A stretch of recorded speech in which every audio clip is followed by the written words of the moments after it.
start this recording. Recording seems good. Mic seems good. All right. Who wants to do our recap of last week? I also remember I did not upload last week's video. I will upload that. I will do a double upload this weekend. So, who wants to do the recap of last week's session? I guess I can try so people fill in the gaps. Last session, we started out the fight, right? No, there was an tripping? officers' meeting to discuss. That's right. Yes. Yeah. Yeah, we had an officer to discuss like what Altaic's fate was. Yeah. Well, we didn't know it was Altaic at the beginning. True. Yeah. Yes. Yeah, we collaborated for a good 15 minutes, and it wasn't. We were trying to figure out how to fix Alric, but it turns out Alric There's no Alric to fix. is gone. Ish. He's in a ring now. In a ring. True. Yeah, that's true. Yeah, he's in a ring. We could talk to him like in simple conversation or whatever. But, and then we landed, or we went to Zorantir to refuel, drop off the Red Saber, resupply really, and that's kind of where we ended. There was a lot of forgetting the part where we had like a conversation. big, we had a big inquisition. Yeah, Yeah, there was a huge conversation Yeah, at the there's an beginning, intervention for sure. with a zone of truth set up. Oh, that's right. Yeah. Then Toad replaced Bell's dragon shard, and then infused their own essence into Bell, or the dragon shard. Yeah. So like, Yes. let's. Guys. She's keeping Alric's little companion alive. Mm-hmm. Or they are. Sorry. Yeah.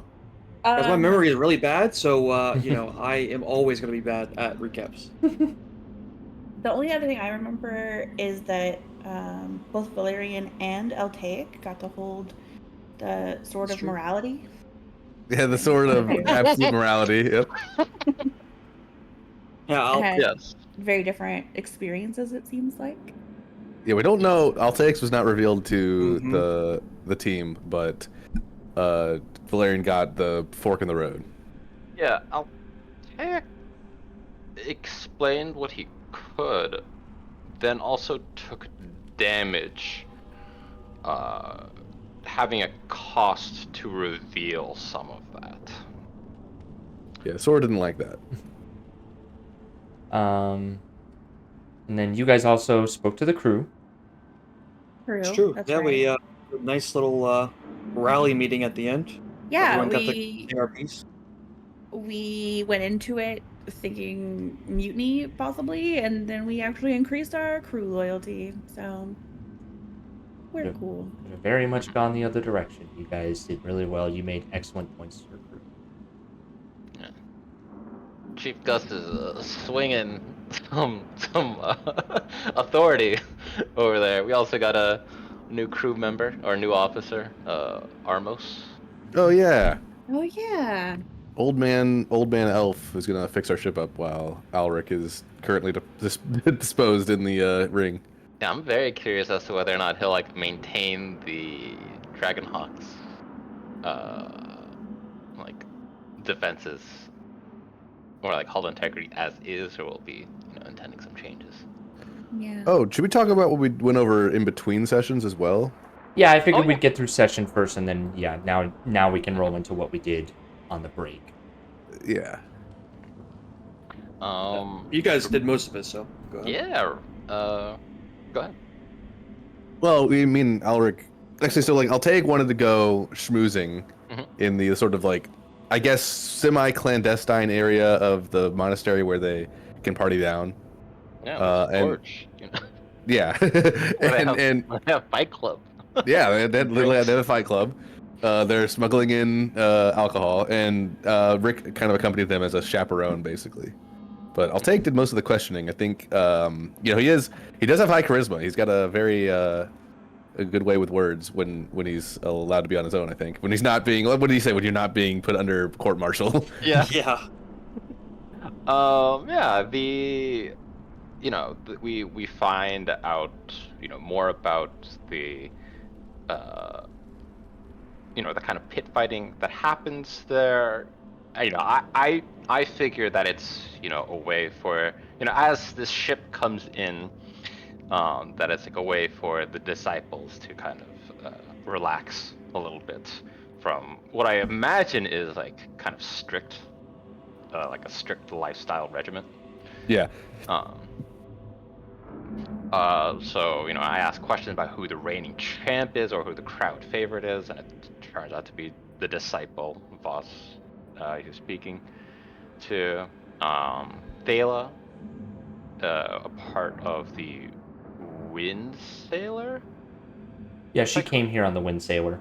yes, has a shipment of alcohol that they bring in, and there's an element of just like, oh, do the Gith want more alcohol or different kinds of alcohol? Hmm.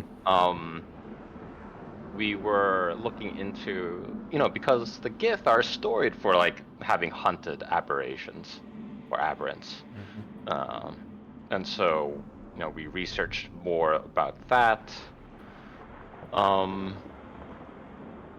And Thala revealed that there will be 2 new ships being built for light patrol, similar to the Gith squids, but with more space for deeper patrols. So they are extending their influence or making like deeper forays into cyberspace. Altaik did a bit more research in the monastery library and found that there was some literature on aberrant flesh shaping. And there are some techniques. So, there are vulnerabilities there where fighters who are well trained and who call their shots can essentially like de-limb aberrants. So I'm imagining that like when we got like multi-tentacled and we would have like multiple layers to get rid of. So I imagine that if we call our shots, we would have fewer, or they would have fewer opportunities to tentacle us. True. Fewer tentacles, less opportunities to get tentacled. Sure. Yes. That's what I hear. So yeah. I'm imagining that I'll take with this knowledge, knowing that the captain and Ricor are training up, will share this information, and hey, Ricor already knows someone, a disciple of us who may be willing to help train them. Although I don't know if he's like a longsword specialist. Yeah. Yeah, so But he is like a guy who has probably fought aberrants before. So yeah, absolutely. And then the rest of you all definitely did some stuff for that 10-day that you spent on Zarantir. You guys also did some ship upgrades. Toad spent every day gathering herbs on Zarantir, and then made everyone 2 greater potions of healing. So don't forget to add those Ooh la to your la. inventory. I will add those. All right now. And then Is there like an official greater potion of healing? yes, potion Yeah. of healing. Yeah, greater potion of healing. Greater healing potion. Okay. It's It's like- the 4d4 Oh, it's in the menus plus. at the top, right? Oh yeah, that's right. It's in the little place. Forgot about that too. Yeah, I just pulled it out of the compendium. Yeah, so that was Toad. And then Rick, you spent some time with your favorite friend, Lieutenant Keys. Yeah. Well, I gotta get this longsword training done. I was thinking, Val can help me out, but for now we're here in Zarantir. He's got his own stuff doing, so I gotta figure this out some other way so we we spent some time. It's not going to be enough. It's not enough yet. We're a long way to go, but I'm trying to get used to this long sword. Is the idea. Yeah. Also, towards the end, last 2 days, Rick was thinking we could throw a funeral for our dearly departed Ulrich, but not really a funeral because he's not kind of dead. It's more like a send off for the Oh, he's crew. dead. Well, Yeah. he's not lost though. He's We not have gone forever. lofty aspirations to bring Alaric back in some way. Yeah. We do have a lot of aspirations to do. that. Yeah, so stay out of this, Altic. He's not Yeah. dead. I don't care if it's your character or not, dude. There's just one like, hey, you can come back, but we should acknowledge he's dead. All right, okay, all right. Yeah, because mostly it's for the crew's sake. Because it's like, Yeah. it's kind of weird that we just like, hey, anyway, Ulrich's dead. This is Ultic. All right, everybody, Yeah, move that's on. It's true. like, we gotta do like a little Ondarian. It'll be a more of a festive send off, I think, Mhm. than something that like I mentioned in the general chat. It's not gonna be like a somber. Everyone wear their Right. black and start crying over all our fond memories of Ulrich. We're gonna have a little party. We'll do a little send off for him, and we can either Chris, you already have something in mind, or we can collaborate on like what that's gonna be. But it shouldn't take too long. Yeah, I in think character we- or anything like that. Yeah, we can. That'll probably be the first order of business once we actually jump into the game. And then in order to get Rick that training time, you traded one of your griffins. Oh, Flaps. that's right. Mm-hmm. Yeah, we weren't getting much done with flaps anyway, though. Not for food, for training. And I'm just saying, we have a lot of money. We could maybe buy flaps back once they're fully trained in the future. True. Yeah, true. Way to finesse that. Yeah, and then Retraining. The Griffin, Valerian, I was, you spent 10 days. Remind me again, my memory is fading on me. I'm at 10 days. I didn't roll for it, but I spent the 10 day, and I'm at 10 days. Because we did 10 days on the way back from Olerin, I believe. Or Yeah, in and that you were time frame spending, of between us. Yeah. and you're at 10 days for what again? Remind me. To train the Griffin to... That's right, you did Griffin training. Yes. Absolutely right. Yes. Okay. Sorry, that context would have been a little bit more important. I am a little curious as to how Toad would have reacted to Altair proposing. It's just like, I'm just like, oh, this might be a fun environment for Flaps to be in if we don't have, if they find themselves being cooped up on the Dragon Hawk. There's a moment where I'm just like, I don't think Altair should be the one to, say we should trade this Griffin away. Yeah, I imagine Toad. I don't know. I think Toad probably had feelings about it, but like ultimately we're on a really small ship. We already have one Griffin. There's so many competing priorities, and I think Toad's initial idea was to like release Flaps, but also like I'm gonna say rescued because that's the nice way. We rescued Flaps and Phantom after murdering Involuntarily their family. rescued him. Yeah. And so they've been with us since they were babies. So they may not, like, Flaps may not survive in the wild, having been essentially like a pet on board for Been too a couple long in months. foster care. Yeah. So I think Toad ultimately saw the like wisdom in that, and Toad probably like used Speak with Animals just to confirm with Flaps that it was cool, and then was okay with it. Gotcha.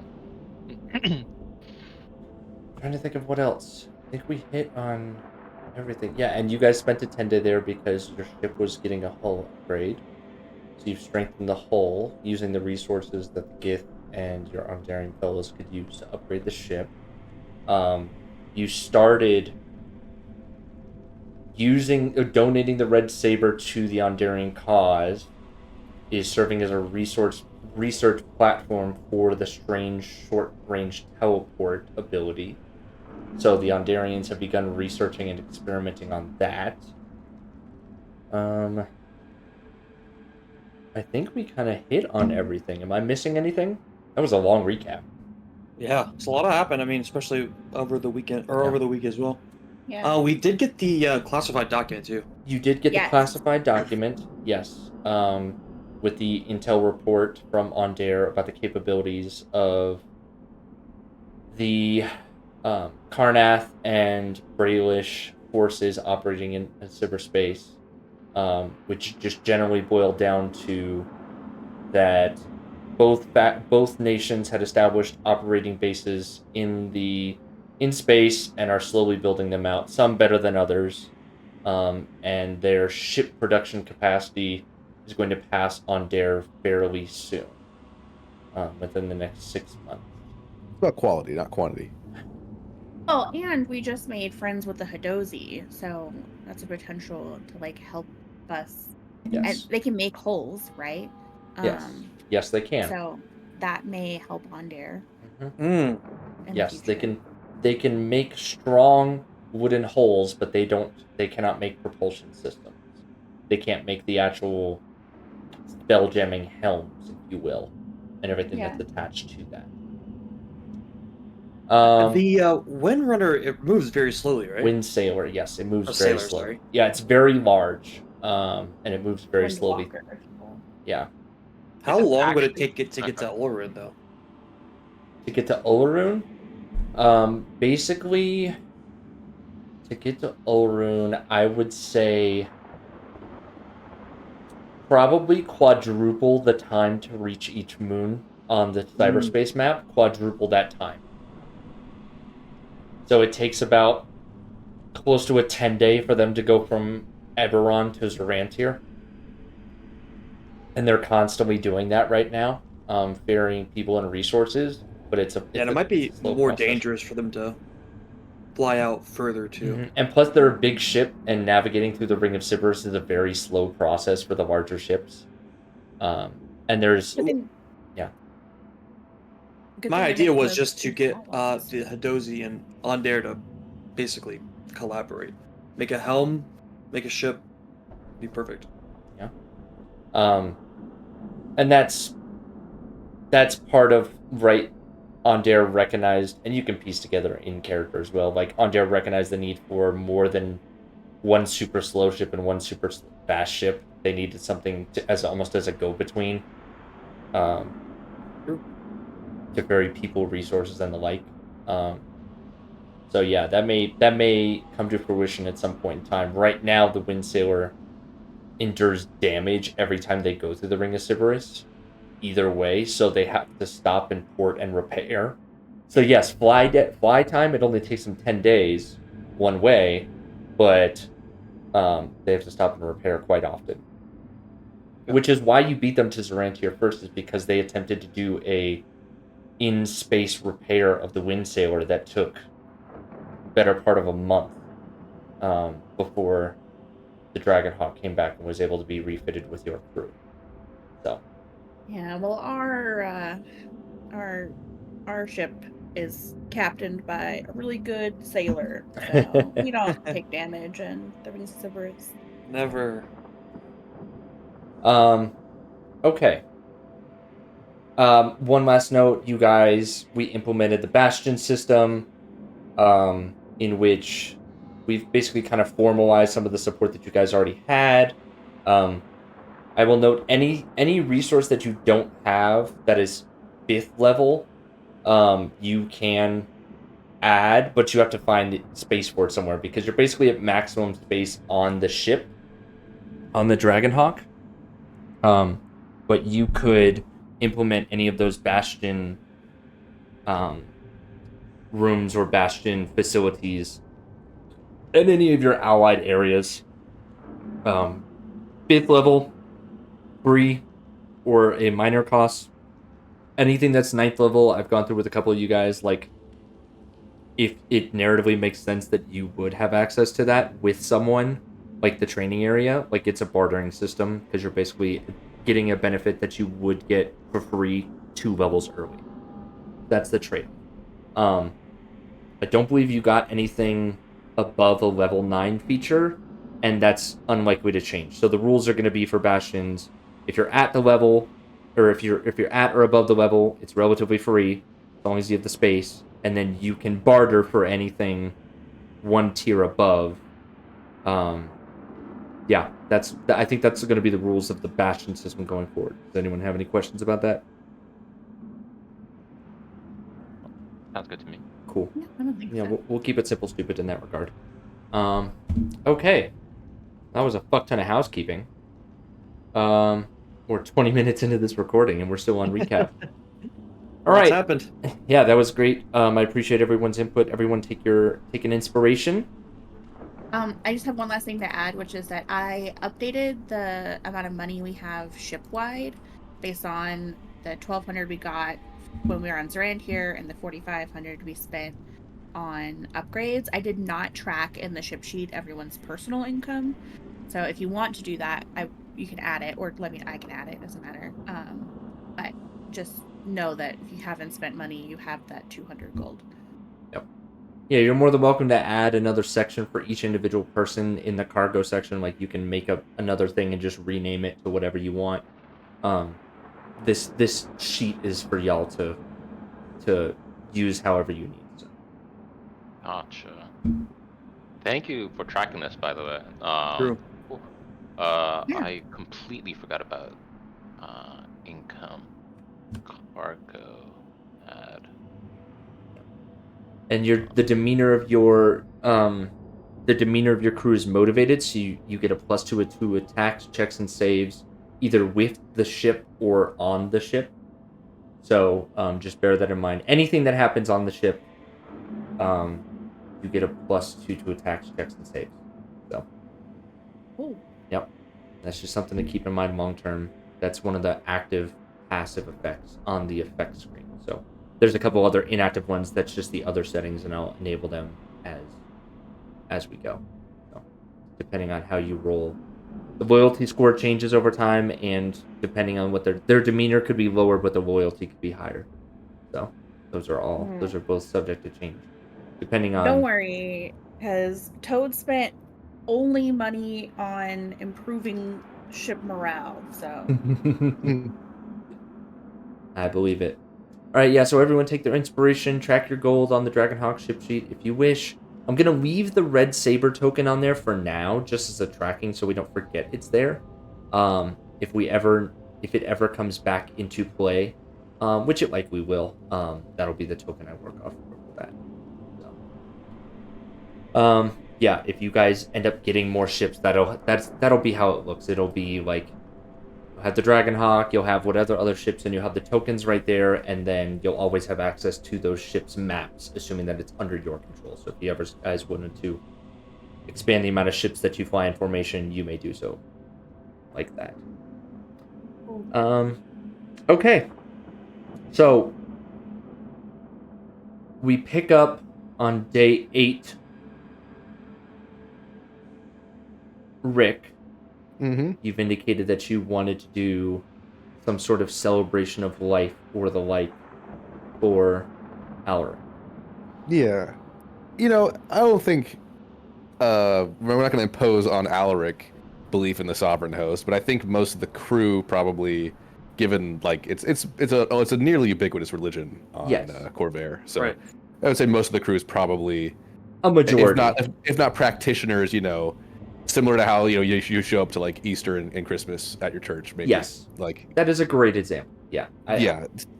Not everyone is practicing, but it is pretty much ingrained into the culture of most of all nations. I'd say 4 out of the 5 nations of Eberron, Corvair proper, it's ingrained. So, yes. Yes, and so I thought it would be good to do like a sort of an Ondarian twist on the kind of like a sovereign host funeral, right? Where it's going to be more of a celebration than it is going to be a time of mourning, and we're just going to have like a little, essentially a party on the ship where we all get together, just pass out wine, talk about Ulrich, and say goodbye to him, and then we could probably head out, do whatever we need to do out as Rantier from there. But just something to get like the crew some closure on this matter. Absolutely. So everyone else has used up their 10 days for like downtime, but I will say you can realistically be around to assist Rick and participate in this. understand we're doing a little bit of strange timey-wimey shit. But Rick, so you wanted to have food and wine, right? So how do you do that, right? Because you have certain levels of supplies. Yes. Do you just use the supplies on the ship, or what are you doing? So I don't know. Does the ship have a stock of wine? The ship has stock of wine, and it's almost like a ration stock for like afternoon availability. Like you can have up to like 2 or 3 drinks in a night, kind of thing. It's almost like it's like operational kits that are handed out for like you can get some wine tonight, based off once you're off shift, kind of thing. Since we're on Zorantir, sorry, what was that? Oh, I was gonna say, I love that ship rations is only 2 to 3 glasses a night. Like, Come on, guys. Come on, guys. I'm definitely not pulling on my personal experience for this at all. No, none siree. Definitely not for this. Definitely not for the Underground Fight Club. None of that. I'm just sitting here being like, Toad definitely has a stash of like fermented, purple worm, poison. I think with Toad a braid. is kind of playing around with the idea of like brewing alcohol. Purple worm moonshine. Purple worm moonshine, perhaps. Yeah, Rick. So you can enlist help on this, however you wish to do so. I think we should get some bubbly if they have it on Zorantir. Okay. I would say that you can talk to the quartermaster who works on the Ondarian side, who handles the supplies. They are also on rations. So your initial response is we don't have any to spare. Could we trade them some of the river water, like the river Everclear? The Everclear stuff? I don't know, Rick, Yeah, do you want to Everclear. do that? Yes, I mean, Okay. with a little bit of meta knowledge that we have like infinite access to more of that stuff if we wanted it. Well, it's meta knowledge, and I mean, your characters know that too. So. It's also we have to spend the labor to go and get it, which is not free. So yeah, it's not a free procedure. Yeah. So do you guys? Who's tracking how much of that left you guys have? Oh, I can. I don't think I was. I think we got a couple barrels at least last time we were there. We refilled whatever our max is. Yeah. Last time we were there, and we've been gone for a couple weeks. So you tell me what our max is. Your max is based off the tonnage of the ship, which is a fuck ton. So I will say. We What probably. point did Oak Blossom say? No. Yeah. We can't have more. We're heavy. I'll say every 4 barrels is 1 ton, and you have a ship capacity of 24 tons. And currently you're utilizing half of that. So, and that your kind of regular upkeep is your regular upkeep is keeping your cargo capacity up to about 12 of utilized space. So I'll say that you have 12 tons of cargo capacity on your ship at any given time to fit anything. If we were drinking Our max regularly, is 48 Yeah. barrels right now. how many, like, how long would 1 barrel last us? Like, if we were drinking, like, if you're sharing it with the entire ship, and it's a specific night, it's strong shit. Real strong. I'm gonna say 2 barrels for the entire ship would last like a hefty outing. like a couple months. No, would last a hefty night outing. Like your entire crew could go through 2 barrels in a night if they're partying hard. If it's just a regular thing where it's just kind of generally available to the public, like passively, you might go through like half a barrel a day. So it ranges between half a barrel and up to 2 barrels, depending on how long they're drinking, how aggressive, what the purpose of this is. If it's just like, if you generally leave it available to the ship for consumption, like kind of dealing it in with the rations, Like 1 barrel will last you. I'd say 1 barrel would probably last you like 5-ish days. Okay. Yeah. I pitch we have a maximum of 12 barrels. I feel that's enough for Yep. an outage. That's 3 And so we've been times. gone for a couple of weeks, so I'd say we probably have like 9 barrels left. Yeah, that's a fair assessment. That are full. Okay, put that into our cargo. And are we calling it Everclear for reference? No, I don't think we've named it. So You have not. I don't hate the really name. name things. We call it alcohol water. I mean, it's just river water, right? Like I don't River know. water. I think river water would be such a funny name for it. Like, Oh, is it Yeah. spring water? brand Sure, name, drink it. background on dare. Yeah. I actually do like river water. That actually, Yeah, let's just Yeah. call it river water. almost like an inside joke too. 'Cause Yeah. if you say that to somebody who doesn't know, they're like, "What the hell is talking about?" Oh, that way, like when we talk about it in front of like the Brailish, they're not going to be like, "Oh, can we have Yeah. some? Can we come drink some river water?" They're gonna be like, "Oh, these undaring people." Drinking drinking the river raw water. river These water. uncultured swine. Are things so bad in their country? They would make that assumption. They would. Okay. So you've got 9 barrels of river water. Okay. However much you need, Rick, I think is fine. We need enough for one, like, not going to be a raucous party, but you know, a festive one. So So we need 1 barrel of good wine essentially, or maybe 2 barrels of good wine. I would say 2. Yeah. Yeah. Okay. So we have 7 left. Okay. Gotcha. Yep. So you could do a 1-for-1 trade. Actually, So that what? The they don't know classes. what it is. So I'm gonna say that they're gonna. Right now, they're thinking that it's just like run-of-the-mill alcohol that you're making a 1-to-1 trade for. Okay. If Oh you'd my like to God, convince them Alaric drank otherwise, this? Holy crap! Everclear type shit. Listen, Altic. You don't understand. He meant a lot to us. This stuff could strip.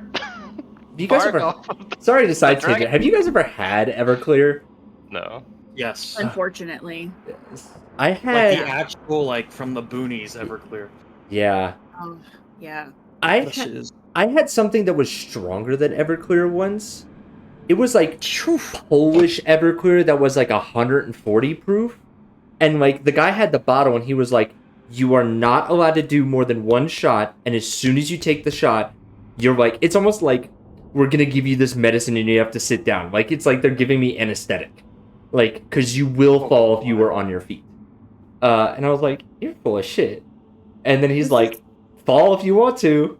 And I barely made it to a chair. Oh, Barely made it to a chair. It was very much like, oh, this isn't that crazy. It was. Would not recommend. Would not recommend. Yeah. Eugene, If you've dodged a bullet. If you're ever in like the Knoxville, Gatlinburg, Smoky Mountains area, they do a moonshine fest every year. Oh, And there's kind of an unofficial moonshine fest where the stronger stuff is. uh-huh. They can't sell it in the stores. So if you're ever there, it's pretty fun. You get a cup and you get to like get infinite refills. Oh, that's terrible. That's Yeah, that is terrible. awesome and very, very bad. Yep. That's awesomely bad. Yeah. It's not cheap, like by any means. Oh, but, yeah. They're like, here's your. They may have changed it, but they're like, here's your cup and your ticket, and Well, they say unlimited, but they know you're gonna have 1, and that's well, and it. you're not getting like a full like it's not a big cup, you know. It's like a shot's worth Oh, because okay. it's supposed to be for sampling purposes. But I mean, again, They're trying to be unlimited. classy. I love it. I love it. Yeah, they flavor moonshine down in the Carolinas. Like Mhm. apple pie moonshine. Oh, apple pie moonshine is the best thing in the world. It's so good and it's so dangerous. I can't touch that stuff anymore. I probably could. I could touch it, but also I think I'm Toad's a gonna learn fan. how to make moonshine for sure. Oh my god, please do. Please do. River water mixed with So we purple are worm poison. Oh my. But you do have downtime coming up. Fucking bootleggers. Please, that would be such a great role for a steampunk campaign. Okay. I lost my train of thought. All right, yeah, Rick, you were trying Yeah. to do stuff. Well, we basically got to figure it out. I think Yeah. if we can make the ceremony more explicit, what I think is that we're gonna do like a little pour one out for your homie situation. Mm-hmm. We're gonna have. I think what we're gonna want to do. I also want to mix this with like a naval situation because he did die while on duty Mm-hmm. on a ship. So Mhm. what I think we're gonna do is we're gonna have any of the crew who wish to participate. Right, they can. Mm-hmm. We'll start things off. Just have everybody take a glass of the wine, Mm-hmm. go to the bow of the ship, and throw it off. Like throw the wine out over the Mhm. bow of the ship. Say whatever they like to say about Ulrich, and then after everyone's done that, we'll just have a little party afterwards. Okay. I like it. Anybody adding anything else to this event? I think Toad would just make Alaric's favorite food. Okay. Okay. Which was Which was I think I'm thinking of like giving an answer or having Toad like delivers what they think was Alex. It's like they loved purple worm steak. Like, Ah. Oh, Ulrich, he was always eating purple worm steak. Yeah. Loved that purple worm steak. couldn't get enough of it. The second and third helping. Cleaned every plate. I think I'm happy to roll for it if we're having trouble fighting. Honestly. I'm fine with either. I think Toad probably wouldn't do purple worm meat. I think How much they have you got probably left? talked about food to some extent. That's a really good question. I should figure that out soon. Yeah, because I think a Yeah. lot of it was in Aaron's storage closet.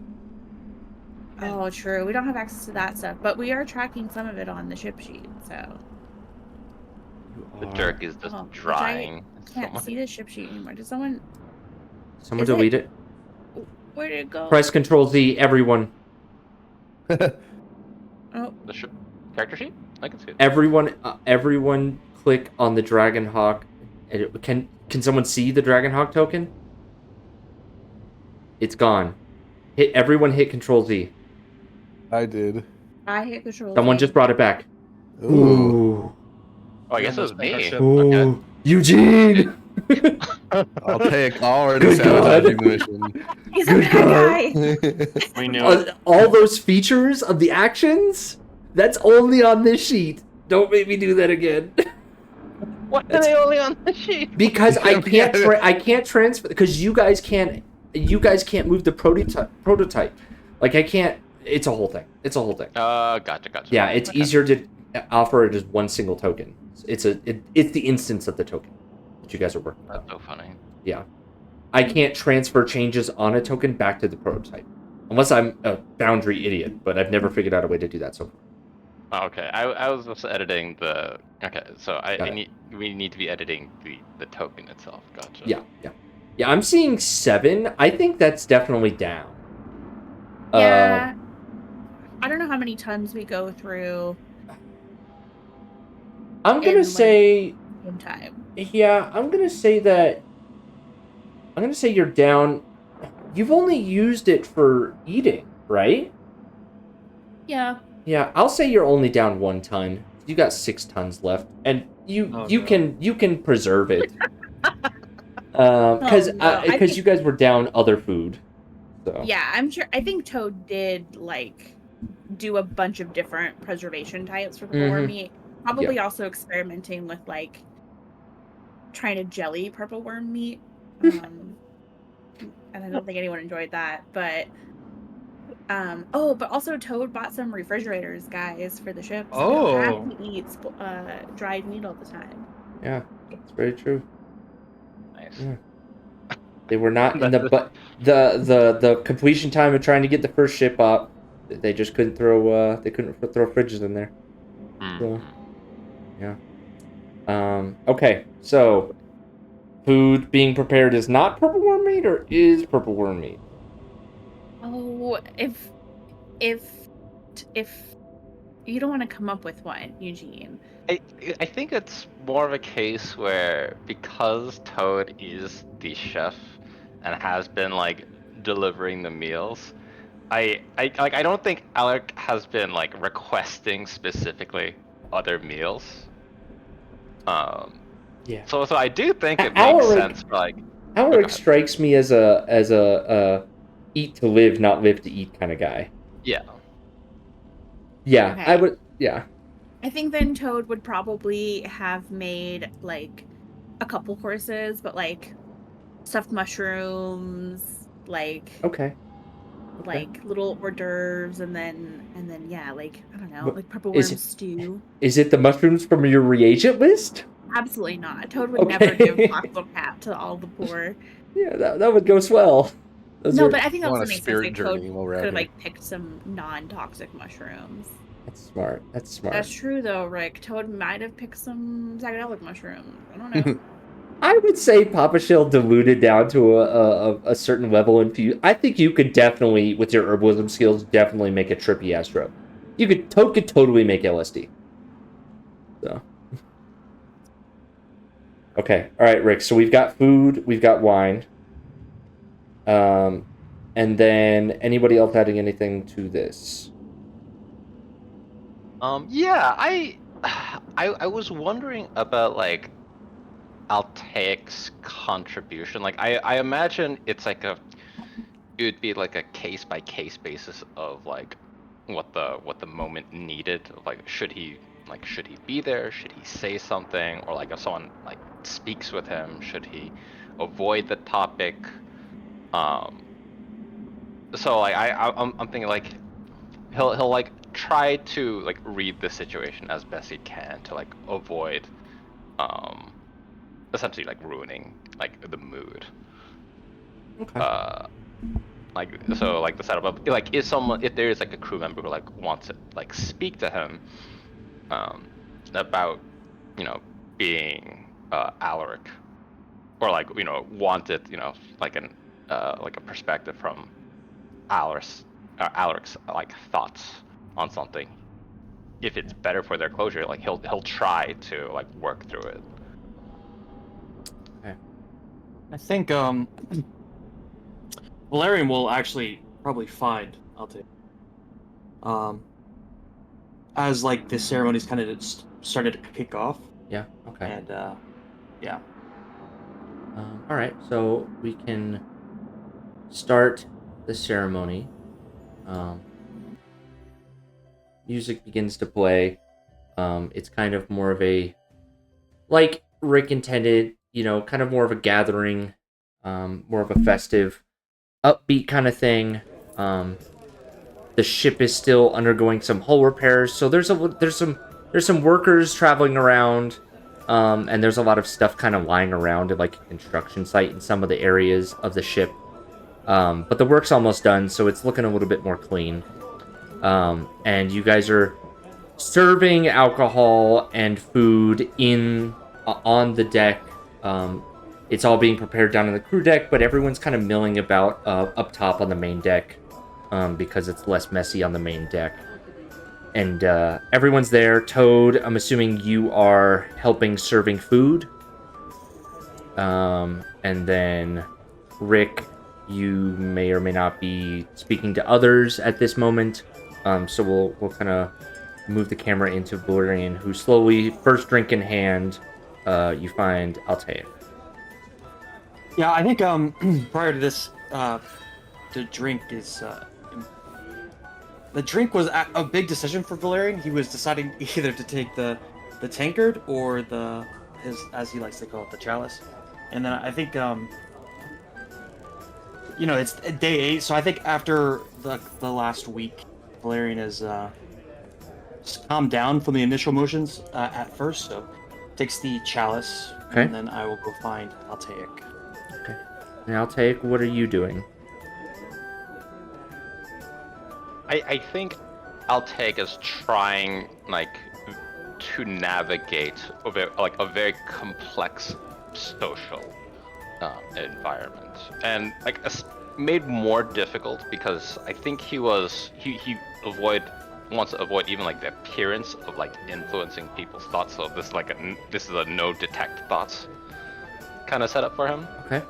So essentially, this is him like trying to be a respectful, trying to be a respectful part of the crew, while knowing that, you know, there is a funeral for someone that some people think he's usurping or replacing, in less charitable interpretations. Yeah. So I think it's like him just trying to be abreast of conversations or looks other people are giving him, or when they're speaking, trying to engage them if they want to, but otherwise avoiding a sense of hostility within the crew. Okay. Okay. All right, Val. If you're if you're standoffish or kind of intermingling but kind of keeping to yourself, Valerian will kind of walk up to you. This is before, or maybe even as people are paying their respects to Alaric. Yeah, what is that situation? Is there a portrait? Is there a coffin? I don't think It's a great question, Rick. What would you say is traditional Ondarian sovereign host kind of normalcies in a scenario like this? You have full control over this. If we had if there was I think this would be something that would be done after a body has been put to rest or cremated or whatever the case may be. There wouldn't be a body you pay respects to or anything like that. That's a little too dour, I think, for this kind of situation. Like I said, mixing in sort of naval traditions. It's mostly just we're sort of throwing a drink to the sea, or in this case to the stars, right? Over the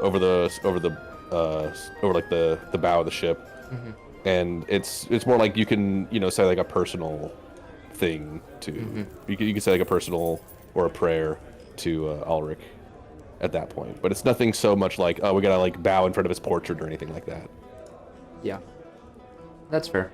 So maybe there's not some sort of shrine, but maybe it's just a gathering where people will start occasionally going to the edge and kind of saying their own individual paying their thing. respects. Paying their respects, yeah. Okay. So Valerian walks up to Altaik. Adjust my drink over to you. And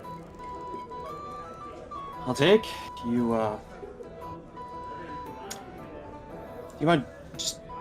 might come with me? Not in a authoritarian, kind of bad way. I just want to show you something. Yeah, there's definitely going to be a pause as he, Altaik tries to read the expression, but he'll follow. It's of course, Captain. Yeah, I think the expression is more he just there he debated on saying hello, so he's kind of confused on how to feel really, but trying to act more stern, or his demeanor is. But he'll lead you over, and we'll get a little vantage point by Oak Blossom. Okay. And I just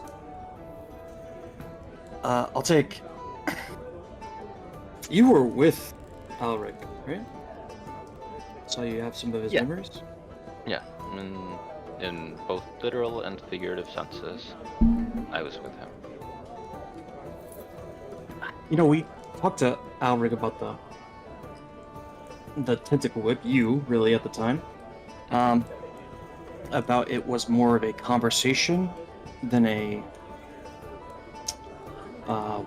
or maybe even became more of a one mind before. But did you know Alaric well? That's my question, I guess. Yes. I believe I know. I believe I knew him well.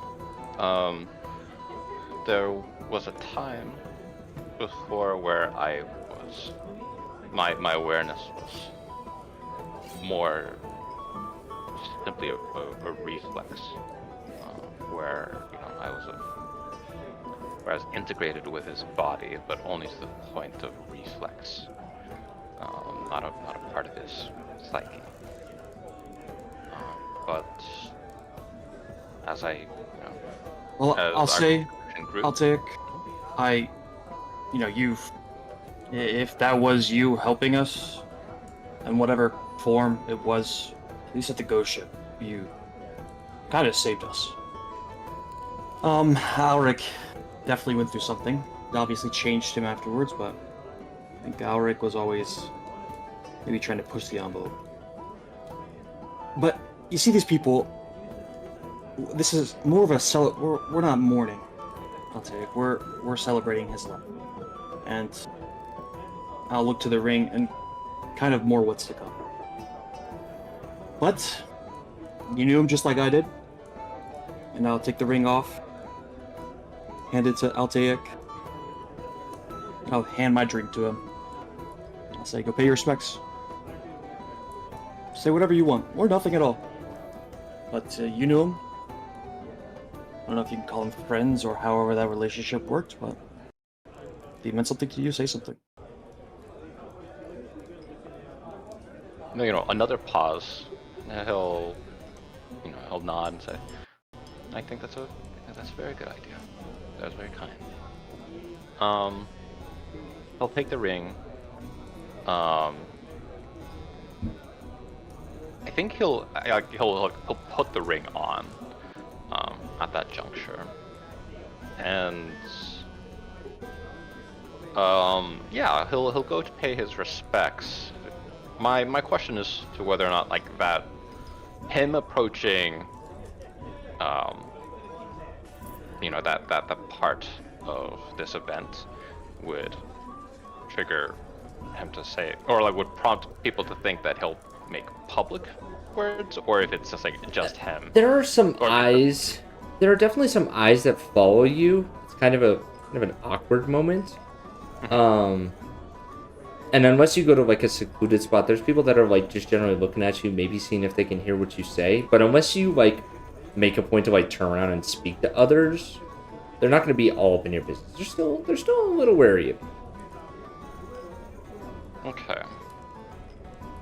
Some, not all. Gotcha. I think that what is the most interesting thing you can do? Okay. I think I'll take that moment to try to clear to make public words, essentially. Okay. And for those watching, it'll be he'll speak to who he is. He'll introduce himself. Minomi, as a consequence of Alec's passing.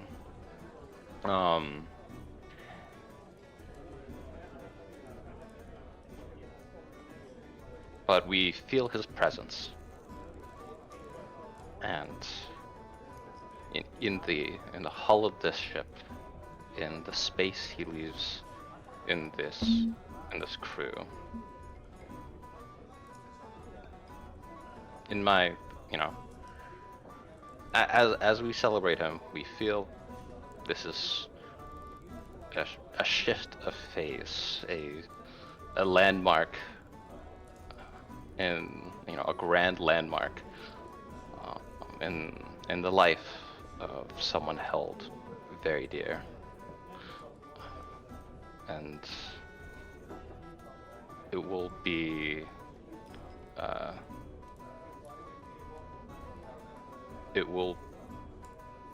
I will endeavor to honor that spirit and to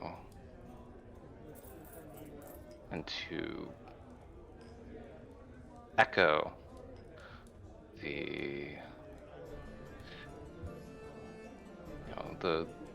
to follow to follow the path that he set out in adventuring with you on this crew with the Dragonhawk.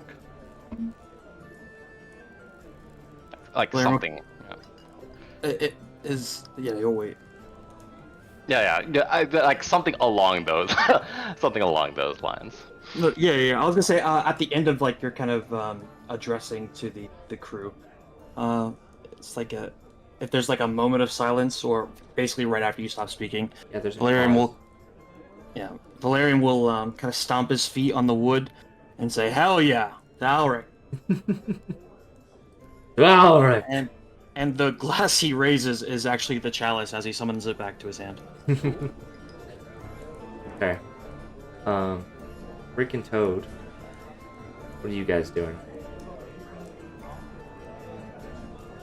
You know, Rick has spent most of the time on the ship as the ship doctor, more than the ship's plane, right?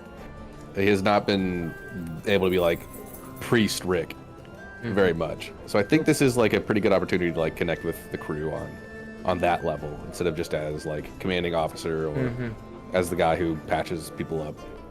Chaplain Rick. Yeah. I like it. And Toad? I think Toad just like serves food, watches people, like observes how they're feeling about the festivities, like just in general how their behavior is. I think Toad really likes that people watching thing. Yeah, absolutely. At the end of Altaic's speech, Lila makes a kind of side-cutting comment like, this new Altaic guy really likes to talk, huh? And a few people chuckle. But you also notice a few other people kind of taking on the seriousness and good intent of Altaic's words, and it seems to resonate with other people more than others.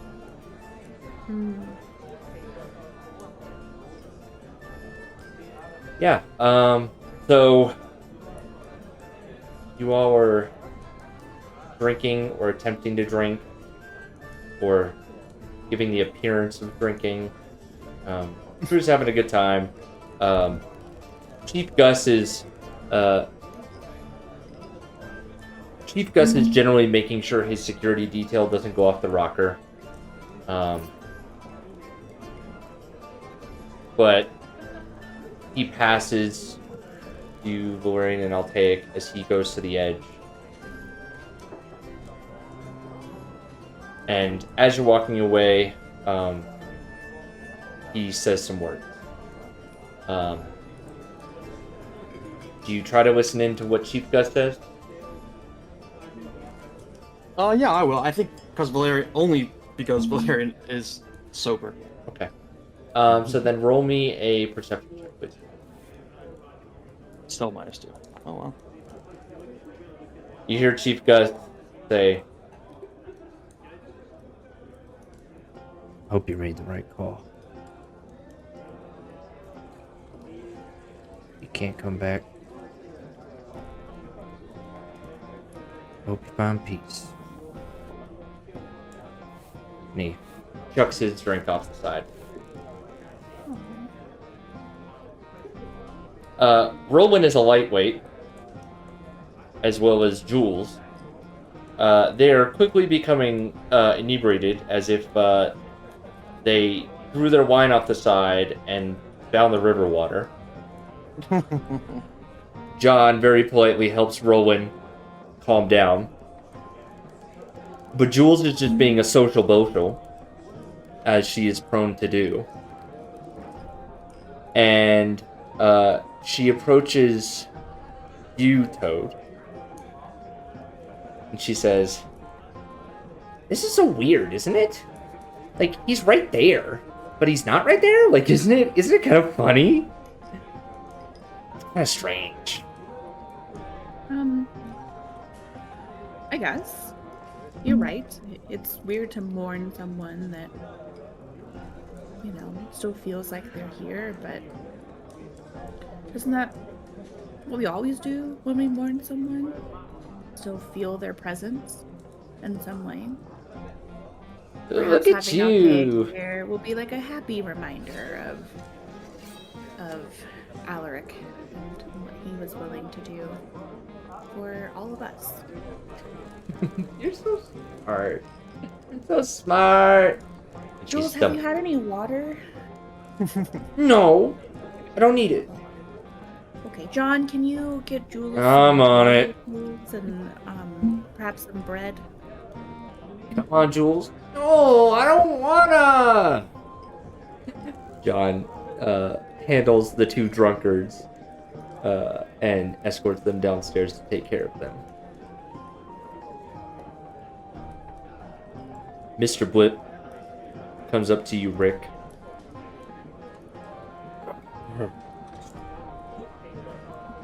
Terrible loss, but he did great things for the ship. I'm sure his memory will endure. Don't you think? Well, it's gonna be impossible to replace. Indeed, indeed. You know, the last conversation I had with him, we were arguing about the nature of morality, because I wouldn't let him touch my sword that kind of gives you visions based on the kind of person you are, and I didn't trust him with it. And I regret that, because, well, I can't say sorry to him anymore. Mr. Blip, only a couple inches higher than you, puts his hand on your shoulder and says, What's in the past is in the past, but I'm sure he knows you meant well. But side by side, there's nothing stronger than camaraderie in battle. He knew you meant well. Yes, I would say so. Yeah, I certainly hope so. I'm gonna miss arguing with him, I think. As will I, as will I. He was difficult at times working on this old gal. gestures to the Dragon Hawk in general. But he knew what he was doing. He had passion in his heart. Yes? Passion. Oh, that's for sure. Rick's gonna throw his wine over the side of the ship. Bows his head and turns to continue to mingle on.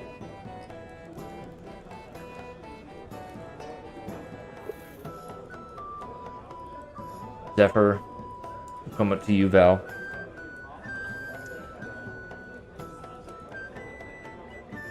Terrible loss, but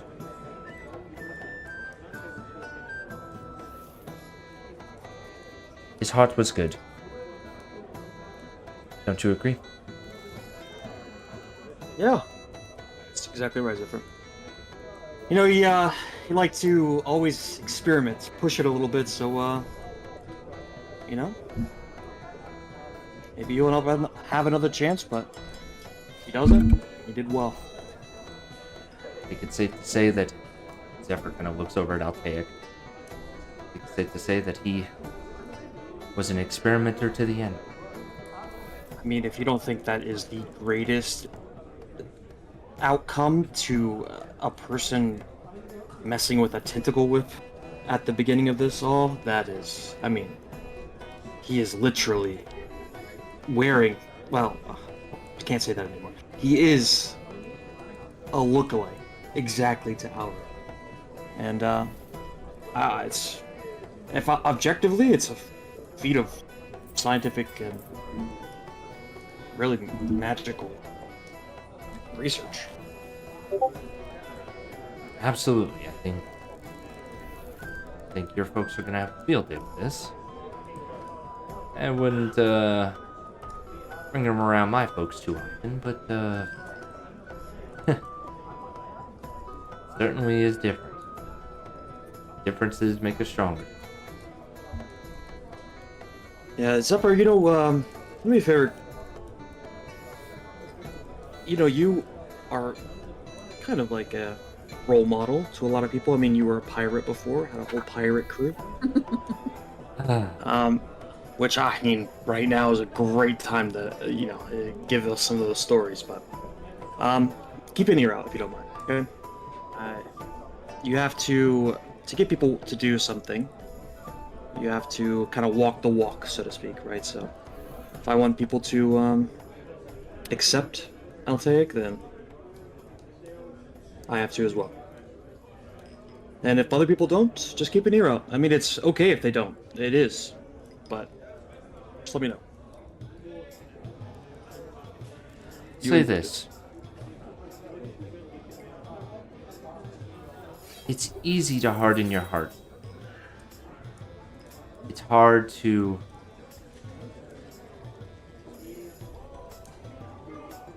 have the capacity to trust and respect the unusual. But who knows? Maybe this is the start of something great. Don't lose hope. Don't lose hope. Yeah, I think that's the same for the crew. So, thanks, Silver. They'll move on. They'll head downstairs. Anybody else doing anything this festive night?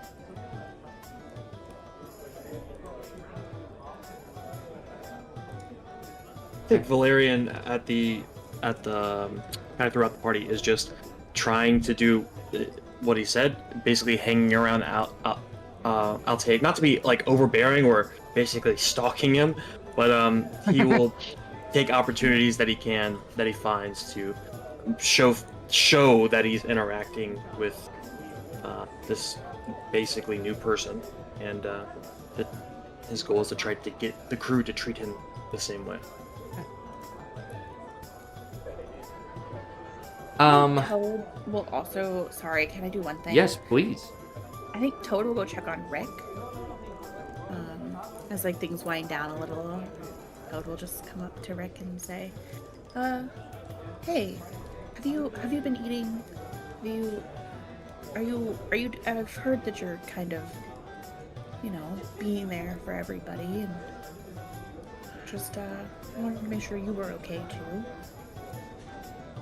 Oh, I mean, it's actually kind of refreshing getting to do something like this instead of just, fixing up wounds and stuff. Taking some wounds. You've been training a lot. Yeah, it's also, swinging swords and stuff. Not exactly the most fun activity. Don't really see what Val sees in it, but, we're working on it. I don't know. You get so sweaty. I don't sweat, so I don't know what that's like, but I just imagine it's uncomfortable. It depends. Yeah. Okay, well, good. I just wanted to make sure that you were feeling okay, and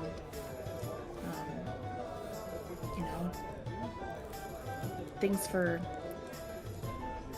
It seemed like Valerian was really not into the idea of Altaic, and I know you were hesitant, but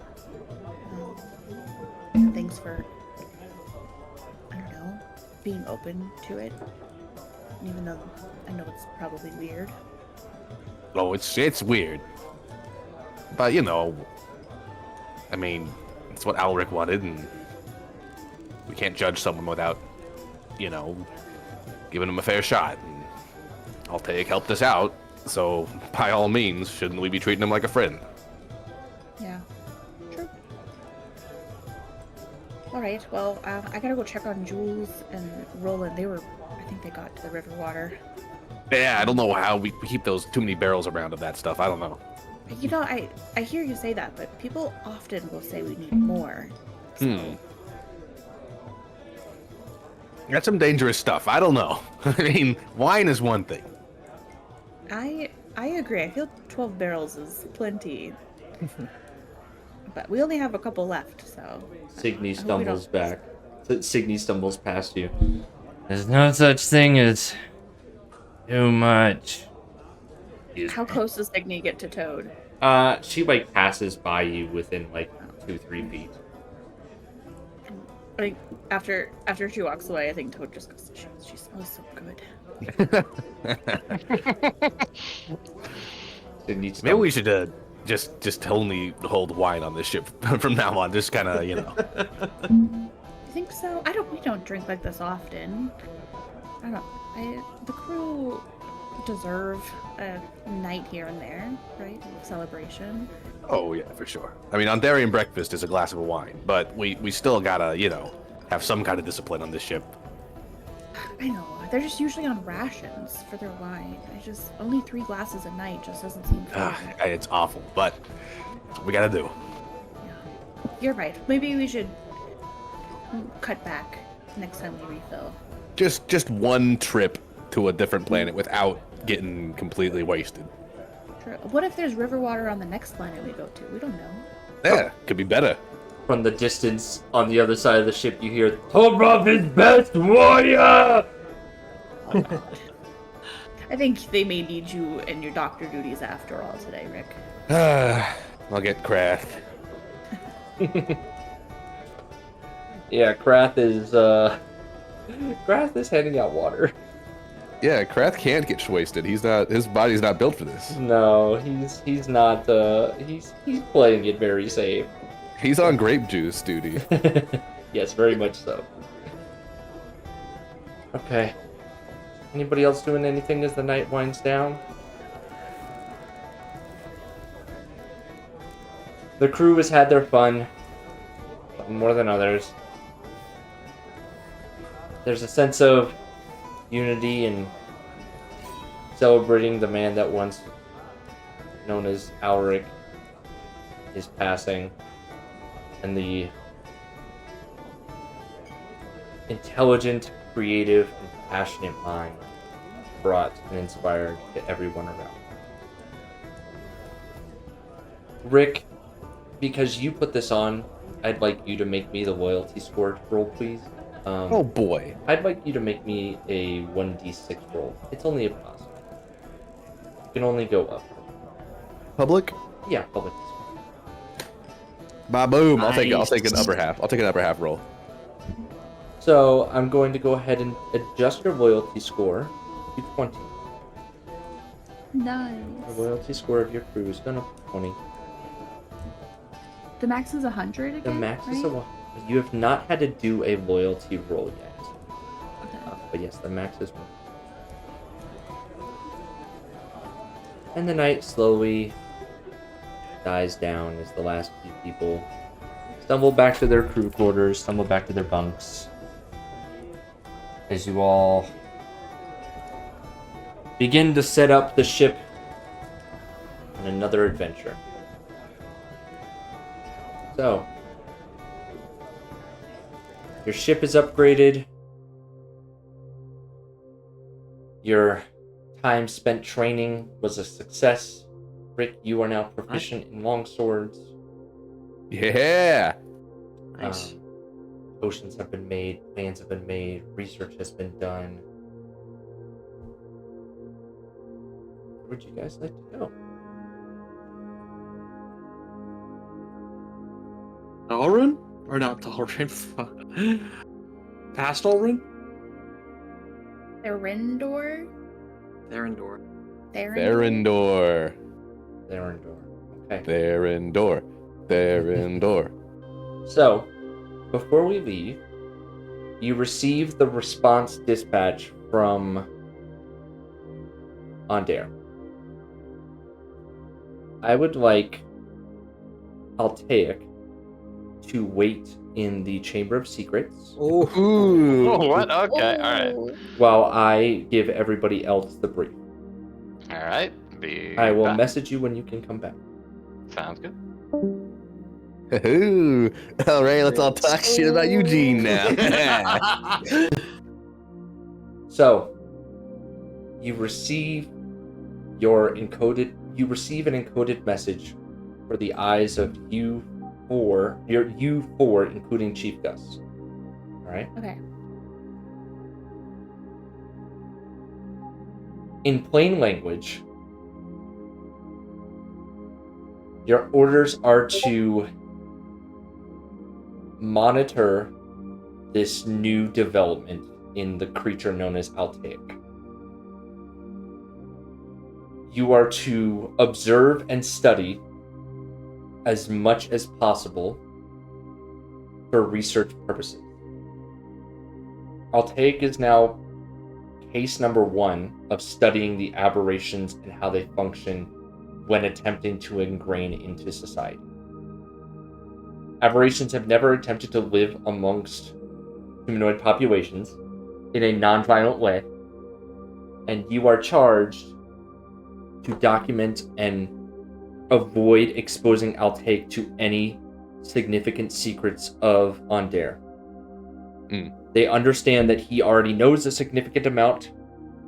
However, they order you to limit his knowledge of large-scale developments and any further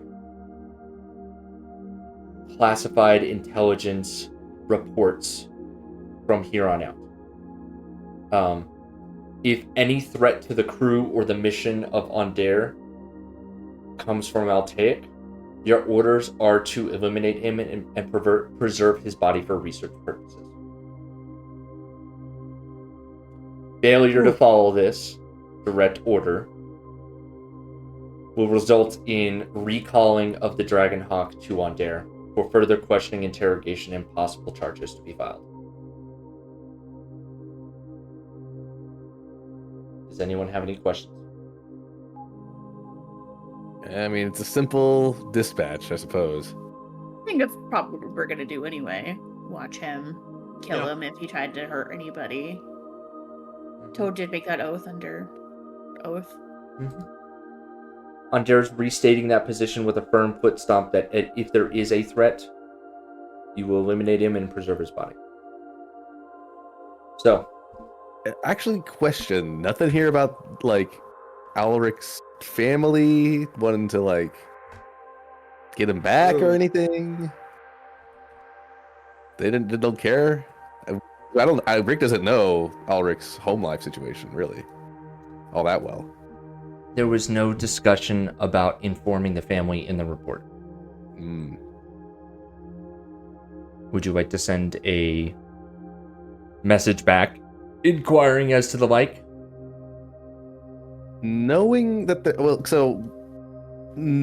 yeah, let's ask who have they told about this so far? Okay. So now Rick is getting some ideas. Okay.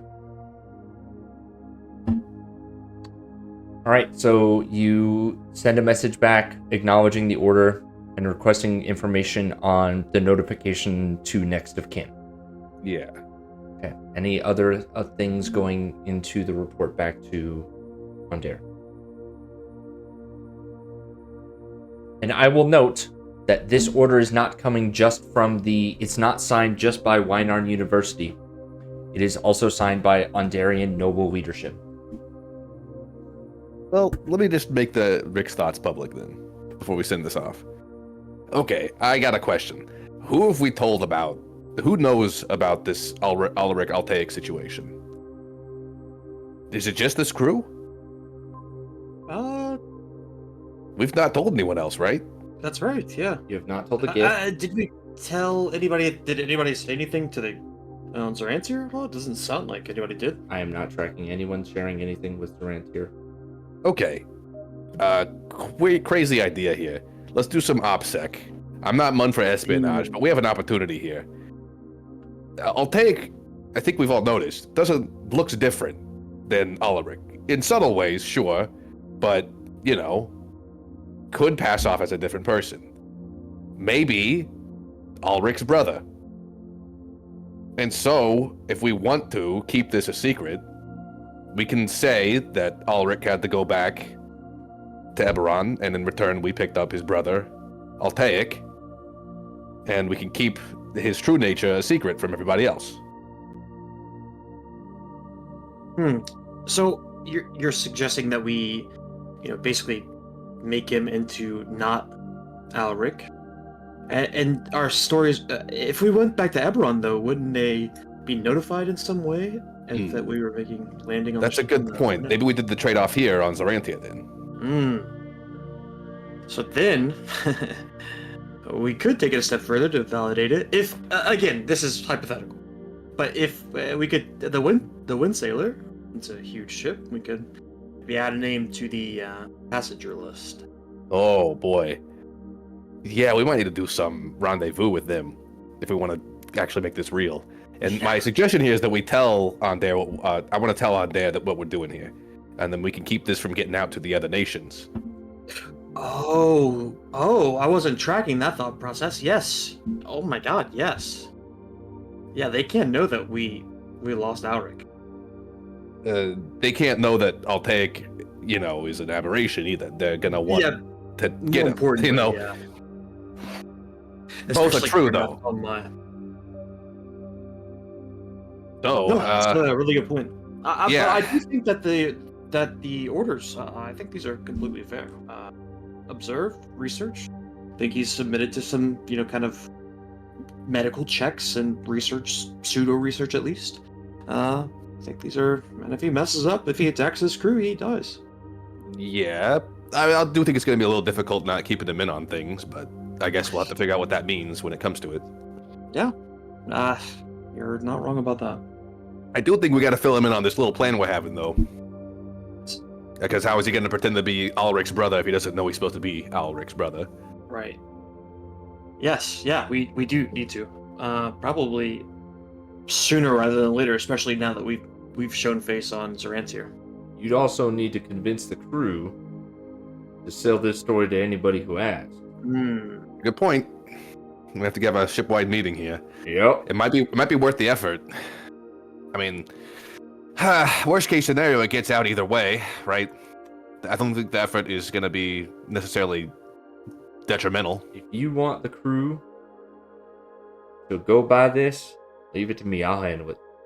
Yeah, we got to get this cover story, and let's maybe wait for approval from Adair before we go. Well, I guess there's no harm in just going through this right now and see what Adair says.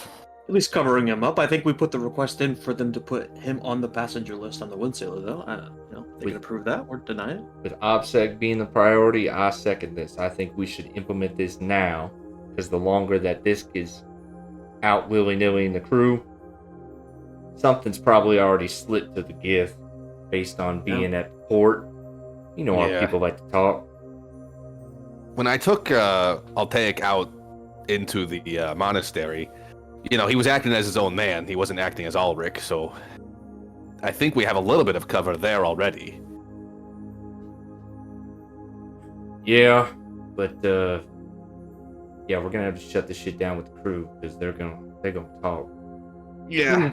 Basically the only people that it's just an in-house, keep it in-house sort of thing, almost like a ship-wide secret. Because we're not trying to fool Adair, obviously, just the opposing nations. Security is an internal and external matter. That's right. It's also sort of a need-to-know situation here, even in Andarian folk. Let's keep this amongst our crew, right? Absolutely. And anybody else who has to absolutely know about this. Need to know basis. This is also for Altaic's protection. I mean, I don't want him getting experimented on by some wizard. Yeah, that's probably smart too. Toad, what do you think? Yeah, I think that makes sense. I think we should include that for any of our allies we've made as well. Obviously, Krath knows the truth, so we may have to consider, and Zephyr knows the truth. We have to consider their responsibilities to their nations. Mm-hmm. But I think we've also been really clear with Krath that there are certain things he can't say, so it's not new for him. And then I don't think it just won't come up when we make new alliances. This is just Altaic. Yeah, no reason to talk about where he came from unless they ask. And then when they do ask, well, we'll get to that. We'll cross that bridge when we get there. I have a sneaking sensation Zephyr won't bring it up unless he's asked. That's just my personal interpretation, but I'll discuss it with him. Make sure that he knows that that's the position of this ship. Yeah. He is on this ship, so he will abide by ship rules. When he's a friend. He is a friend. Hopefully, he would at least expect us that much. Yeah, but I only trust friendship as so far as I can throw it, to be perfectly honest, especially with people not from our nation or even from our planet. Yeah, and you can't really throw a metaphysical concept. And he can fly, so don't really do shit. That's true. Wouldn't reach him. Well, I don't know. If he spread his wings out, I'm sure you could throw him quite far. He's probably pretty light, right? Yeah. Yeah. He's They got hollow bones. Birds have hollow bones. Yeah. Yeah. All right. Anyway, let's get this. Let's.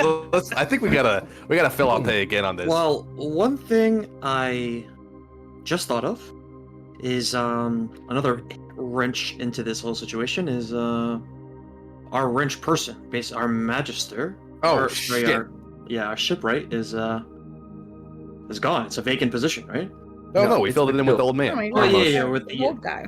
Almost. I know you already forgot him already. He's not very memorable, but No. I thought he was just for Zorantir, but if No, he's your Nah, permanent crew addition. Unless you don't want him, but permanent until we, fire him for On a whatever. trial but- basis, yeah. Yeah.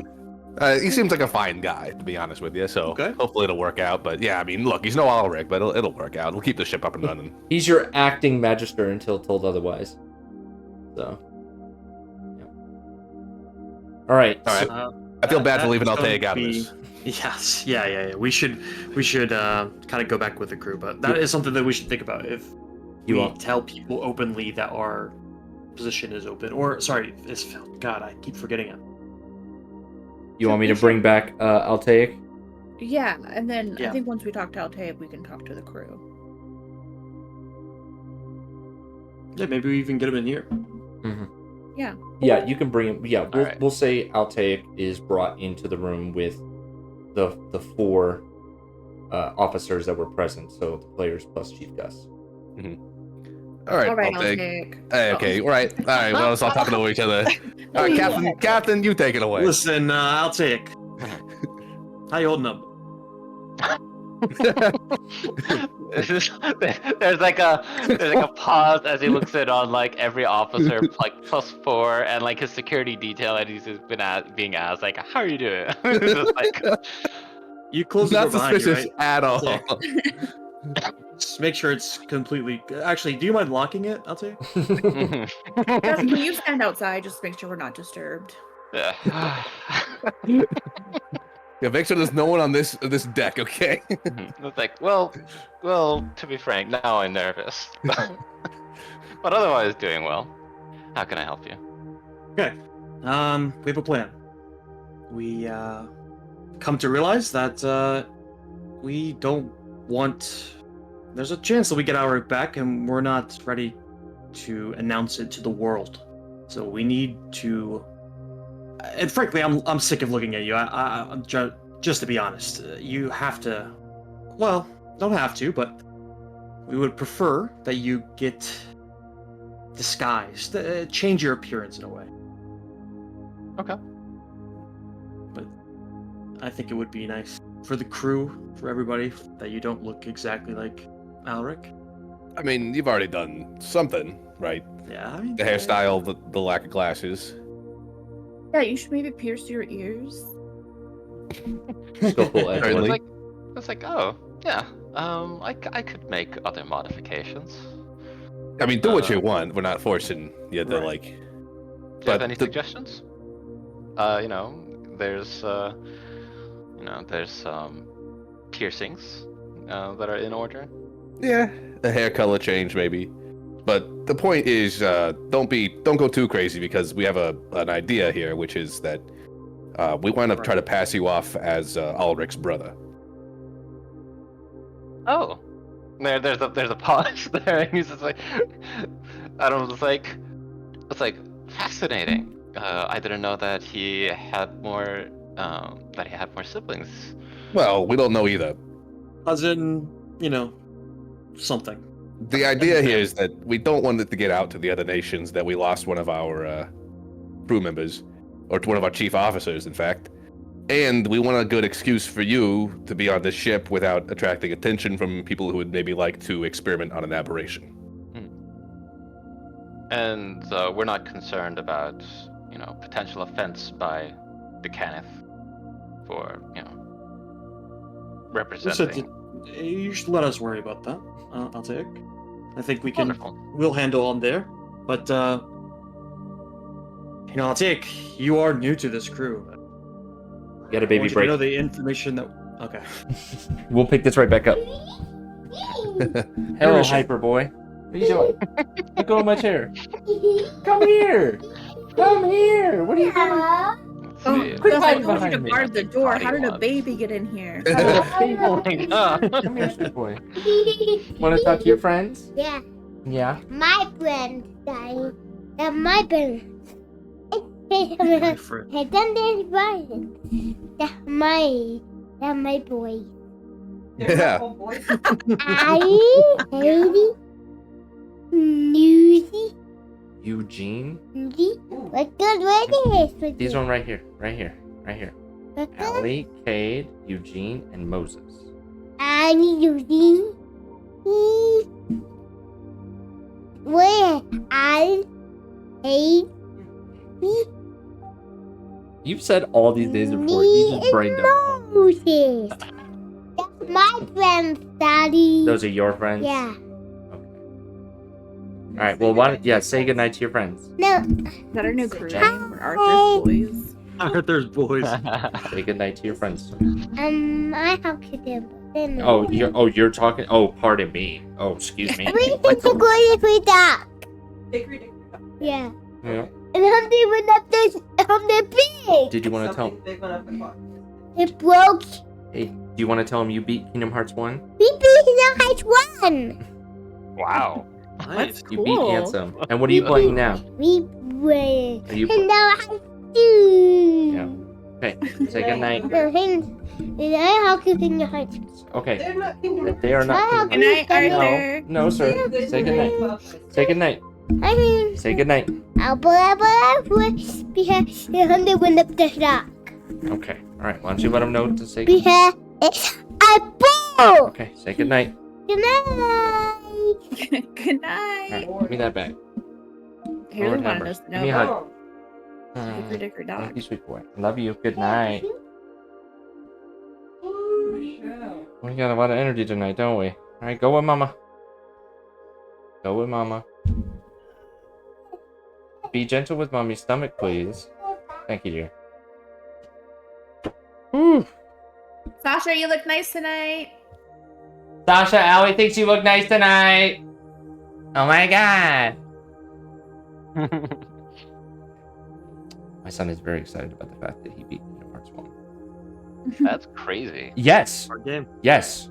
Well, it's on beginner mode. It's not the same difficulty as it was back in PS2 days, but yes. I posted in the Kingdom Hearts Reddit, I'm like, my 4-year-old beat this game, and everyone's like, cat. And I'm like, here's a photo. They're like, all right, I guess we'll accept this. So, yeah. Pretty cool. Pretty cool. Where were we? Continue. Val. You guys were talking to Altair. Yes. Listen, I'll take. I need you to know that this is almost. It's a secret that we're entrusting you with. You are the secret in a way, but this is a test of trust. We're taking a leap here, and you, as part of this crew, I trust you with this changing this, whatever this is. Understood. I'll take the Kenneth, relative of Alt, the former shipwright. Aboard this crew, not in his capacity, as I'm still learning, perhaps, the workings of the Dragonhawk. And I'll distinguish myself in service and by appearance. The running story we're going with is that Ulrich got sent back to Corvair, and we traded you off with him here on Zarantia. There's like we and the crew is also briefed on this. Well, we wanted to get your input first, but we're gonna try to get everybody on board before the end of the day.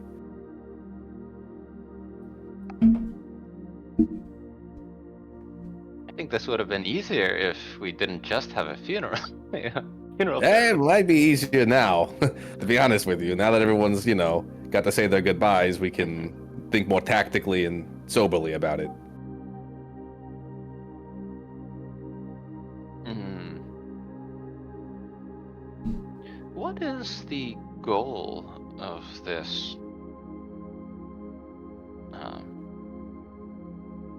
Yeah, what is the goal of otherwise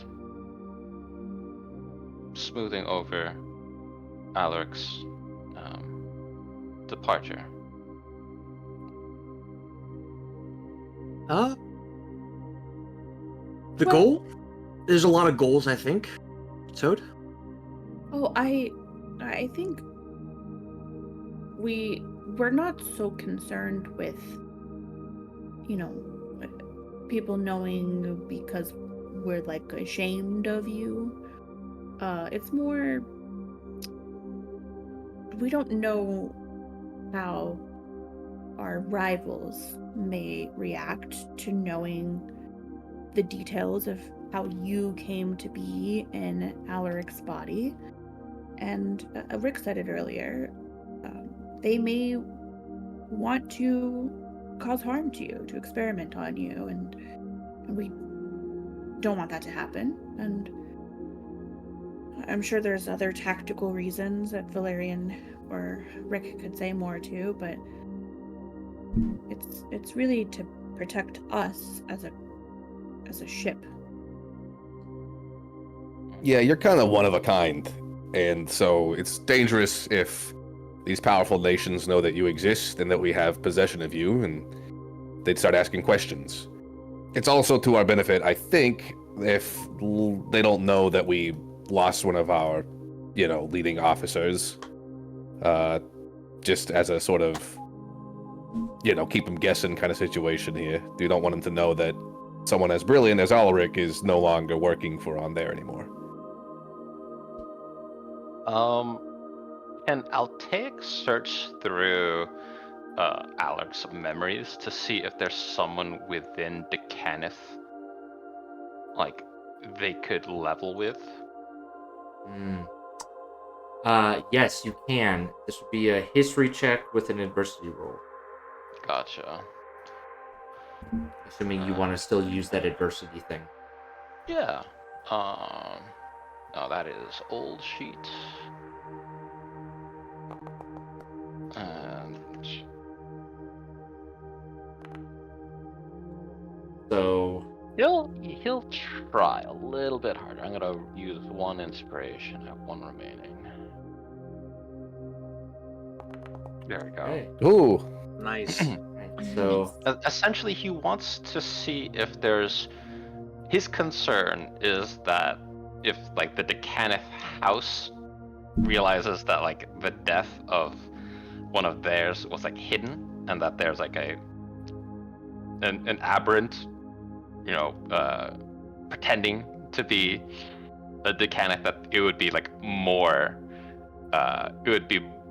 of a headache for the Dragonhawk crew, to say the least. So he's like, maybe if there's someone they could speak with to communicate this and, like, find a way.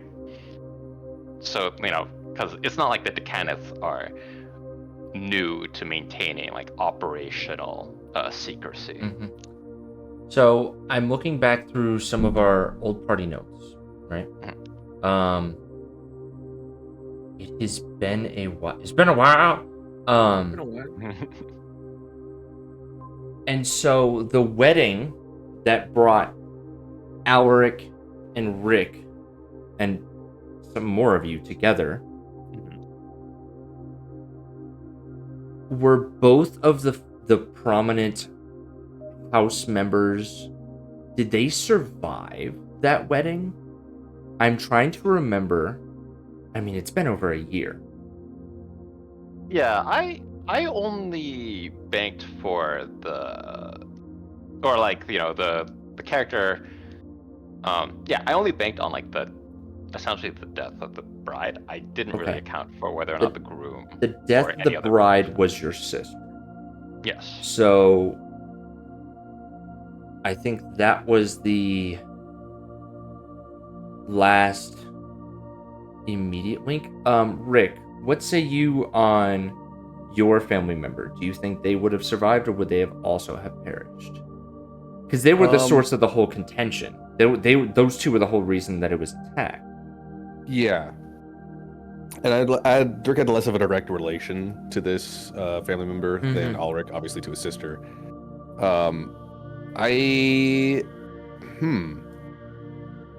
I don't think they would have survived. This kind of like just kind of put the whole thing to rest, I think, in that regard. Okay.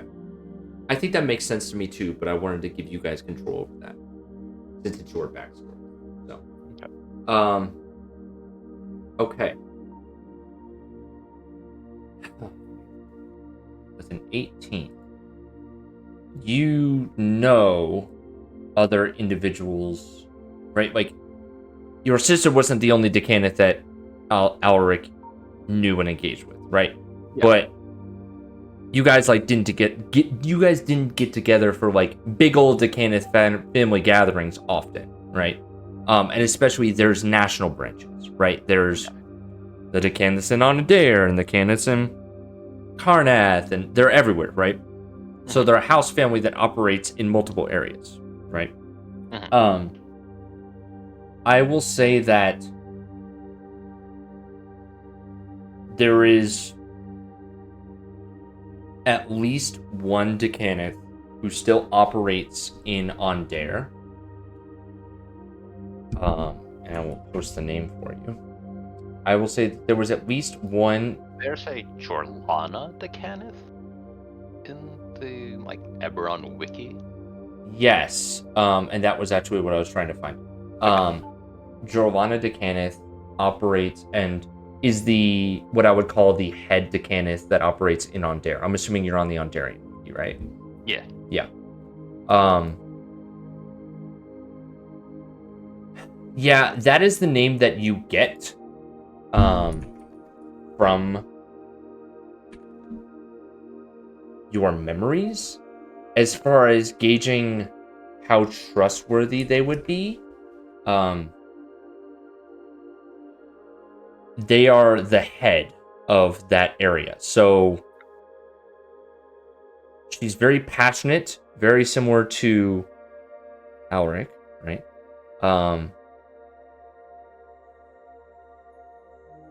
She may help you with this scenario. Okay. This would be an issue that you would... Okay, what you get from Alric's memories is that you would...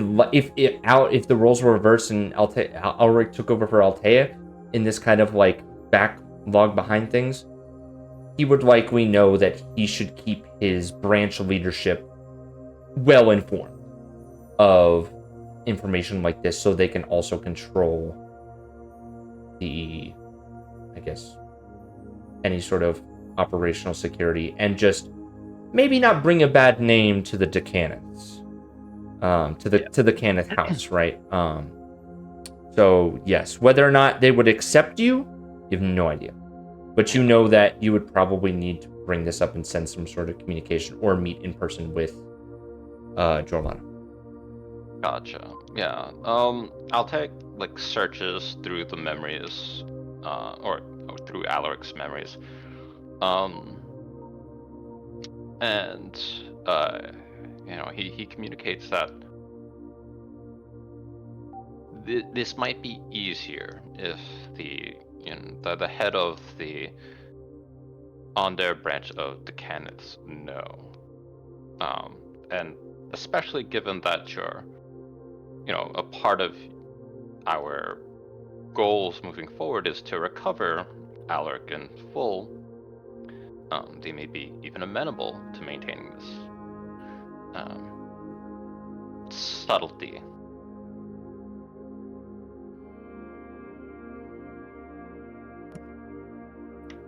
Okay. Well, I mean, we did send word back. Hopefully we'll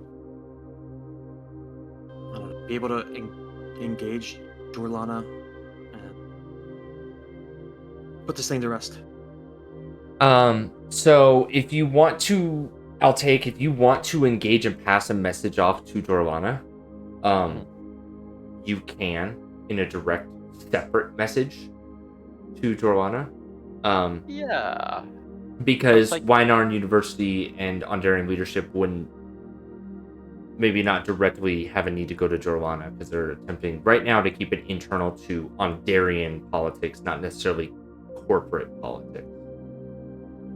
Gotcha. Yeah, and in fact, we even have the house signet ring of the Kenneth, so he'll send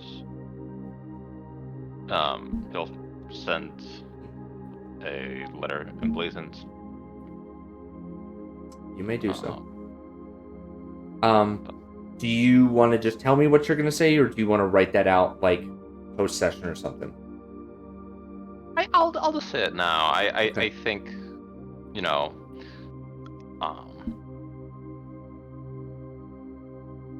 there is, you know, it's like, you know, it'll be coded. Yeah, just like in subtlety, like a matter of, you know, death and life, where operational, you know, security needs to be maintained. Like an agent, no. Yeah, the, you know, a separate persona, Altaic, needs to be, you know, established to ensure recovery, something along, you know. Okay. Yeah. Okay. All right. Yeah, because you guys are at Zarantir, this is more like snail mail because it's going with the Windsailor. You're not sending like recorded crystals, so you can actually get letters or actually get things or send things. So okay. All right. Understood. Gus is still standing outside. Y'all done in there? It's been quiet for a while. Come on in, Gus. All right. So, you want me to talk to the crew? We going with this? We're going with it. All right. What do you think, Gus? Listen, I just hope that they're smart enough to trust us in this regard. We'll see. I trust you. That's good. All right. So, you are now going to roll your first loyalty check. Oh, So, loyalty checks are asking a crew to do things in a way that they wouldn't do things they normally wouldn't. Right? This is a blind GM roll, Valerian, and the way this works is you blind GM roll me a D100. If the result is equal to or lower than the loyalty score, so if you get a 20 or lower, the crew responds to your commands.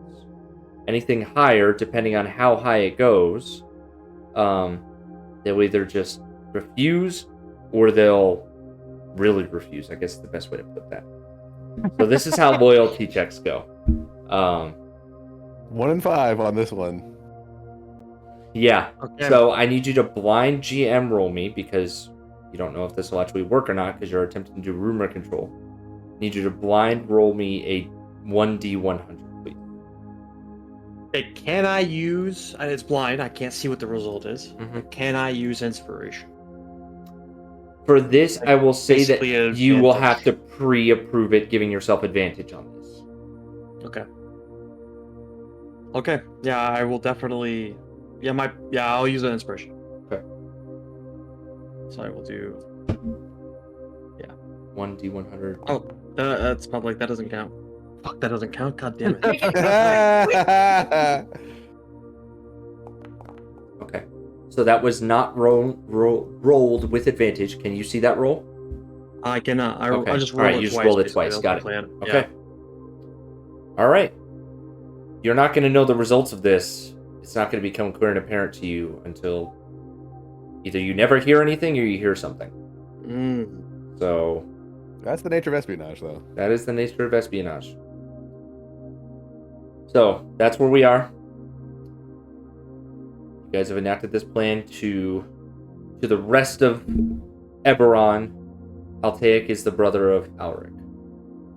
And your crew has been given orders to reflect the same in any dealings. Krath is under a vow of silence. Zephyr is more of a matter of trust. Yeah. That issue resolved. Before we get going, do you guys want to take a break? Or a kind of good pausing point? Okay. Come back at 25? Oh yeah. Sounds good. Alrighty.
When you guys make hot chocolate, do you use milk or water? And when you heat up milk, do you use a microwave? They make hot chocolate K-cups. We use those in our house. I prefer my hot chocolate with milk. So I usually make it with milk, and I heat it up in like a really small saucepan. Gotcha. Also, I went downstairs to get my coat because it's cold in this office, and I found my cat laying on my wife's pillow underneath that jacket. I took a picture for everybody to enjoy the moment. Oh. Oh, what a baby. She's just a weird gal. The old bitch. She's lounging right there, She's not dude. that old. She's 12. My wife's like, oh, she's so old. I'm like, used to dogs. We're like 12 is super old. Like, just chilling, man. She's fine. What is the conversion of cat? I guess they lived to 20, 24. Yeah, they lived to like their late teens, early 20s, generally. Indoor cats especially will live a long Indoor time. cats. Yeah. So it's more like 4 to 5 years than Yeah. 3 to 5. Yeah. Like big dogs last maybe to 10. Little dogs, like Sasha had a little dog who lived to 16. So, yeah. The wolf only lived like 10 years? Good question. I don't know about wolves. Longevity. But I know like big house dogs, like big dogs, like they don't have great. Yeah, the bigger the dog is, the faster they get to, they call it like seniality or whatever. Yeah. Basically, they're older, Yeah. faster. Yeah. But Yeah. a strange aside that no one asked for cats is there was a scientist in Japan that said that he could make cats live like 50, because the reason most cats that live a long time and then usually pass away at like 20 years old is because they have like a kidney issue. Yeah, they're And- constantly dehydrated. Yeah, and he made some drug. I don't know if it's like going around or anything, but it. That's why we give our cat wet food, at least 1 can a day. And then she doesn't drink water from her bowl, but we discovered this year that if you leave the faucet on in the bathroom, she'll hop up on the counter and drink from that. So we'll give her, like, every morning she'll be in the bathroom as we're getting ready. And, like, after we finish, we leave the faucet on, and she'll, like, drink from the cold. a couple flowing sips. water. I just have a fountain for Roman Yeah. and Yeah. Pistachio that Yeah. serves its own purpose. I bought one, too. And you know this bitch don't use it. Yep, I bought one too, and she don't like it. It's like a constant fountain next to her food that's been there for 1.5 years, and this bitch never uses it.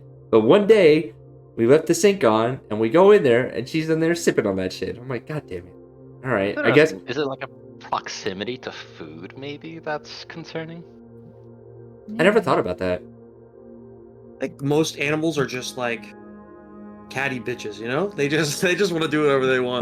The shelter we got her from, they're like, yeah, she's a bitch.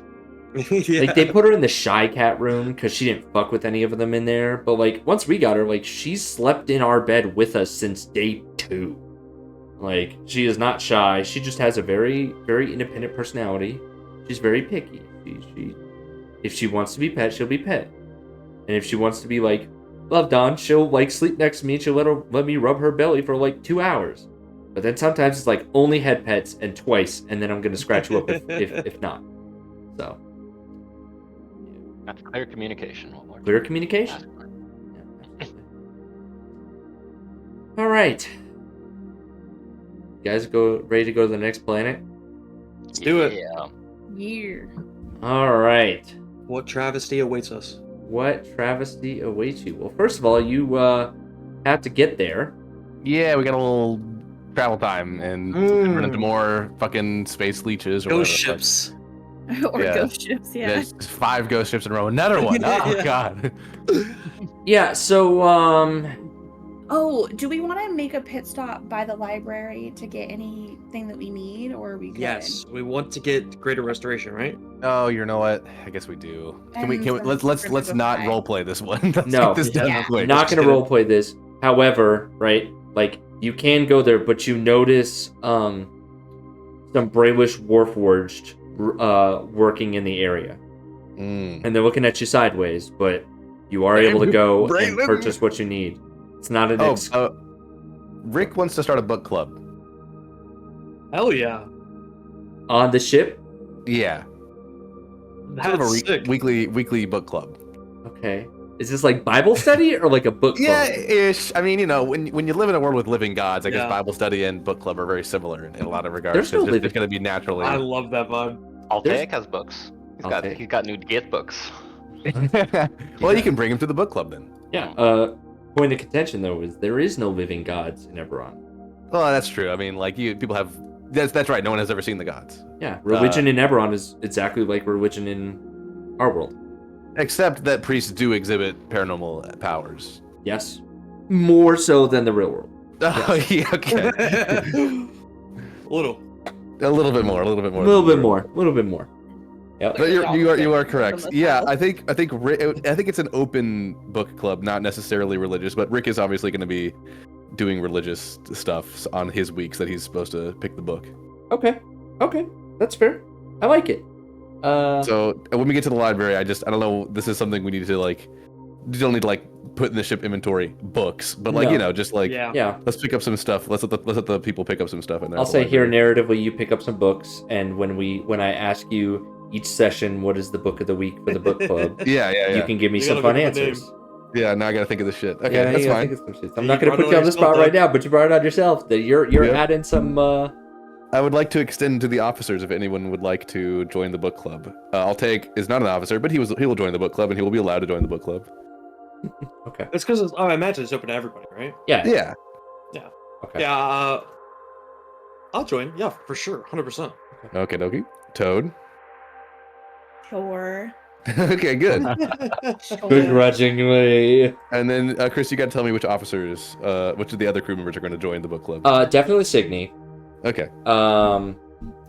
Gus, no. Mr. Blip, occasionally. Okay. Ethne, yes. Okay. Jules, yes. Roland, no. If you have a very, very like dry nonfiction book, Roland's all about it. Okay. And then John shows up too. John is also part of the book club. Okay. Tobrov asks and then probably says no. Okay. Let's see. Who Reasonable. else? Reasonable. What about Krath? Krath, I think, just wants to be helpful, so he'll show up. He's, yeah, he's, he gives it a solid C- effort. Okay. But yeah, he's still trying to learn how to be a better healer and doctor than anything else. Zephyr will come. He'll usually be quiet. But yeah, I think some of the more casual people would come. More of the crew not on the security detail, less militant folks. Definitely more of the entertainment crew like Elena, Pip, Dalen, and Fentia. They're very cultural and they care. If it's not a romance book, they won't show up. But if it's a Okay. romance book that week, they'll for sure show up. Gotcha. And we're all gonna read Tusk Club when it comes out, right? Oh my god. I low key might read it just this, or at the very minimum buy it. I feel like I have to buy it, right? Yeah. Yeah, like reading it. I mean, I don't even read the books that I want to read, So I'm probably not gonna read it, but buying it. I will putting it short- purchase it if it comes out in audiobook format. Oh yeah. Sure it I remember us talking about the audiobook. Mm-hmm. Sam doing all the voices. Oh, that'd be hilarious. Okay. So you circle back to the library. You get books. You also get some scrolls, right? I think we want to get at least 2 revivify scrolls. Mm-hmm. Which are 3rd level. If my Yeah. notes, if my memory serves me right, it was 100 gold per spell level, so that would be 300 gold per revivify scroll. If my memory Okay. serves me correctly. So it'd be 300 gold for a revivify spell. Because Revivify requires actual materials to be used, do we still need the materials You for the do. Revivify? Oh wait, hold on. Scrolls come with the material cost, right? Okay. Let me look this up. Hold on. Because I ain't sure. Material. Because the diamond is like, it's like one of those 500. things where the diamond is used. It says you can use an action to read the scroll and cast its spell without having to provide any of the spell's components. Okay. So I'm going to say that Revivify specifically because it has a cost, it's built into the cost of the spell. So the Revivify spells are actually 800 each. Because, Economically, that does make sense. Yeah. So it's going to be 800 for each Revivify. Fuck. Revivify. Yeah. Can anyone on the ship make scrolls? Rowan is your enchanter. He can make spells. However, he does not have the Revivify spell. He can prepare a scroll to be imbued with magic later for Revivify. So he can basically eliminate most of the costs, but someone would need to spend a night like casting. We haven't really done scroll creation in this campaign, but there's a whole process similar to like. Yes, he can help you cut down the costs, but someone would have to burn a spell slot to make the spell. Okay, well, let's just buy one, and then I think Total will make some at some point. Okay. I'll if you don't want to make this a big thing, like if you don't want to like make scroll, I'll recharge the cost and I'll just tell you what it is. I'll make a note to give that to you. Okay. Because I have another dungeon coach spell or scroll casting system, but I'm sure you guys aren't in that super much, so. Okay. Did we want Great Restoration too, just in case? I think so, yeah. Okay. I might also want to get some remove curses. Okay. Good point. What spell level is remove curse? I have it on my spell list. Let me look it up real quick. Let's say third. I think it's third, yeah. I have bestow curse. We don't want that one. We want remove curse is third level. Yes. Okay. Does it have a material cost while you're in it, Rick? It does not. It is just verbal and somatic. There, 300 for that. And then greater restoration. Is that fifth? Yes, I think so. I don't have it on my fourth level, so. Yeah. Let me look it up. I mean, fifth level. That's a fucking. Yeah, it's a. There's definitely going to be a limit on how many fifth level scrolls you can buy. Oh, for sure. And that does have a cost. Yeah. Material component. We bought two the first time that Val got purse. Did we use both of them or did we just use one? Does anyone remember? I think we got to the place and then we used one on me, but we kept one. And then we were going to use it on Alric, but he was like, I like being a little older. This is sick. And we decided not to use it. Okay, so we still have one. You have one. They have one more available for sale. And the cost is 600 gold. Okay, I guess we'll grab that. How many remove curse do we want? Like one or two. Yeah, a couple, because I can cast it, obviously. It's just be emergency situations. Okay. With something like Revivify, we'd have to have the diamonds on hand. The scroll is just so much more convenient. Okay. Okay, so I think we'll do one Revivify, two remove curse, one greater restoration. I don't know where else you guys are tracking, or if you just combined it all into your big gold count, but some of the loot you guys have found has been gems. I don't know if you've separated that from the gold cost or not, but... No, I have not yet. Got it. Well, I haven't accounted for the cost of those yet, but we have enough to go without that yet. What I'm saying is, if you are making scrolls of Revivify, like, if you know how many diamonds I think I've given you some diamonds. So, amongst other spells, because not every faction trades in gold. So, right. I'll go through that this weekend. Yeah, fair enough. Yeah, I can track that. Yeah. Okay. All right. Anything else you guys need from the library? I think that's it. All right. So you were at Zarantir. You went to the ring. So that's 2 days. 2 days. And Therador is 6.5 days. I'm gonna round it and say it's a 10 day. Yeah. So this whole side trek takes a 10 day. All right. That 10 day can be used for downtime. That 10 day we can call it downtime. You guys can message me outside of session for that 10-day. I think we want to get to some real gameplay here. Yeah. So The only thing, Chris, and I really don't want to delay anything, but like with my Griffin. Yes, we'll give you. Let's do your Griffin, because your Griffin is immediate. Right. So yeah, I mean, for Zorantia, I just want to make sure I can take him on to the next planet. You know. Yes, like, and so we'll say that you. So the only thing we'll do for this is you finish your training, your next level of training, to teach Phantom another trick. Right? Isn't that what it is? You teach them another trick. I think he wasn't completely trained for non-aggression. I think he was trained for non-aggression. Hold on, I think I have it on the sheet, don't we? Let me look here. I put Phantom in the cage because he was He's in a the bad way. boy. Non-aggression is done. Ride is the next one. Ride was yes. So you can now ride him. He's been trained to accept a rider, but you're not stunt riding. So a creature mounting it can elect to treat it as a controlled mount. So yes, Phantom is now officially a mountable creature that you can take with you. Amazing, wonderful. Mm-hmm. That's it.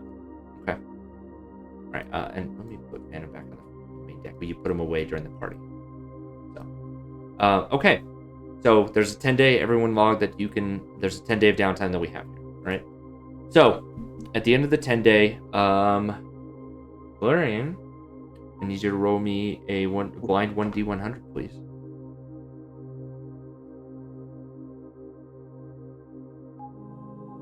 Come on, space leeches. Okay.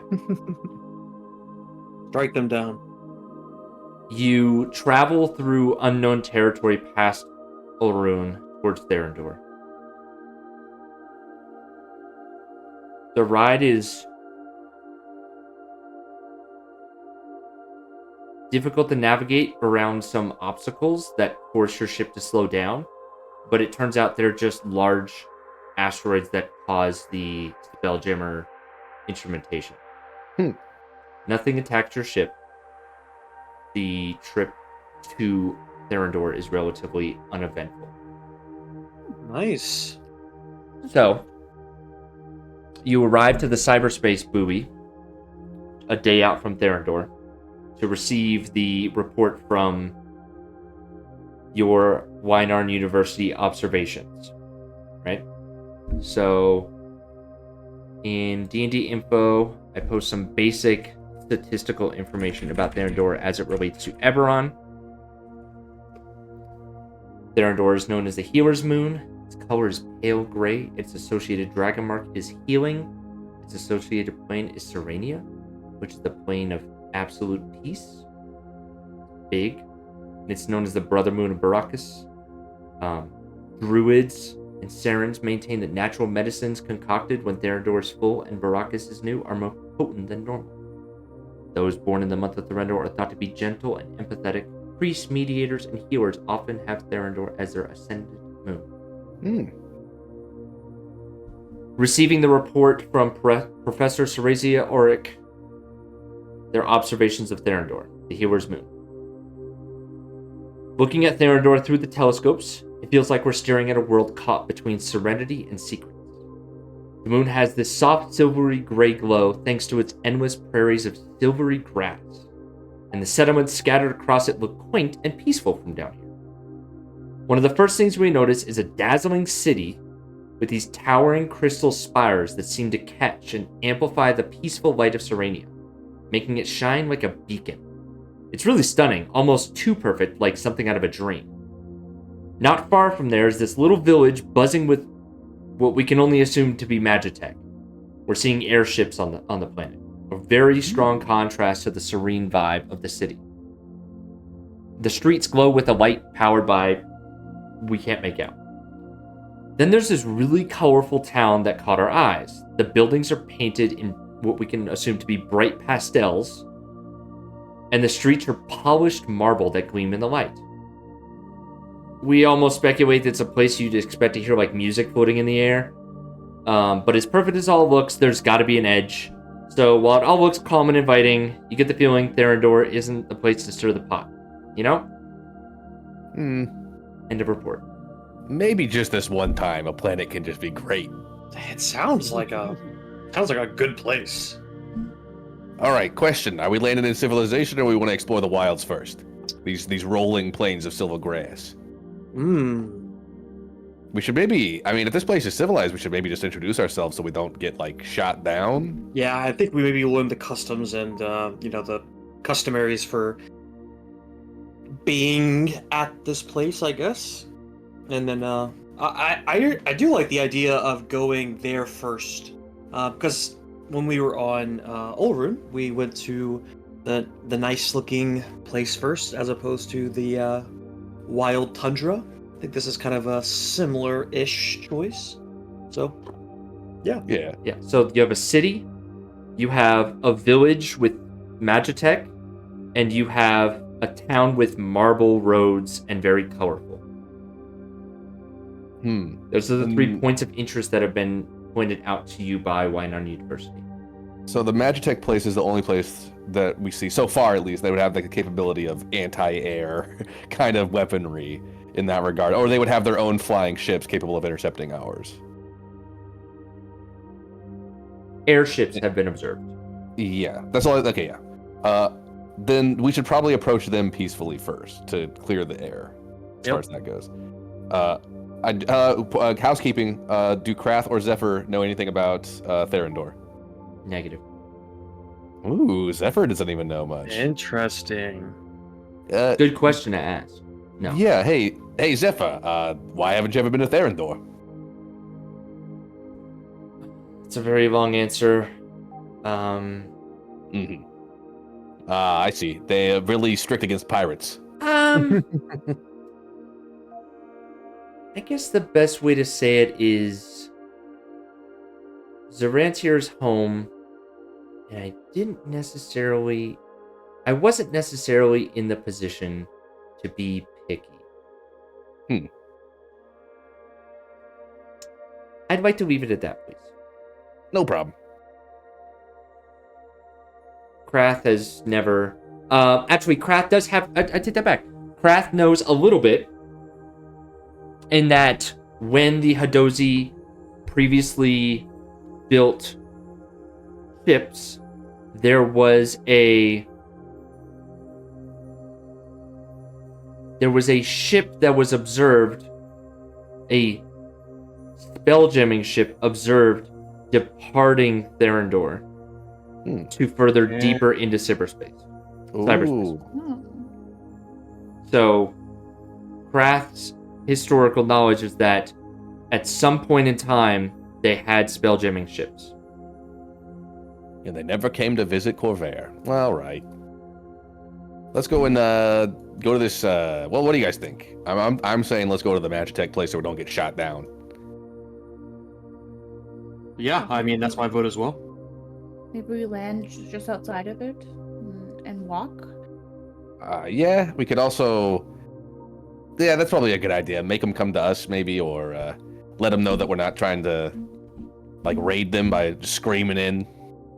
Yeah. If they've had Spelljammer class before, do they have existing air cyber ports or like landing? Would you like to get closer to observe? Maybe we should. Sure. Okay. And there's no like cloud cover over Therendor or anything. Not like unusual cloud cover. No, there is not unusual cloud cover. The weather patterns here seem extremely peaceful. This is the place. Nothing weird's gonna happen here. No hurricanes, no light and dark side of the world. I mean, this is perfect. Yeah. All right. So, stupid thing. That crowd outside of our officer quarters went away. Good. Back to work. Yeah, get out. All right. Now they're back. Damn it. As you descend down to this Magitech city, the smoke clouds billowing out of the top of some of these buildings give you a sense of technological advancement, a sense of development. You see a tall spire jutting out from the top of the city with airships docked at it. You reckon that your ship is reasonable enough sized to dock at this port. Do you dock in the port or do you land outside the city? Outside the city stretches miles and miles of farmland. Now, I don't want to scare any random farmers. If there's a spot for us to park, we take it. And as we're approaching, anybody coming to intercept us? You see a figure waving you into the port. A large figure that slowly grows larger and larger as you make your way into the port. Is he growing larger because we're getting closer, or He is has he a growing perspective. larger out of perspective? Your perspective is being shifted in a way that the city seems to be much larger than you would expect, as if it's oversized. And you realize that this city is not a city of humans.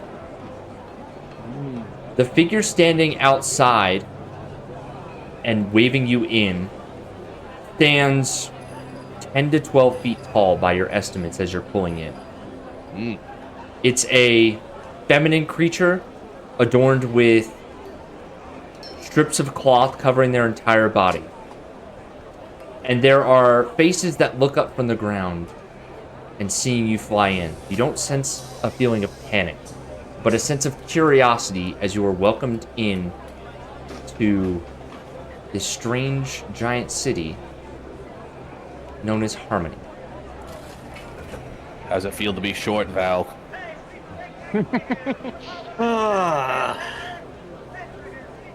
Well, we guess we gotta go meet these people, huh?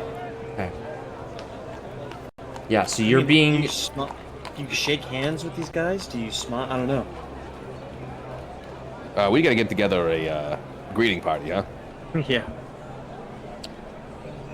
Yeah, so who's your landing party? Who's your greeting party? Is it just the party?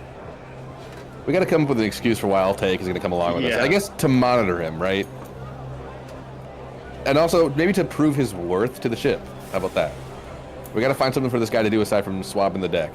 Well, if he's already disguised himself as well, we need to prove that he's a thing. That's true. That's our cover story. He's an officer. His cover story is he's an officer now, too. Haha. Okay. Oh, wonderful! I'm an officer. All right. Well, not officially. You're just sort of unofficially an officer. Fake officer. Two Look, steps forward.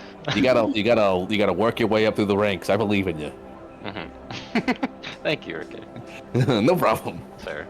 All right, Gus. Let's make sure to tell Gus no weapons on deck. Gabba dab balls. All right, no Seems weapons. peaceful. Let's go meet him, I guess. Take it away first, me. I mean, it's kind of the captain's job to do that. Well, Unless you want me to. we'll go at the same time. We'll go at the same time. Okay. Okay. So as you depart the Dragonhawk, your feet strike solid steel, and you feel immediately dwarfed by the size of everything around you. Everything seems built and purpose-built and designed for people twice your height and build.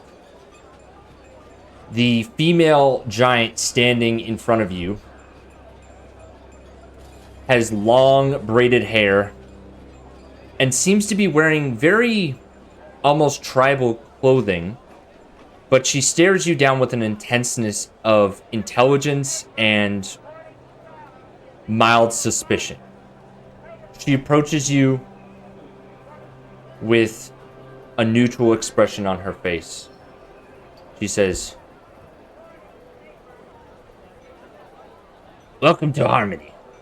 I am Slogi, boss of trading old things. Who are you?" We are the Dragonhawk. We come from a different place. We want to introduce ourselves. Hi, I'm the first mate, Ricker. This is Toad. Toad, if you'd like to introduce yourself. I'm Toad. I am a xenoarchaeologist and chef. And druid. Hello? Hello? Welcome to Harmony. What brings you here?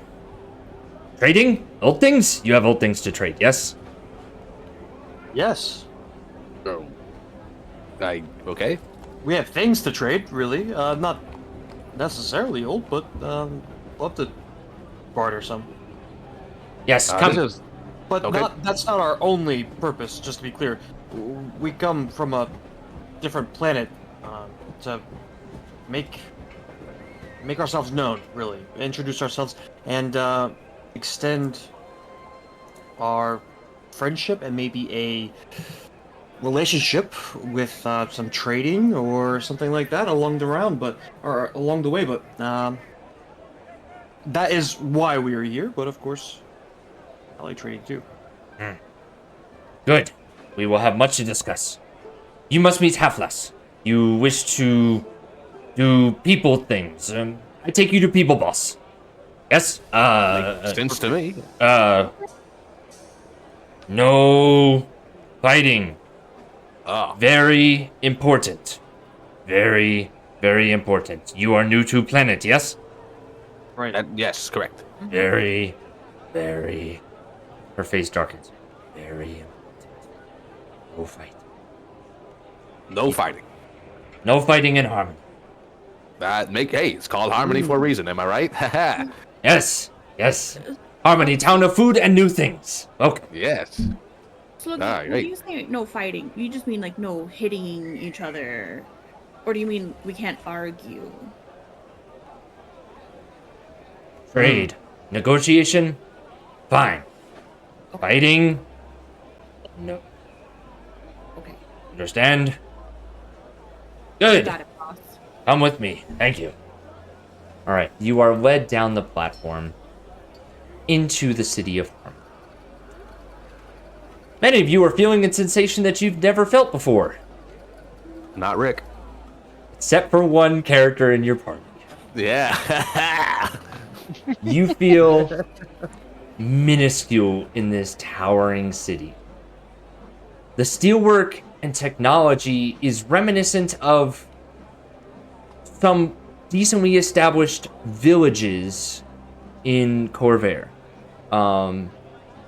The simplicity of the farming towns has grown in complexity over the years as Magitech makes its way out of the major urban areas into the villages. You get the sensation that everything here was built here. You see patchwork, you see workers, giant workers lumbering over you, towering over you, working on the steel lines, adding more additions to the towers, adding more additions as you go. You see things very reminiscent of what you've seen on your planet, right? Maybe the way the technology is developed is different. The airships certainly look different. The airships in Corvair are more like ships that seem to have more of an aeronautical design. Here, you see blimps slowly coasting in the air, alongside a few smaller craft designed for one or two people. Well, one or two giants, so it'd probably fit 12 of you. Soaring through the air in this relatively small but highly developed village of exclusively giant. You're led through the passageways in a very metallic structure, and you're brought down as you're walking. Different giants pass you. They give you a look of curiosity, but not a look of fear. You get some smiles, you get some head nods. You're getting the sense that this is a farming village that has grown up with the times. And Slogi is bringing you in and kind of discussing with you all the old things that are being traded, as she's doing such a great job, kind of humble bragging. She mentions all the new things that are being made. She's very proud of her sister Vogie of doing a great job making new things, and they have done very well for themselves as a city. Is there anything you'd like to talk to Slogi about before you meet Half? Hey, Slogi, y'all ever seen any people like us before? Yes, there is human small folk city. I don't say small folk. Human city. On your walk might be 7 days, 8 days. Just east of Harmony. They are happy folk. That sounds good. Yes. Anything else? Have you ever seen anyone like me before, Slokey?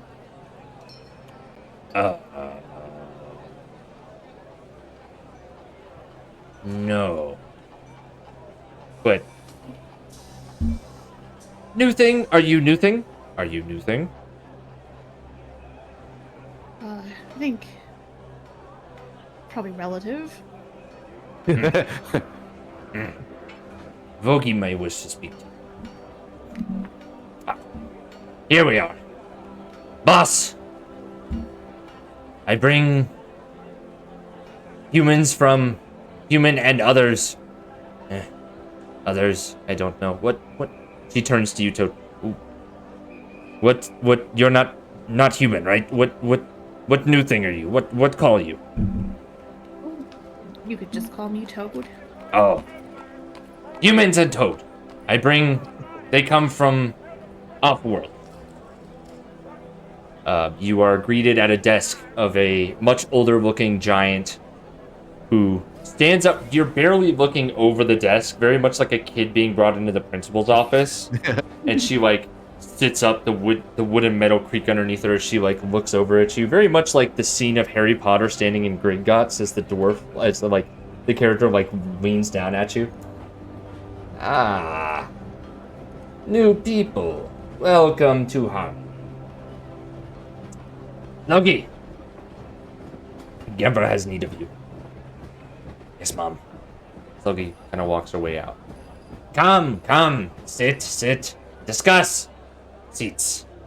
She gestures to the massive seats that are in the room that you are far too small for.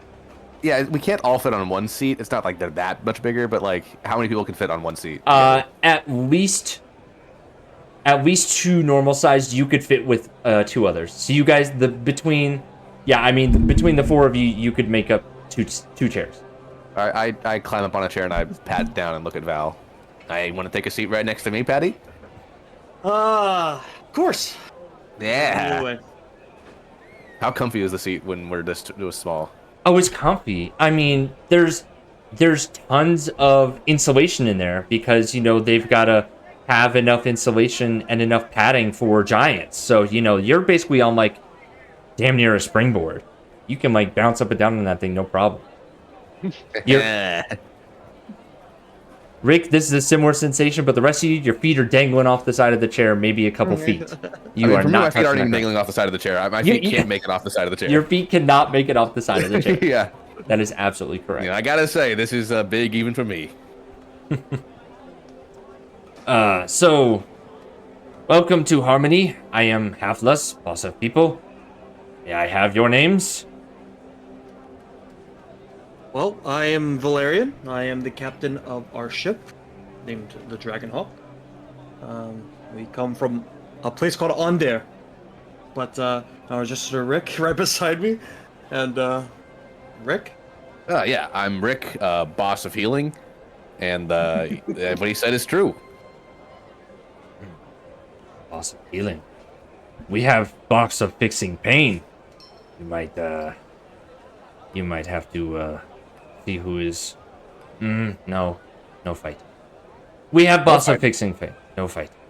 They're similar, they're similar disciplines. Yes, they are different enough that you can be both bosses, yes? 2 bosses is totally fine. It's a democracy or something. I don't know. More bosses, whatever kind of... Yeah. Yes. What can Harmony do for you, travelers? I mean, the question is, what can't Harmony do for us? This place seems great. You flatter Halfless.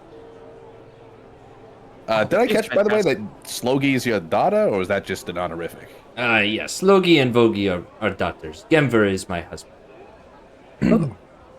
Yes. So, is Is your family kind of runs things around here? Yes, yes. Yes. You can say that. Oh. And just curious. I mean, this place seems like it's on the up and up. Our civilization is also on the up and up. We just got the ability to travel between planets. How long have y'all been able to have airships? Just kind of trying to get a historical record here, because we're gathering cultural information. Yes. Well, Vogie build flying ships, 10 moons ago? 10 circles ago? Mm. Yes. Okay. I believe about 10 circles ago. Very proud. Move very fast. You like? I mean, best way to get around. Come on. Yes. Well, we can make his new thing. Vogie can make new things for you.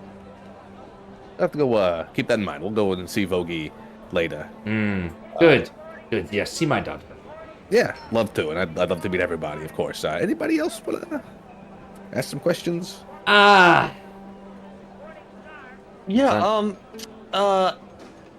There's a boss of fixing things, a boss of fixing pain, as you said. You said you're the Slogi actually told us that you're the boss of people. So you have like the final say so? Like I'm just of this whole place? Yes. I help when discussions need to be had about differences in opinion, and we help come to peaceful arrangements. Because, again, remember... No fighting, right? Yes, you get it. I'm catching on. You got it. Yeah. Hey, I want to run a deception check real quick. Okay. Deception check? Yeah, on Halfless. Make sure... Well, I just want to make sure Halfless isn't lying to us. I'm going to try to see... You mean insight check? Yes, insight, yeah. Okay. I want to see if they're deceiving us about the nature of this place. Okay. So far, at least. Yeah, go ahead and make me an insight check. Give me a blind insight check, please. Okie dokie. I would love to give you a blind insight check. So that'll be blind GM roll. Insight. There you go. Okay. Halfwood seems like on the up and up. Okay. Good. Yep. This place, like I said, this is good. It's a good place, people. I think we finally found a place that's not going to kill us. By the way, we've been to other planets. It's been bad. It's been bad to the other places we've been to. Oh. We have not... Fighting there. I know we have heard of new thing, that ship that flies outside of Therendor, but have not been. The humans, you don't know the humans? The humans say they are from space people too. You don't know them? They tell you what space? They say that they are from Center Planet. Eberron?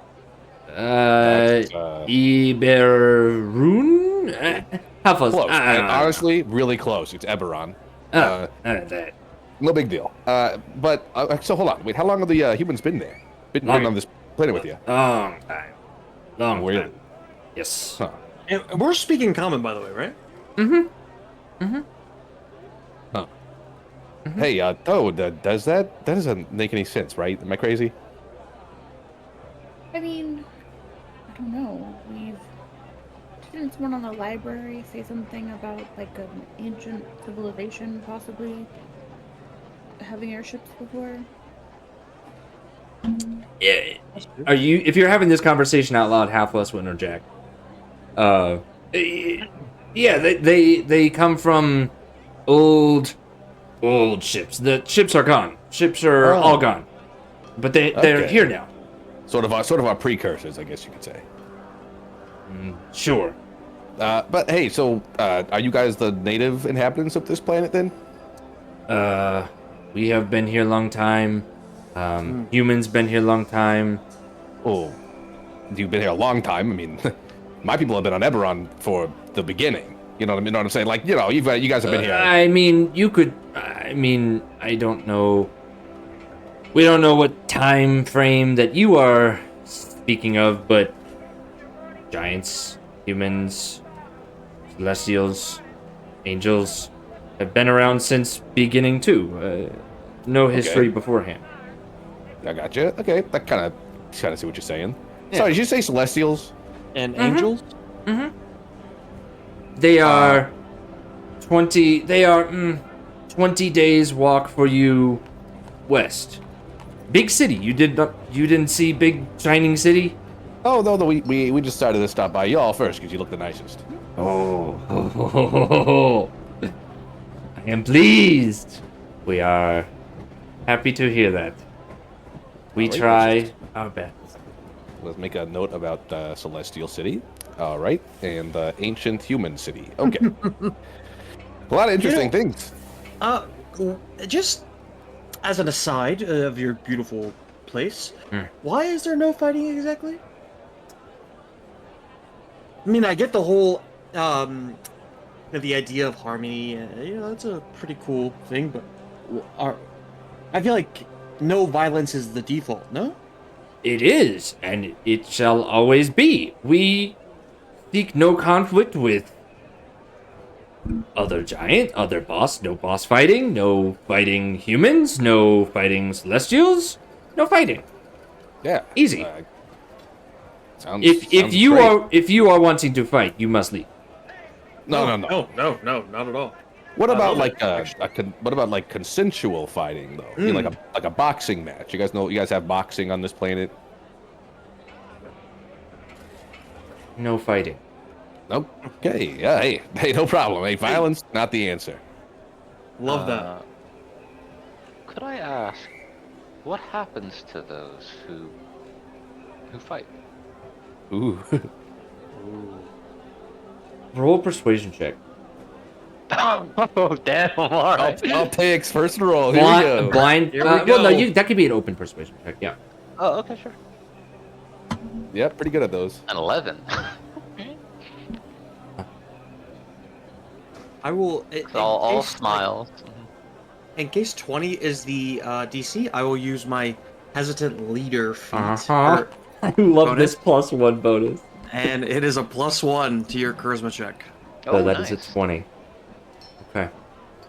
And I think it just manifests as soon as Altaik starts, speaks up, Valerian looks at him and gives him a nod, like an approving nod. Rufus pauses and kind of looks over you all. You are new, so I will tell you.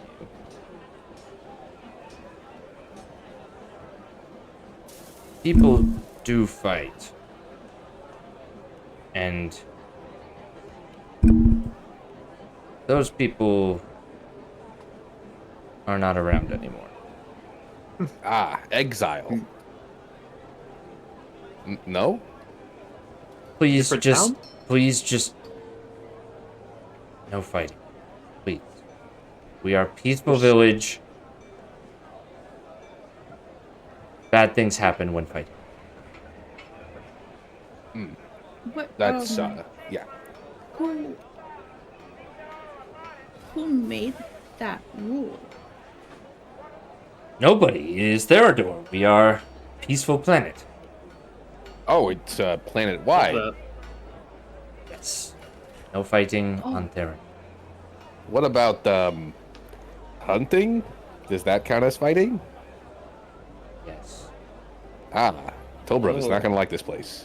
Oh dear. Wait, can I... Thinking back to the walk over here, any food places at all?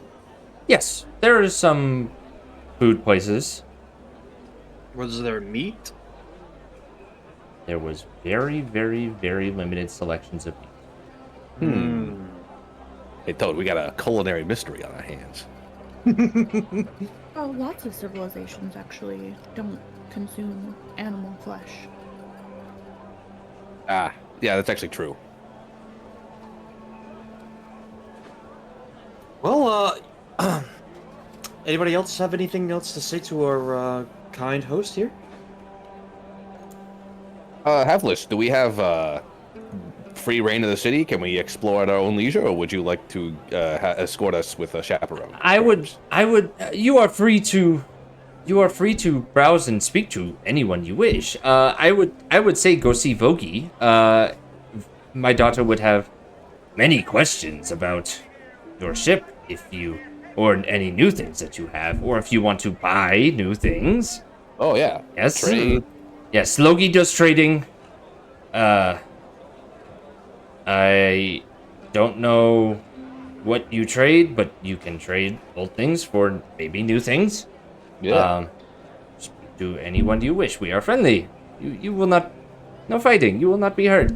Don't fall. Do not fall. Do not fall. It is a long way down to ground. Hey. Not a long way for me. Yeah. That's what you get. Okay, thank you very much. Vogie may give you. She mentions that Vogie may give you a more branching tour of the city, but Half-Lass has something that she has to go attend to.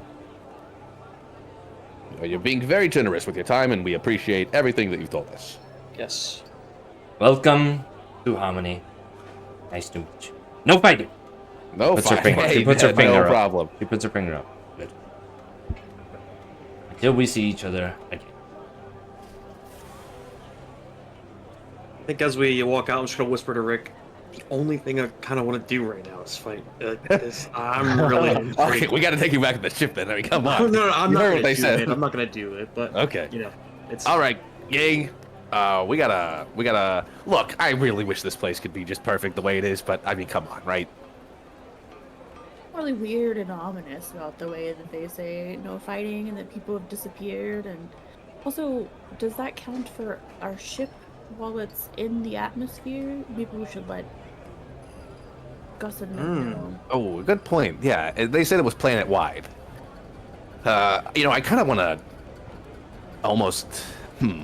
There's a lot to unpack here. there is. I want to figure out what these people eat.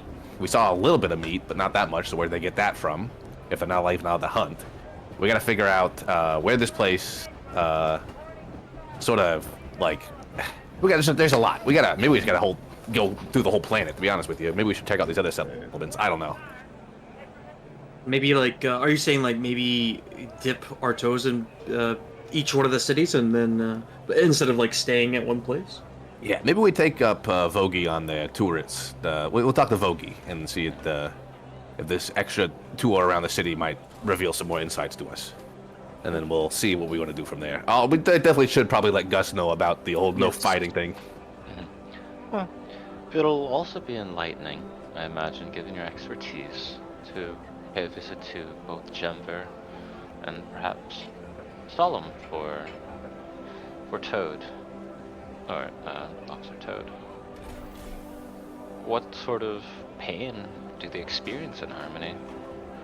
It can't all just be false. That's a good point. So Half-Lass has directed you to go see Vogie for a tour. You've met Slogie. You've heard of Gember.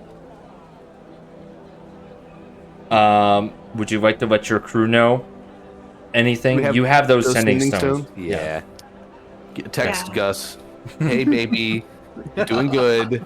Don't fight. You up? Question mark. Yeah. Plus 3. Okay. Yeah. Yep. Gus. Okay. No, but Everything like, all no, right? seriously though, don't they? It's like it seems like it's a very like he can't even hunt. Don't tell Tobrov that he can go hunt. He can't go hunting. I'll make sure Tobrov stays on the ship. I know he's Got gonna it. be devastated because this place looks like it'd be great for hunting, but he's gotta not be hunting. Okay. All right. And I'm disappointed about that too because I kind of wanted to go hunting with him, but just tell him we'll wait till the next planet. All right. You're the boss. All right. Yep.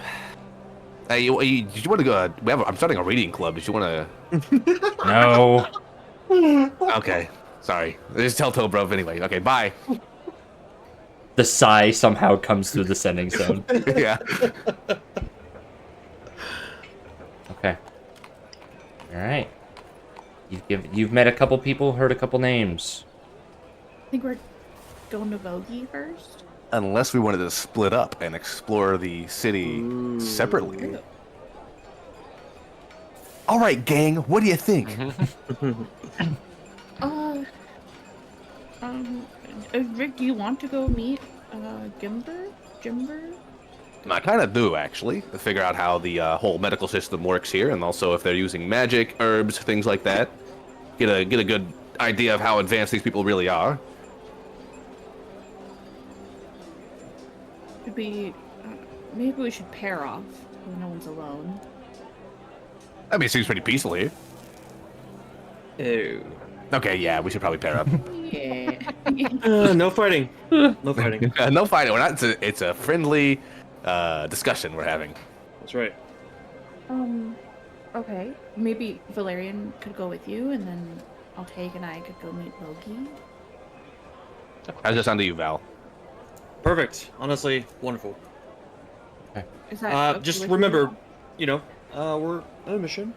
We're see what you see, write it down, all those good things, and we meet back here at some time. Yeah, no fighting. Gotta be clear about that one.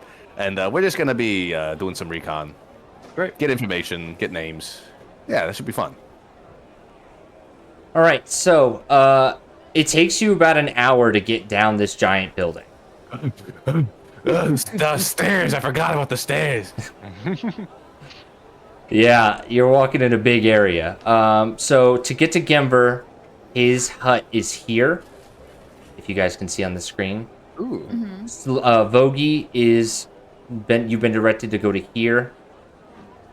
And Vogie and Slogie both operate in here, and then Halfless was in this big area. Gotcha. So Okay. I guess we split up at Gimver's place, basically. You guys can do that. Okay. All right, Toad, I'll take. Good luck. Don't fight. No fighting. No fighting. Hey. All right. Let's do Toad, and it was Toad and Valerian. That was the pairing. Toad and I'll take. Toad and Altaik. Okay. Toad and Altaik. Okay. The two of you make your way into the massive doorway inside this area, and you see several giants rolling around. Most of them have just minor cuts, minor bruises that just looks like maybe just injuries while in some sort of construction. One of the giants has a broken leg. It appears like it's from a fall. There's another individual who looks significantly more banged up. Oh wait, hold on. All right, This we're gonna go see Vogie. Oh. Altaik and I. Oh, but yeah, you What I guys. said. Damn, this do place that. of making new things Sorry. sucks. Sorry. All right. So who is going to see Gemver? I'm unionize. sorry. I'm confused. Me, Who's- yeah. So Rick and Valerian are Okay. going to see Gimver. I apologize. Let's keep on Gemver then. Rick and Valerian, you're going to go see Gemver. All right. So Yes, these are what the two of and- you observe. I apologize. Yeah, we see some banged up. Okay, yeah. Now Yep, we're back in it. Yes. Yes. And then you see Gemver, which you can only assume is Gemver because he's the only one seemingly helping out people with the massive shrubbery, right? Like, to him, it's just a shoulder adornment. To you guys, it's like, is that half a fucking tree trunk growing out of his shoulder there? And he is leaning over, attempting to help out Solemn. And Solemn looks significantly injured. He looks really banged up. Gemver's back is turned to you as he's trying to help Solemn, and he's speaking quietly to Solemn as he's trying to help press the poultices and help try to heal some of his significant wounds. Before we approach, do I see any like evidence of him using magic? Yeah, roll me a. Let's just do an Arcana check on this. Okie dokie. Can I assist? You may. You guys both know magic. True. That was a blind GM roll. Oh well, here. Yeah. No. Okay. My special. I need a roll. Oh. I'm sorry. Okay. Okay. Just yeah, that's fine. You witness Gemver harvesting the magical energy of nature. You get the sense that Gemver is probably a druid like Toad, Mm. and using some load, I'd say maybe second, maybe third level healing spells on Sullen, who is trying really hard not to power through the pain as Gemver is attempting to treat Sullen. Captain, do you think we should intervene? Yeah, I mean, I think yes. Be a good way to make He's a good hurt. impression. You can help. I can watch. I can help any way you want me to, though. Obviously, I have 2 hands. Yeah. But yeah, let's go. Let's go.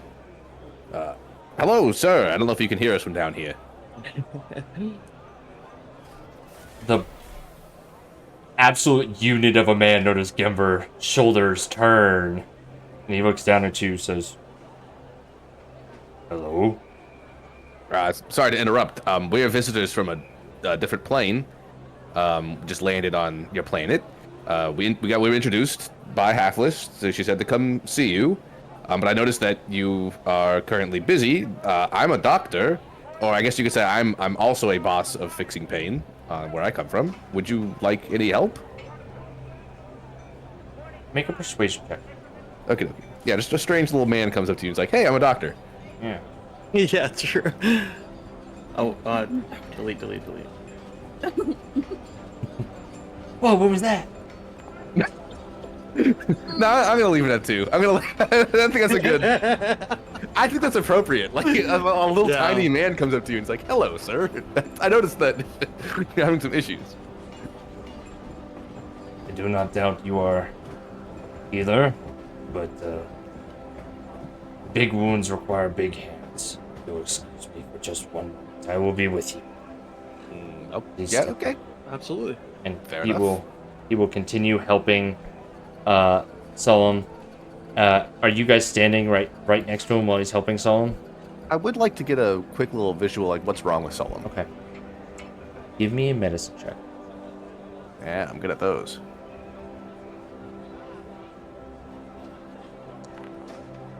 Are you? Okay. Well, hold on a second. Let me check my character sheet real quick for this special thing I've got. Mm-hmm. You have a special thing? I do have. So I have emergency experimental medicine. I have learned how to quickly understand biology of creatures not native to Eberron. Ooh. So I don't suffer familiarity penalties when treating creatures, but this is more of a physical. You're also observing. I will. Yeah. I mean, the wording of your bonus level up perk is a. It's not a. What's the word I'm trying to say? It's flexible. It's flexible. I tried to write something. Inspiration. Yeah, I tried to give you something broad, but also making it make sense to this. So. Yeah, in this case, I'm just looking for like a general feeling of what's wrong with him. So I'm going to use an inspiration and reroll Okay, this. go for it. And let me do that. There we go. Oh. I'm going to use my second inspiration, if you don't mind. Go That for was it. that was by the way, double Double crit. ones, because you crit failed and then crit failed. Oh my god. Yeah. dude. So that was the double. Wait, you lucky. re-roll? Oh my god. Yeah, Yeah, I reroll rerolls ones. Dude, And then he double got a one. 1. It's like the odds of that happening, by the way, crazy. I'm going to use my second inspiration. Reroll that one more time, and I mean surely this one will do it. famous last words. Yeah. I mean, Rick is just so charmed by this place, he can't think straight. Okay. I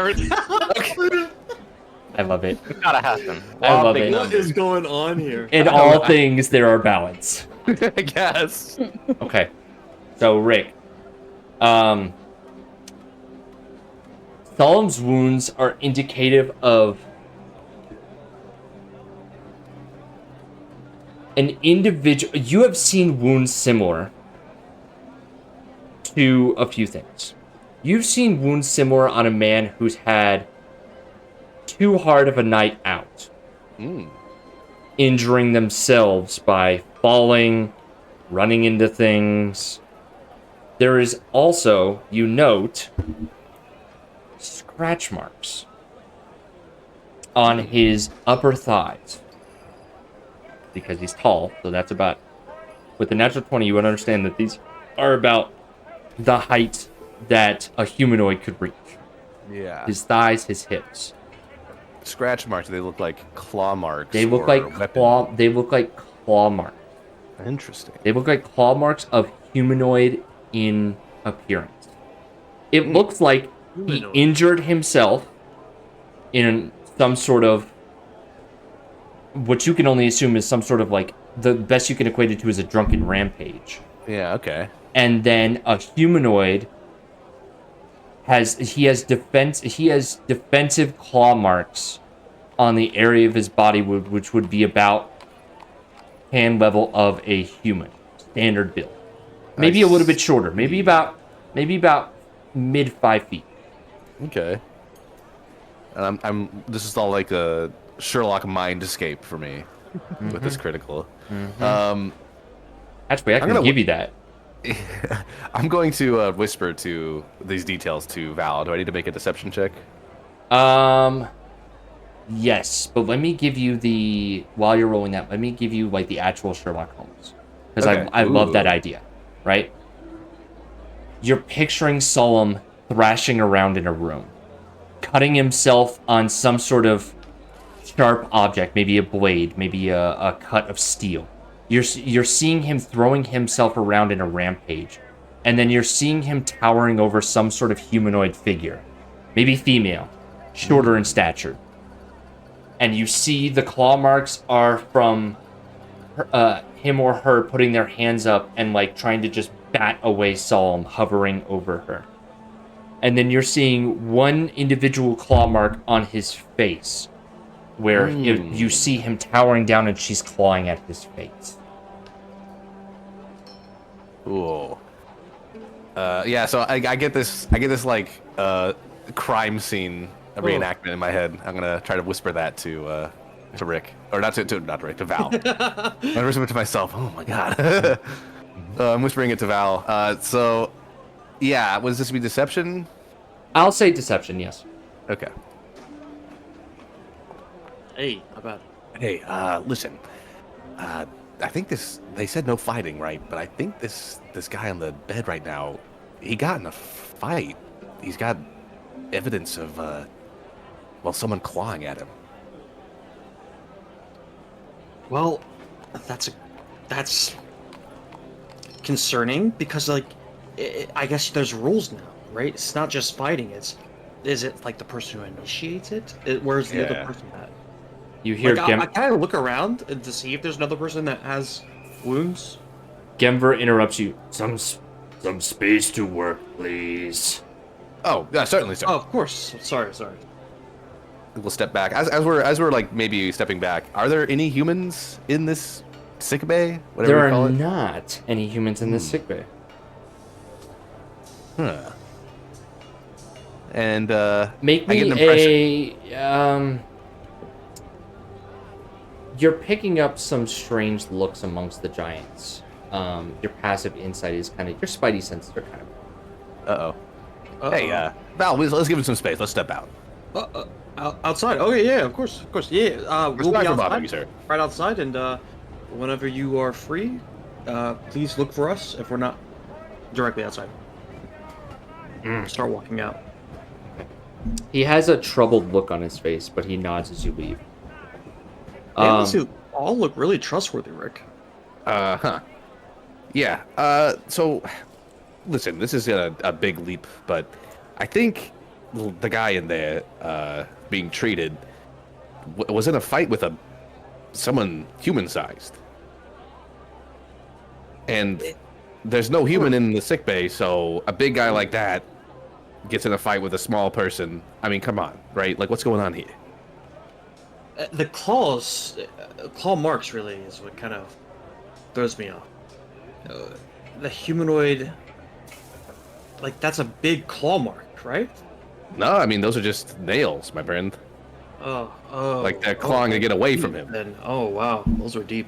Yeah, it's Okay, not so good. then he looks like the aggressor, then, right? If we're kind of thinking mean, of that in that way. Not to be like heightist or anything, but it is difficult to imagine how someone our size, well, someone even your size, could pose that much of a threat to these individuals, physically speaking.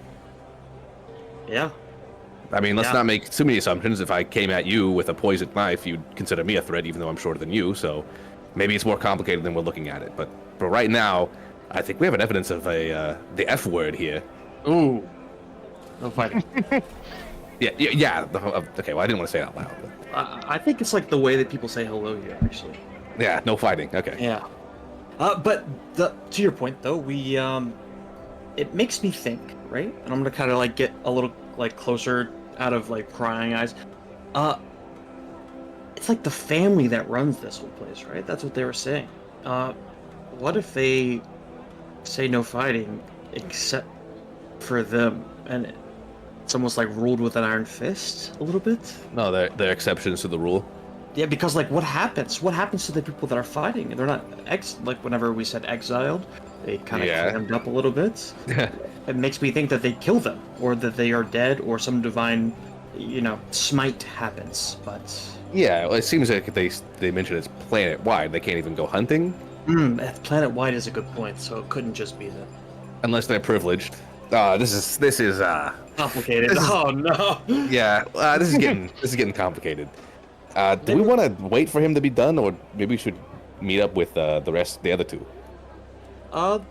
Do you have anything else you want to? Well, we didn't really get to talk to him at all. But do you have anything else you want to say to him? Can I check and see, like, how long do I think it's going to take for him to treat Solemn? It's gonna take him some time. I think we'll have plenty of time. We can probably just catch him back here when we after we reconvene with Toad and Altaic. I think they might want to hear this. Yeah. Good point. Camera flies up and flies down to Toad and Altaic walking towards the area of Vogie. There are people, there's giants wandering around carrying bundles of food. Harvesting of grain seems to be a primary driver of a lot of the workforce here. Grain and new construction seem to be the biggest things that everyone seems to be focused on.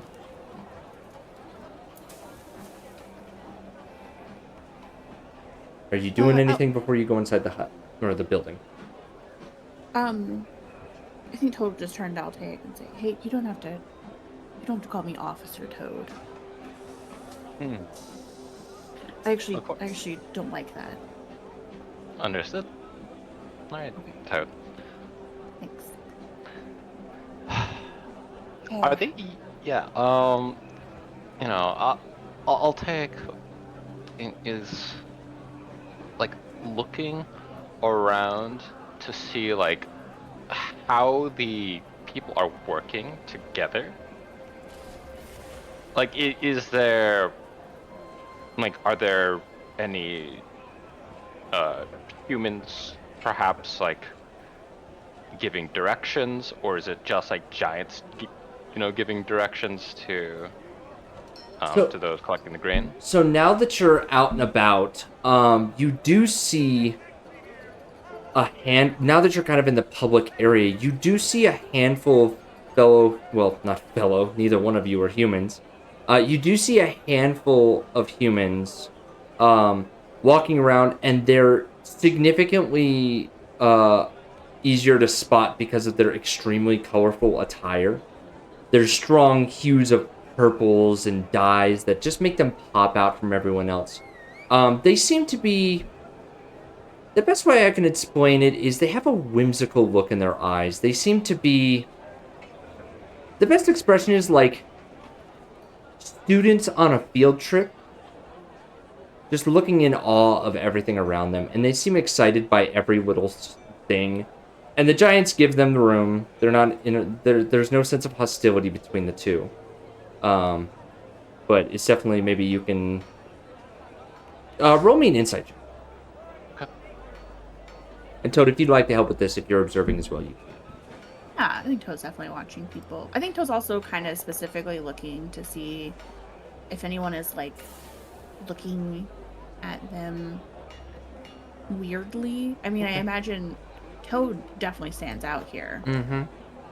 Toad's a little preoccupied. You're a little preoccupied with the super colorful humans walking around. The garb that they're wearing would not be unusual in a extremely extravagant Ondarian ball. Maybe not as far as the level of formality of the dresses and attire, but definitely the color schemes.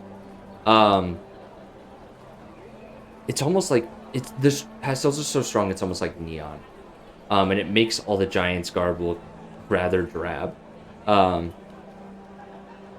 They seem to be almost a nuisance to the giants. Like they're not mad at them, but it's more like, all right, kid, go over here, kind of thing.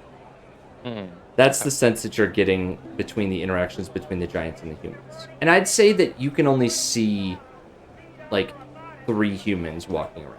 It's definitely sparse. On the topic of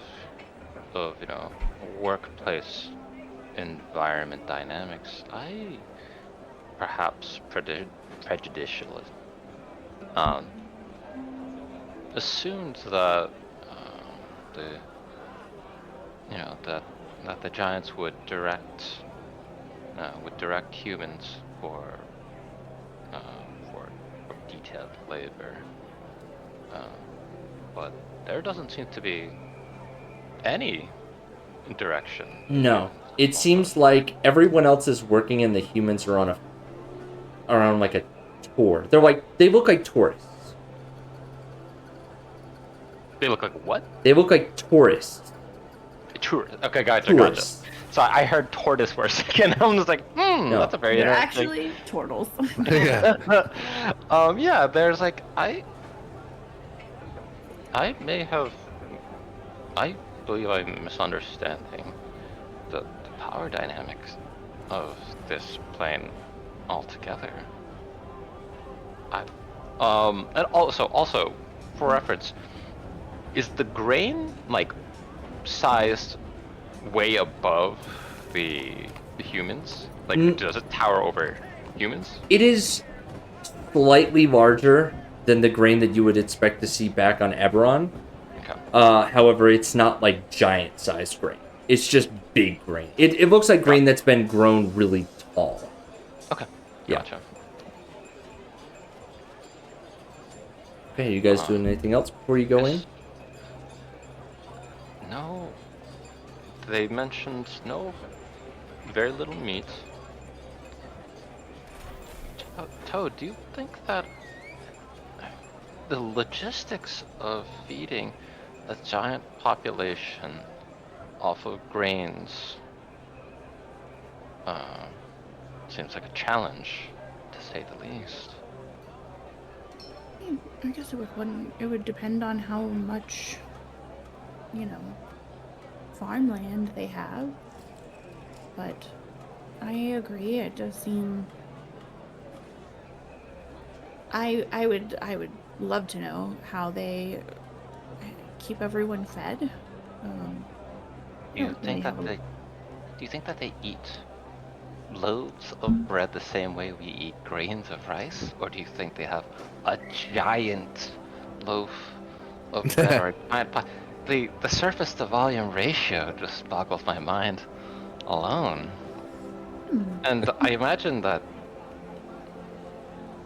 I off of this would imagine that there are no human bakers, that the two would simply be tourists.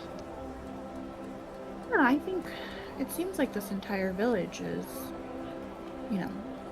occupied by giants only. The humans here do seem like they're maybe from the other town with the colorful roads. And they would certainly fit in there more. I wonder if there's not. These towns are not that far from each other. Is there not trade between them? Is there not?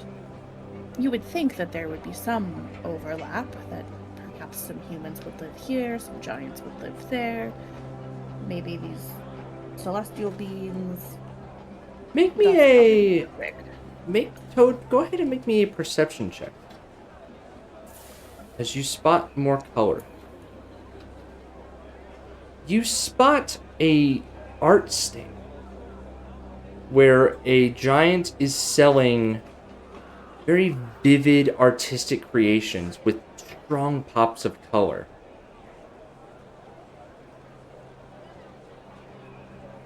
And it is more abstract, more landscape, less of people and things.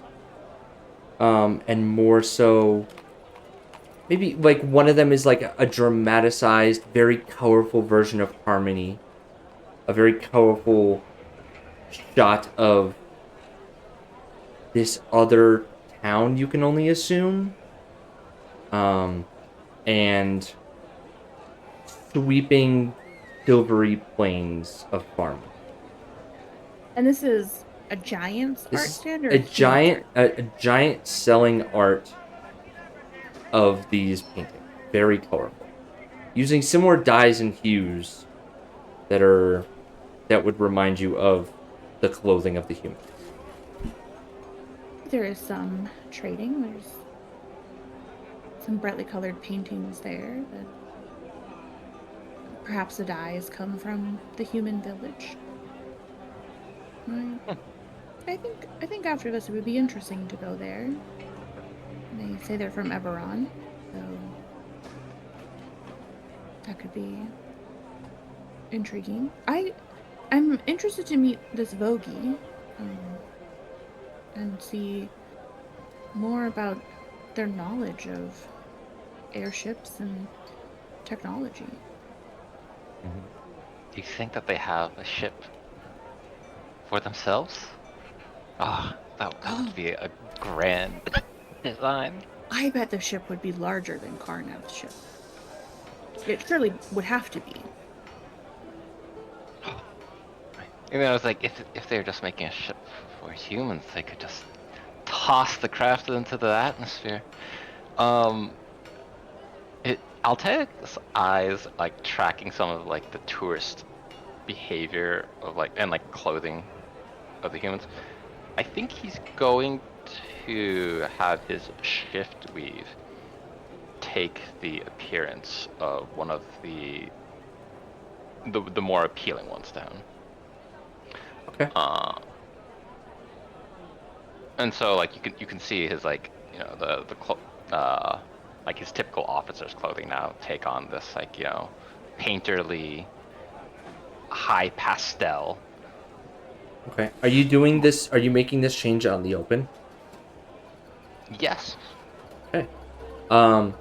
There's a sudden gasp as you turn into one of those bright, colorful humanoid creatures, and you hear a handful of ooh, ah.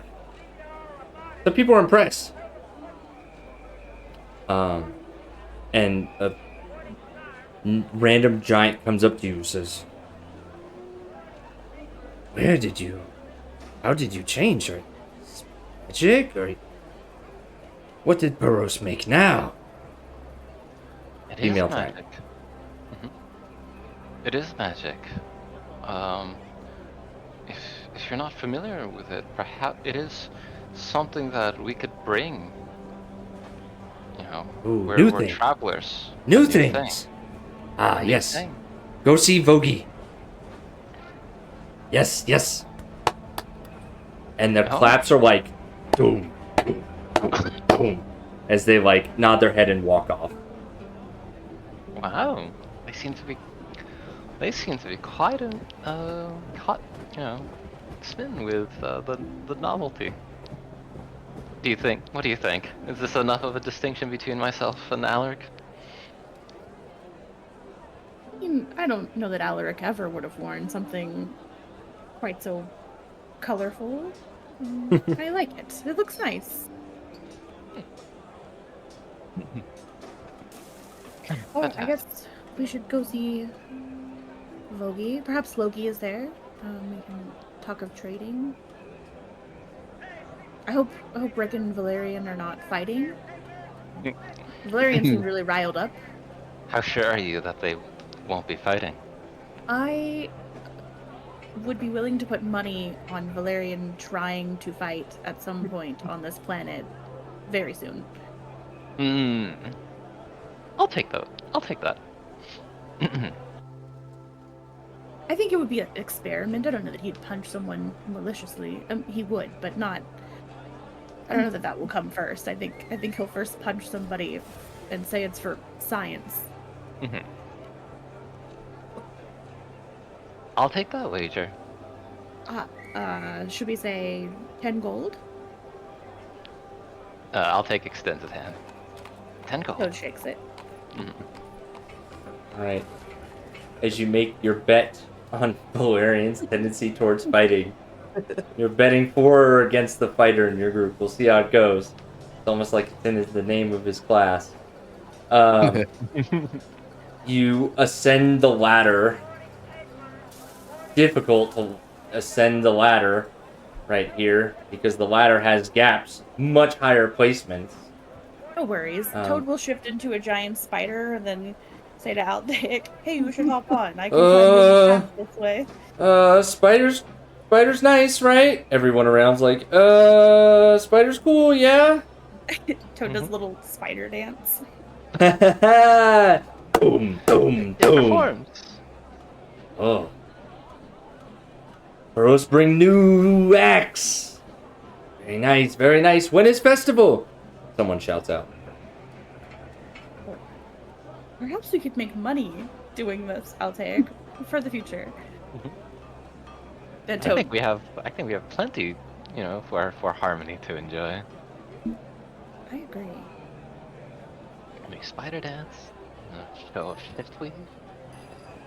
There's a meme of a spider dancing somewhere, and I don't have the time to find it. But let's all just imagine that I posted the spider dancing. Gotcha. Perhaps I will buy some shift weave. It was kind of cool what you did, changing like that. People seem to like it a lot. I don't wear clothes usually, but that'd be fun. Oh, I- yes. I'm picturing Altair riding on Spider Toad as you're ascending the ladder having this conversation. You're getting a lot of strange looks, but people let you go about your business. Yeah, I'll take a wave halfway. Yeah, they just smile and wave. No fighting. As you make your way into what is clearly an open air marketplace, where you see giants with more stalls. This is almost like a what's the word I'm looking for? Like it's like an open air market, like a trader's market. Trader's market, where they are selling like more mundane things, and as you walk your way back, you're hearing some giants, a few giants shouting about bogey new thing, come trade for a new thing. And you're seeing an assortment of low level magic items. You're seeing wands, you're seeing rooms that seem to sweep all by themselves. And you make your way to the back, unless you stop, you make your way to the back, and there's a much larger stall that seems to have an individual that looks similar to Slogi in the back, speaking to a customer. Yeah. He'll notice, like, oh, they seem to have, they seem to have imbued their items with enchantments. They keep mentioning someone whose name I'm really bad about remembering, but someone trading. But I don't know who this person is. Perhaps we'll learn more from Vogie. Okay. I should stop being a spider before we go in. Yeah, you're being given a wide berth right now. That's about it. Okay. The giants are afraid of spiders. I mean, to Or them, talking spiders, though. yeah, a giant spider to them is like, I don't know. Is the giant spider is large, right? Yeah. Yeah, so it's like the size of a dog in footprint, but just a very wide dog. I'll say you're wide, but you're low, right? Because you're a spider. So if you extend it up real high, you could get to like their chest. Okay. That's terrifying. I would also be afraid of that. I'm picturing the scene from Ants with the daddy long leg that like walks over you when they get to the city. That's the height that I think Altaic is viewing.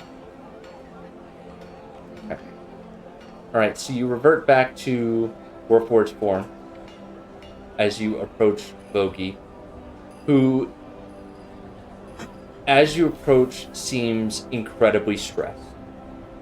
Vogie is speaking in hushed tones, trying to keep her voice calm, but you can immediately sense that she's having trouble doing so to this individual, who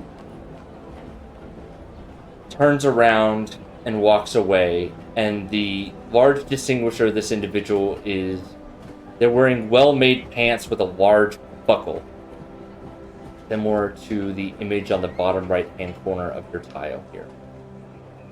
And he walks off. And Vogie is standing there kind of just collecting her thoughts. Well, I guess I'm technically the ranking officer, so... Yeah. Officer You're the Toad. boss. Toad pops out their mustache, gives it a little straighten, and approaches Vogie and says, excuse me, I think you might be Vogie. I'm Toad. This is Altaic. We have just come from speaking with Half-Lass, and she sent us here to introduce ourselves and perhaps learn more about what you're working on, what you're making. Vogie seems intensely lost in thought as she's watching the other giant walk away. She seems incredibly distracted, and she doesn't respond to you at first. And she kind of notices you at the very end. Huh? Hello, Hi. I am Vogie. I'm sorry. Well, hello. This is new thing from Peros. As she looks at Altaic. Or no? Sorry. Hi, I am Vogie. Hello, Vogie. And he'll shift the clothes back to his, to the appearance of the uniform. It's like, no, in fact, this is, this is magic that, from another plane, from our home. Oh, you are very new. You are very new people. Hello. Hi. How can we help you? You seem to be lost and you seem to be, you have a puzzle to solve. Yes, Vogie does have puzzle to solve. Making new things. I'm sorry. I know we've just met. I actually have to go. And she dooms past you before you can get another word out. And she tries to catch up to the other giant. And you hear her shout the name. Notor, wait! Notor. Bottom right-hand corner. Okay. And you're just kind of left standing there. I don't... I mean, all this stuff seems cool, but also stuff we have on Dare. Do you want to go follow Vogie? I kind of want to follow Vogie. Yeah. Do we also... Alteric nods. It's like, this seems to be, perhaps a small crisis and an opportunity for us. It's curious. Sorry. Just for reference, we do know that Notor is the boss of No Fighting. No, you just know his name. Meta knowledge, Gotcha. he's the boss. Gotcha. Okay, understood. Yeah. For Notor at least seems to be another boss for Vogie to be so concerned. We should make our introductions if we can. Yeah, I think... I'm afraid that they may fight. There's certainly tension, and perhaps we could stop that, or help with whatever is bothering them. That sounds perfect. He grins kind of widely. It's just like, just imagine if we arrive here and they immediately begin fighting. What an auspicious way to start our introduction. I certainly don't want anyone to get hurt, but I am really curious what happens when. But I'm sure we'll find out soon when Valerian punches someone. So let's go. He won't punch someone. If maybe someone else will start the conflict. Maybe. I'm not hoping for that. A bet's a bet. How far did Vogie get? Is she just like outside? Or? Vogie's she's already like 30, 40 feet past you. She's walking at a quick pace. You need to move fast to be able to keep up with Vogie. Yeah, awesome. I guess we Oh, run yeah. after Yeah. Vogie. Okay. You run after Vogie, who, at this point, as you make it outside the door, you make it outside back into the main area, and you see Vogie and Notor in the middle of the square. And it's at this point that all four of you are present in this open square area.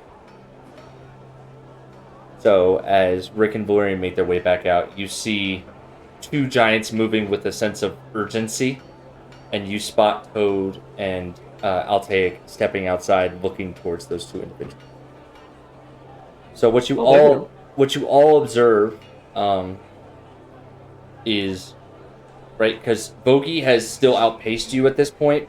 She kind of did a shuffle to catch up to Notor. So there's probably about 200 feet between your split group and Vogie and Notor in the middle of that. Oh, And- so the challenge is closing the distance. Or Yep. range. Vogie is shouting for Notor, who stops and kind of like looks around, and he looks visibly uncomfortable, I guess is the best way to put that. He looks very nervous. Vogie has a sense of, she has a look of like desperation on her face.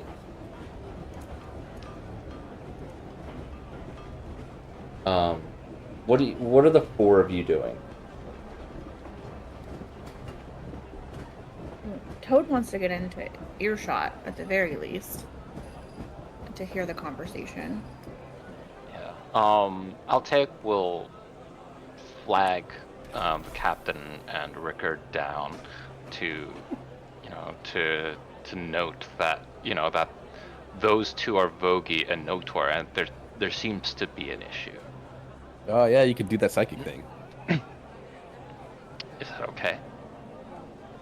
And he kind of looks to both of you as it's like, would you permit me? I think Rick throws him a thumbs up. Yep. Okay. So I do need to get in some I need to be within 30 feet of them. To make the initial connection, right? Yes. But once you make the connection, it's long term, right? It's long range. It's not only within 30 feet once you connect, right? Oh, you're talking about the actual connection The of the mind. telepathic. I was thinking of like detect thoughts. Oh, I thought you were talking about telepathic mind or telepathic bond. Yes. Okay. That's a very good point. I was thinking of using detect thoughts to see like what the concern was. Oh, I meant you're linked to Rick. Gotcha. Yeah. So does that require? So let's do that piece first, right? So the mind link, is there an initial distance requirement to bond with Rick? Telepathic speech 30 feet. Okay. And then we can communicate within miles. I will say, because you would have known this in character, that you could have linked up with Rick before you left. Okay. I'll allow that. Yeah, I'll give you that. Okay. So then the detect thoughts thing. Yeah. Gotcha. And I think Rick's gonna start trying to like catch up with these with Notor and Vogie as well. Okay. So everyone kind of quickly makes their way towards these two giants. Am I understanding that correctly? Yeah, we'll meet up somewhere in the middle, I guess. Are we like closing in on like? Is it like are we closing off both of their exits? Like closing in on the two of them? Or is it more like we're triangulating? Right. You're basically triangulating, right? Because you two came from this hut, and then Toad and Altea came from this hut, Yeah. and you guys are both kind of converging on the same spot in the middle. Okay. Awesome. And we'll meet up with Toad, and I'll take Yeah. Yep. at some point, as in this slow speed but high speed pursuit at the same time. Still Yeah. fast walk. You know? Yeah. Yeah. Okay. As you guys are doing that, I'll take you're attempting to get within 30 feet. Yes. Okay. All right. I will allow it. By the time you get within 30 feet, they have been talking for a moment. And Notor is kind of looking around, nervously. Are you attempting to hide from sight? Or are you attempting to conceal that you're... Are you all attempting to conceal that you're kind of converging on these two giants talking out in the open? I think we're trying to be subtle about the fact that we're following them. Yeah. Okay. Yep. Well, I won't speak for everybody else. Yeah. How about everyone else? Is everyone else in agreement with this? Yeah, it's not like we're trying to hide in the shadows. We're just trying to be Like, nonchalant. blend in with the crowd, make it look like we're Exactly. All right. pursuing them. Yeah. Let's do a deception check. Group deception check. Ooh. Oh, okay. No worries. That's okay. Love that for Altair's us. so good at this, right? Oh my god.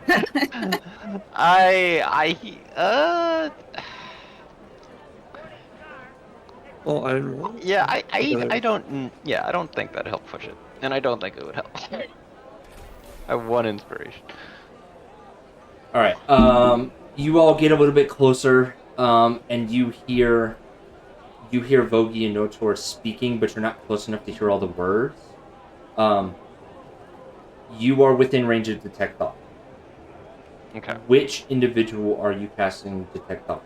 And is this a nonverbal? Is this Yes, a subtle? he'll be casting it subtly. Okay, got it. So that burns 3 of my sork points. And I'll post detect magic. Or sorry, detect thoughts. That's fine. Or second level, sorry.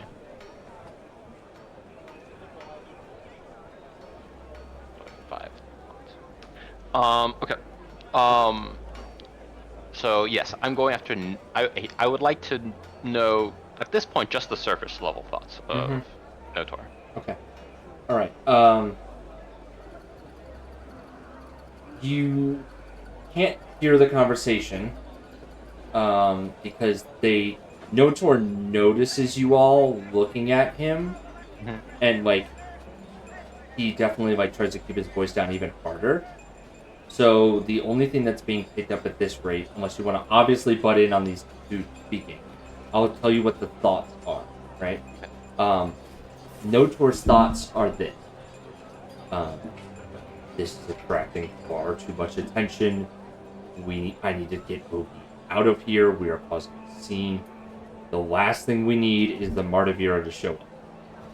I need to get to that girl. She needs to hurry up and fix her. What was that last part? The Yeah.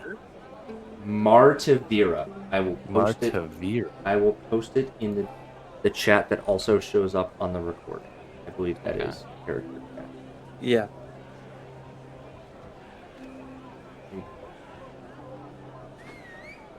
Martivira. Don't want that showing up. Okay. And then his thoughts drift to the girl and being frustrated that Bogey hasn't fixed her yet. And then he appears to everyone that he is about to walk away from Bogey.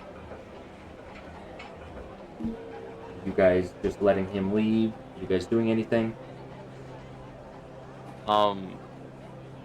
Okay. At any point? Yeah, dude. Sorry, go ahead. Yeah, I'll he'll yeah, no, this is a moment where he communicates telepathically. It's just I have no context for this. There's of course he's concerned about causing a scene, but there's something about there's someone named Martivir that that Notor is concerned about. Are So we? this isn't just between the two of them. Are we now reunited as far as the party goes? Yeah, I would say you're all reunited at this point. As you guys are having this conversation, Notor leaves to go to like the northeast. He's heading to one of the buildings in the back, and Bogey is heading towards the, I guess, the largest building in the city. Hmm. Okay, well, we got some information. Well, did a little detective work at the with the boss of Fixing Pain. Got some interesting morsels there. I don't know. What kind of in a bind here? Which way we going here? Should we split up again? Yeah, I guess so. You guys want to keep chasing Bogey? We'll go after Notor. Sure. If that's amenable with you, I'll take. Mm-hmm. Valerian, just try not to punch people. Oh my god. I've been wanting to. Just to see. Okay. You know? Do we need to get you back on the ship? I mean, what's No, going on? no. I'm good. Maybe we should do an experiment later, Toad calls as they walk away. You're changing the odds. What do you I'm just What are they talking about? Hey. Changing the odds.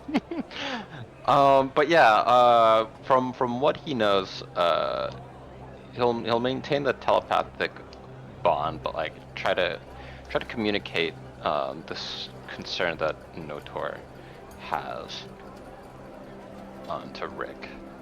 Gotcha. point of clarification, Vogie is going towards where her mom is Yes, or back to yes. her Bogey is going to the building with Hapless. And Notor is going to he's heading in the direction of all these buildings. Altaik, I have a crazy thought. Ooh. You said that Notor was thinking something about Vogie needing to fix some girl. Do you think, what are the odds that that girl is in Vogie's, like, did it seem like Vogie lived at their shop? No. Oh, probably not at their shop. Fix a girl. That sounds like someone who would be injured, but perhaps no. Huh. It's not two ways with the thing, your little connection with me, right? Oh, question? the telepathic bond? Yeah. I think it does is, go. right? Yeah. Okay, I mean, if you have any questions, not to be metagamey, but if you have any questions for Rick, like they were at the clinic just now. Yeah, exactly. Like there's a moment of like, it's like there's, yeah, you know, there's a mention of a girl who needs to be fixed. Rick, it doesn't sound like something that is under Bogey's purview, although Nortor seems to have a bad understanding. Is there a girl that, when you went to, you know, see Gember? Oh, you know what? That's Rick is saying this in his mind, obviously. Mm-hmm. Okay, that's actually a great. I maybe should have informed you guys of this. We didn't have much time. When we went to the clinic, we saw one of the giants. Did we know it was Solemn? Did we never get Solemn's name? Yeah, Genver used Solemn's name. Okay. A giant named Solemn was being patched up by Gimvo. He looked pretty hurt. It looked like most of his injuries were sort of self-inflicted, but he had scratches on him, like from a human's nails. So it looked like he was in a fight with a human-sized person. And honestly, someone on the shorter end of human-sized as well. So, I mean, we kind of suspected he got in some kind of confrontation with a human female. Gotcha. There's a moment where he takes a beat, and, you know, repeats this. Like, Toad, there may be a human girl who is, well, who Notor believes needs to be fixed somewhere. That's under Vogie's, purview.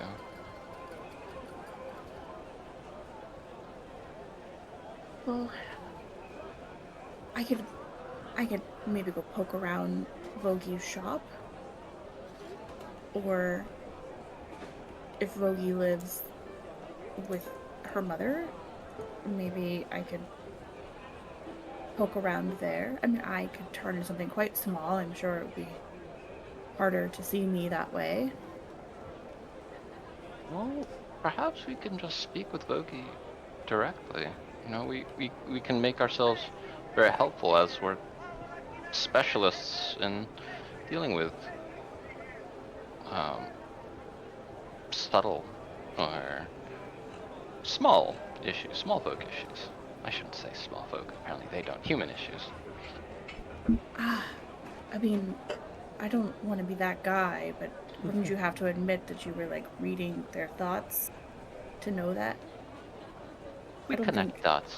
You know, why, why the rush? You know, it seemed like there's some tension. And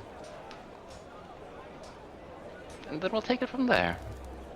I think you should do the talking then, because I'm not good at lying. So sure, let's follow Vogie. See if we can convince her to tell us what's going on,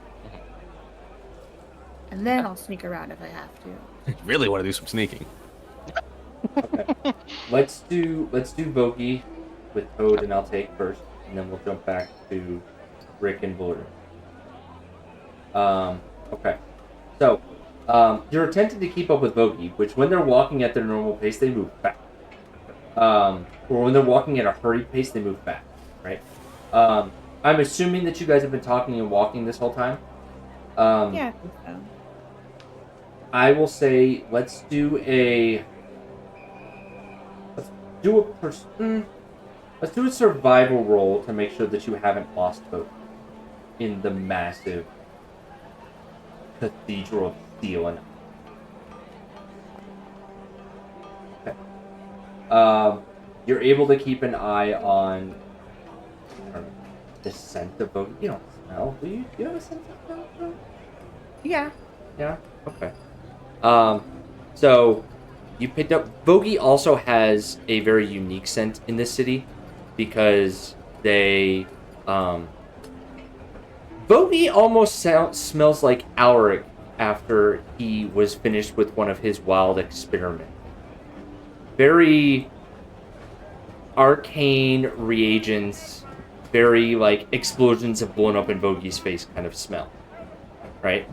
So Vogie is making her way up to what you believe to be, and then you eventually discover is Hafla's office again. But she gets there before you have a chance to talk to her, and she closes the door, and you hear it click. Oh, maybe I can't speak with her.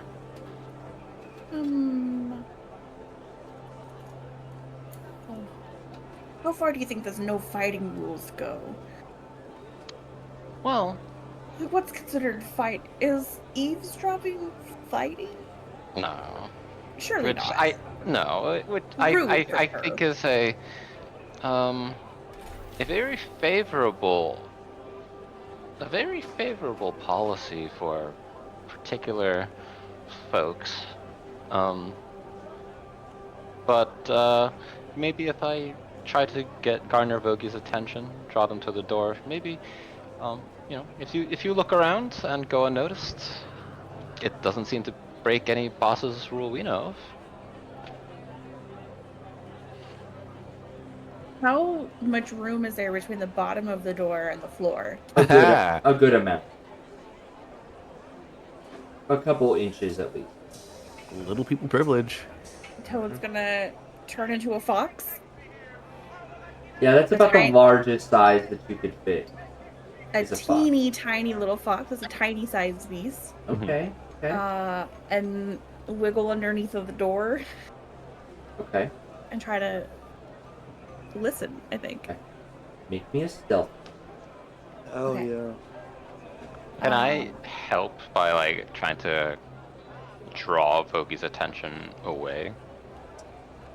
You would be drawing Vogie to the door that Toad is attempting to sneak under. Okay, So then it would actually hurt. So you can try, Gotcha. but there may be a better way to do that. Okay. Yeah. I don't know off the top of my head. Let me see. Okay. Do I have any skills? Well, take a second to think about that as you guys determine how you're going to do this. Oh, I'm gonna Oversight. use my Oh. information to reroll that. All right. As Tiny Fox Toad dives under the door, we pull the camera over to Valerian and Rick, who are also having trouble keeping pace with Notor. You gotta take the long strides, Rick. Long Oh, strides. God. I'm practically jumping here. Oh. Notor is weaving between buildings and alleys at a rapid pace. Does it look like he's trying to avoid people? Like he's actively trying to throw people off? Yeah, is he shaking us or is he just moving Right. quick? Roll me an insight check.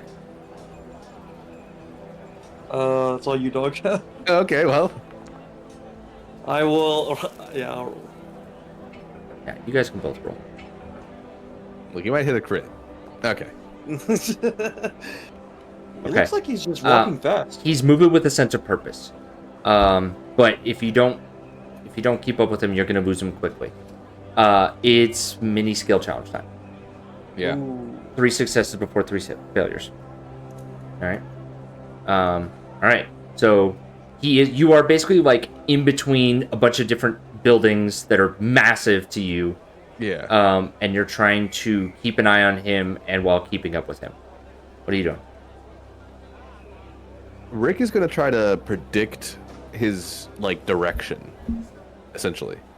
And try to, like, if we can, like, maybe make it to where he's trying to go before he does, we won't have to, like, follow him directly. Okay. Your experience in this area is limited because you haven't been in this area of the city yet. That's a good point. It's dense. What skill would you think to be using in this scenario? I would say survival. I want to get a general idea of, like, what direction he's going to. I'm gonna keep the DC. The DC of this is 14. Okay. But you're rolling at disadvantage because you don't know this area well. Yeah, yeah. We're basically just like guessing on the like geography of the land. And, like, Yeah. oh, we can guess maybe this alleyway goes this way and like stuff like that. But it is guesswork. Yes. Okay. And how do you roll at a disadvantage? Shift or Alt or I think it's either Shift or Alt. I think it's Alt is advantage. Alt is Okay. advantage. Shift. Oh, there we go. Yeah, I can make it a disadvantage now. Nice. I mean, 11. Yeah, I'll take 11. The DC is 14. It's a known Yeah. DC. Yeah, I know. It So, just is like okay. I'm not gonna get like That's all it's. good. You're It's a doing your disadvantage. best. Yeah, and yeah, it's a big area. It's dense. There's a lot of people, so you're struggling.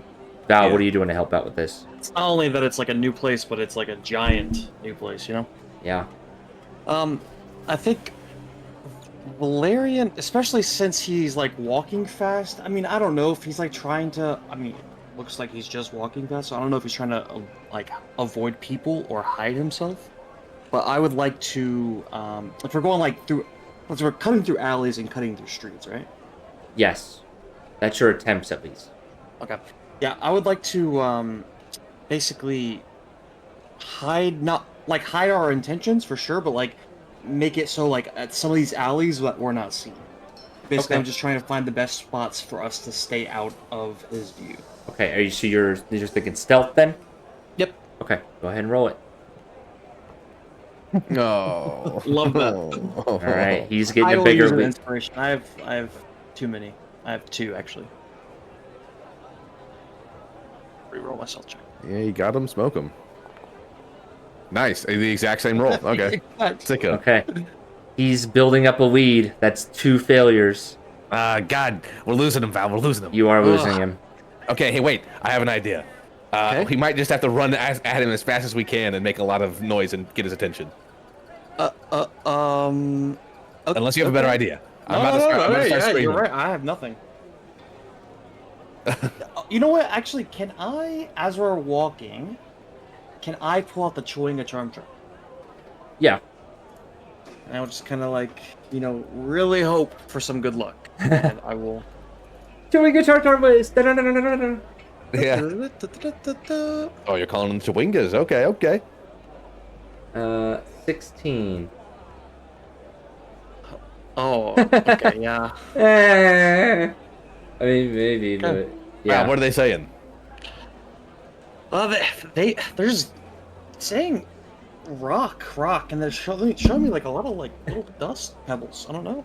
Weird. Interesting. Okay, is that helpful at all? He's giving you No, the rock, no, paper, no. scissors, rock. rock, paper, scissors, rock. Yeah. And then he They're in, disappears. they don't understand how serious this is. Yeah, I mean you're right. I think the only. Do you have any other? Look, there's no reason for him to suspect us as being enemies or anything. Let's just flag him down and get his attention. How about we try that? I would call that persuasion.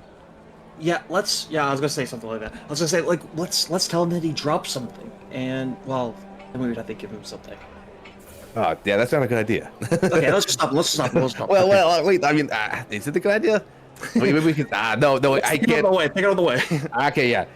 Fuck it. Let's just try to get his attention. All right, you guys. I'll allow this. You guys can both roll, but you're both rolling at disadvantage. Okay. Persuasion. Okay. Persuasion, yeah. Godspeed. Oh, we're doing a great job, Val. Godspeed. All right. This is You're gonna Rick's- punch someone. No. the biggest roll yet. Your gold is mine.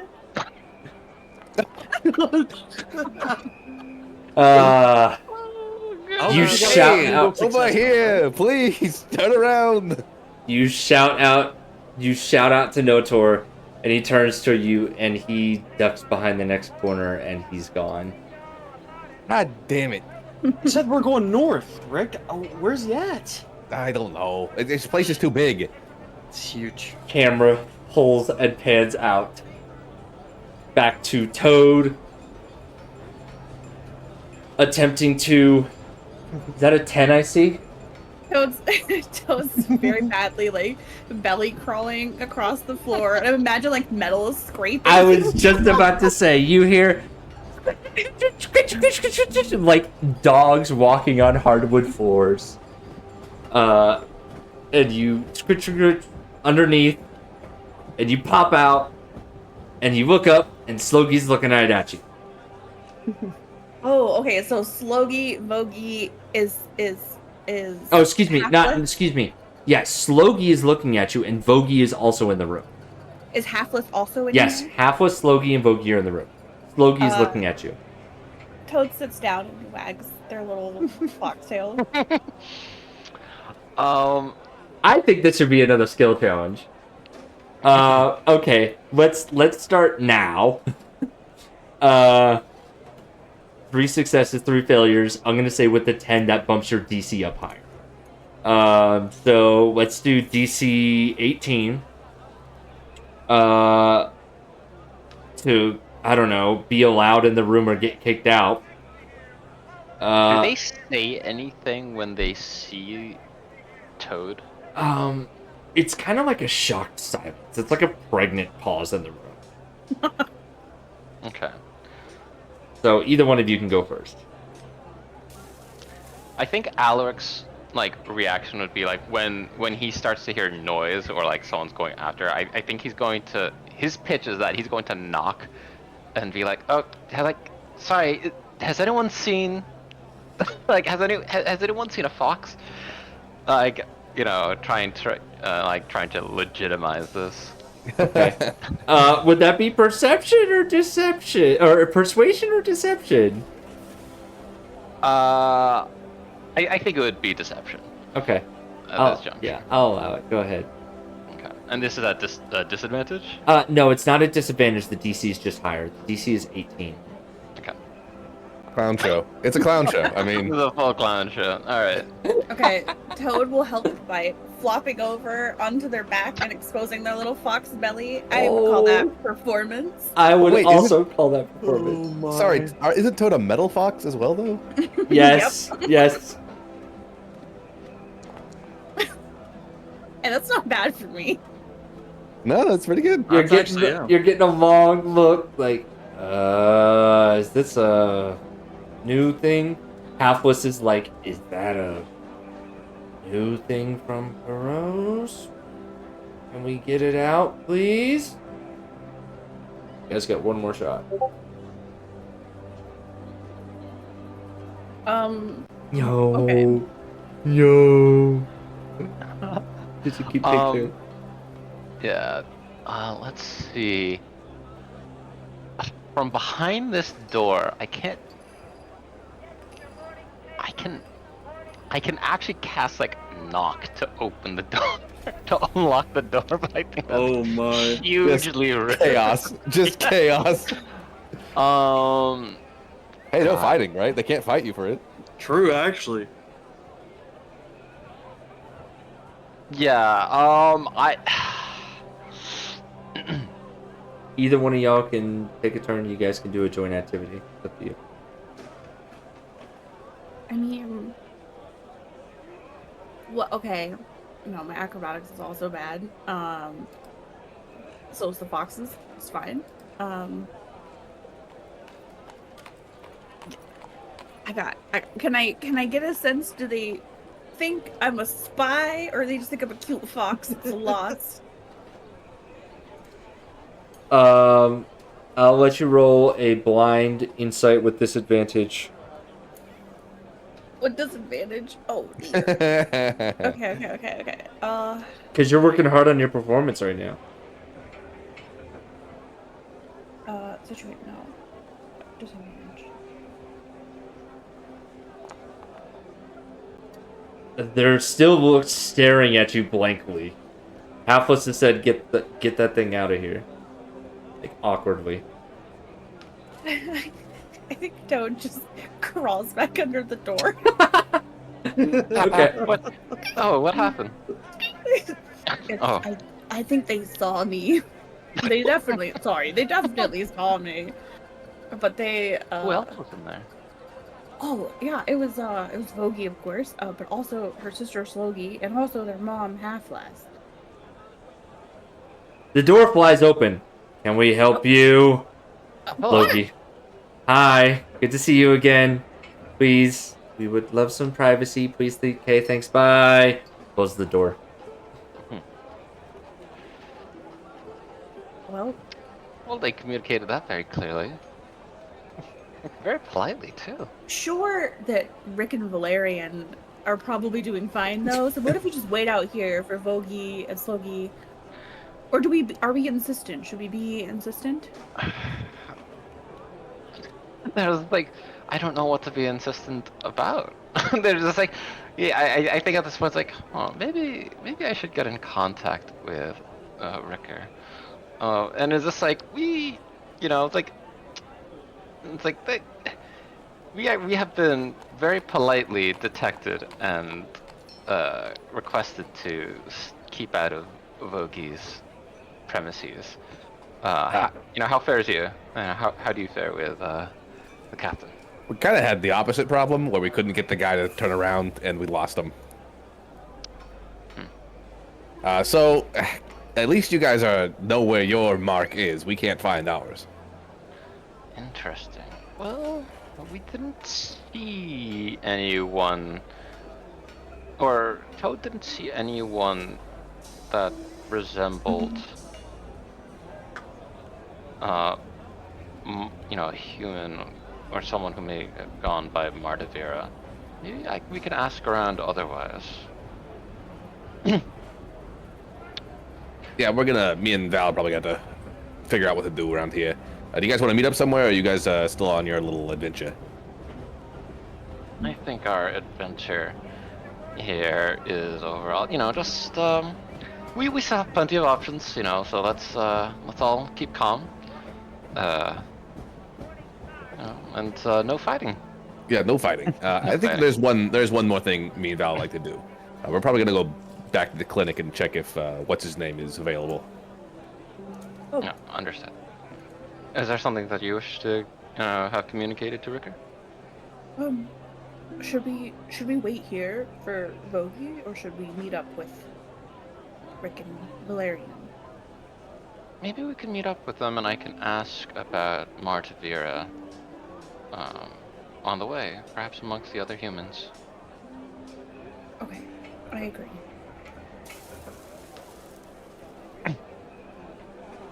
There's a beat where it's just and this is the form you use for infiltration? Tink, tink, tink, tink, tink, tink, Oh. tink. I just kind of thought that I'm pretty small, and maybe they couldn't see me. And then if they did see me, maybe they just think I'm just a really cute fox. 'Cause Cooper gets away with it, but I guess I'm not quite as cute as Cooper. That's fine. Man, we should all be glad. I was worried that they might keep you once they saw you. Wow. So endearing. I mean, little fox toad blushes. That's so nice of you to say. Oh, I you am go. very cute. You turn even brighter colors. All right. Well then. Off we go. Maybe Martivir is more partial to foxes. I'm gonna stay like this. As you say the phrase Martivira out loud, any giants walking near you, like, give you a strong glare and then walk faster. They're almost frightened by the word. Actually, no, it's not almost. They are frightened by the word. I'll take just a David, it seemed like Martivir was the name of a person, or was that a group of people, like the military, or some enforcers of this no fighting rule? The sense I gleaned. Now he's like whispering.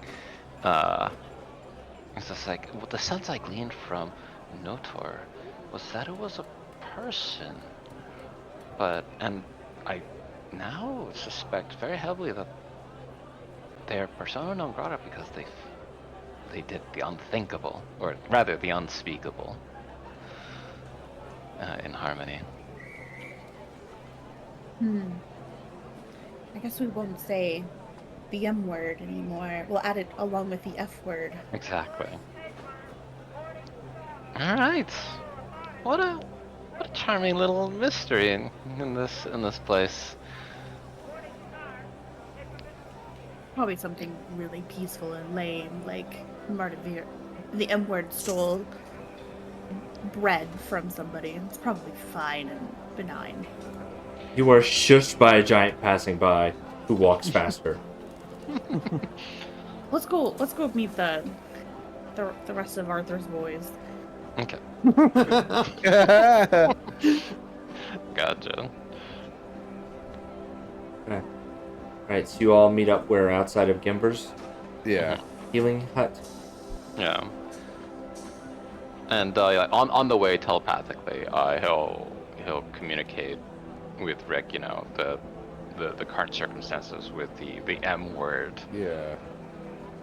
The M word. Oh man, so many words that I guess we could say fight though. You just can't fight. No fighting. That's true. All right. So Gimver, last time we checked up on him, he was working. I mean, hold on. How long has it been since we were here? I'd say it's maybe been 30 minutes, maybe an hour. Okay. So I don't know if he's gonna be done working. That guy was pretty beat up. But let's see if we can maybe convince him to talk to us, because it's getting weird out here, huh? And everyone seemed to flee into their homes. I would have thought that a boss of no fighting may have been an exception in security matters. Yeah, you figure he'd be kind of all over this, huh? Yeah, or maybe any other boss would have, had the authority to restrict, especially smaller folk. But they seem to take refuge in their homes. That is a fact. Nothing to do but ask more questions, I suppose. Mm-hmm. We're gonna walk into the Gimver's place. Okay. You walk into Gimver's pain-fixing hut. Yep, the pain fixer. The pain fixer. Is he still fixing the pain of Solemn? He is, in fact, still working on Solemn at this point. Does Toad recognize that Gimver's using druidic magic? Oh, immediately. Immediately. All right, we couldn't really pull him away from his work, but if you guys want to give it a shot, I don't know. Okay. I think Toad will reluctantly drop fox form. Mm-hmm. Tink, tink, tink, step, step, step. And walk over to Gimver. And look back at Altaic and be like, come with me. I don't want to go alone. Oh, we're all here. Come on. I'm just gonna give you the thumbs up from the back, from Yeah. in the background. And Toad will just say, excuse me. Are you a druid? Shoulders rotate. Boom. There's almost a sound. Nope. Yes, and I'm busy. I'm sorry. Oh, I don't mean to interrupt you. I am also a druid. I come from another place. It seems you're busy at work here. Is there some way I could assist you, if not necessarily with this patient, with other patients while you're busy? Make a persuasion check with advantage. I see. He likes druids. He doesn't like priests. Okay. Okay. Oh, I didn't mean to roll that private. I'm sorry. Well, Uh-oh. Oh. Toad's not good at persuasion. Okay, I have one more. I have one more inspiration. And Rick's gonna say to Toad, "Look, Toad, I already tried that. Okay, you got something else, and I'll give you my inspiration." There's a beat of just like consider shared backgrounds. Your skill, your experiences. It doesn't need to just be words. That you use to communicate.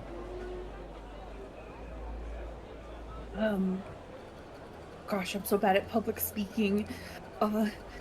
Valerian's just giving you a thumbs up. Not helping Valerian. What? I think Toad will.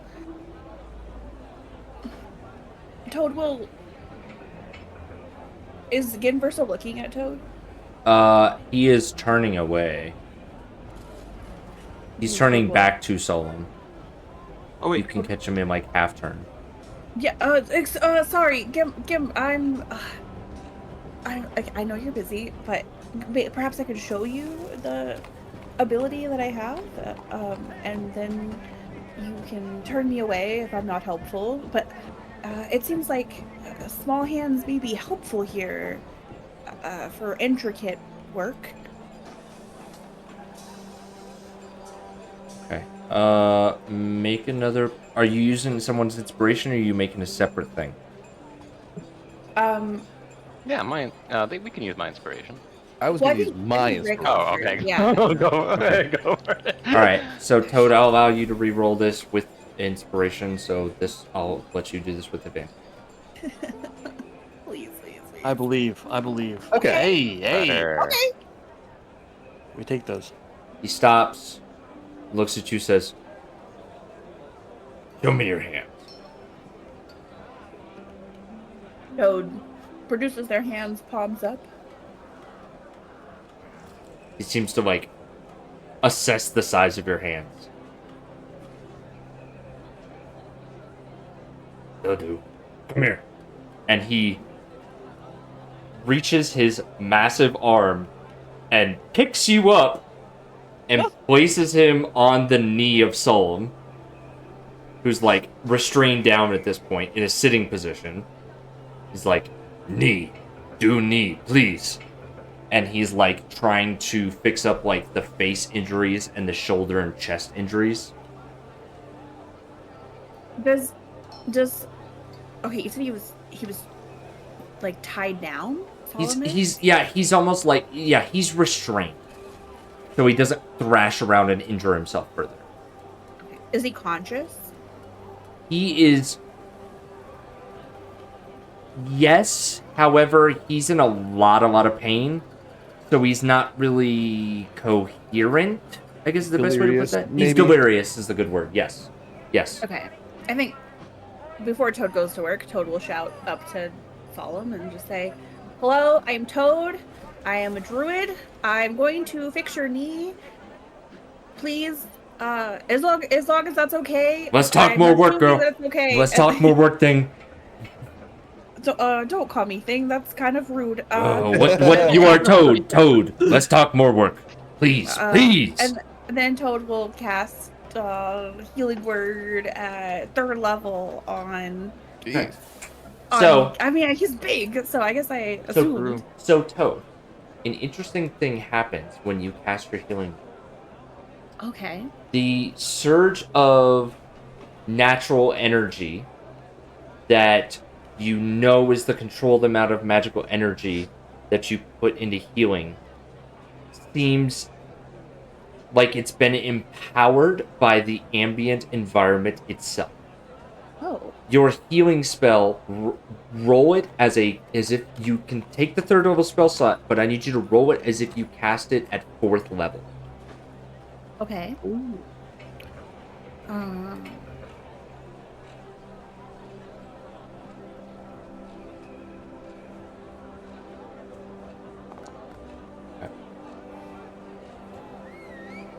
Healing word. Okay.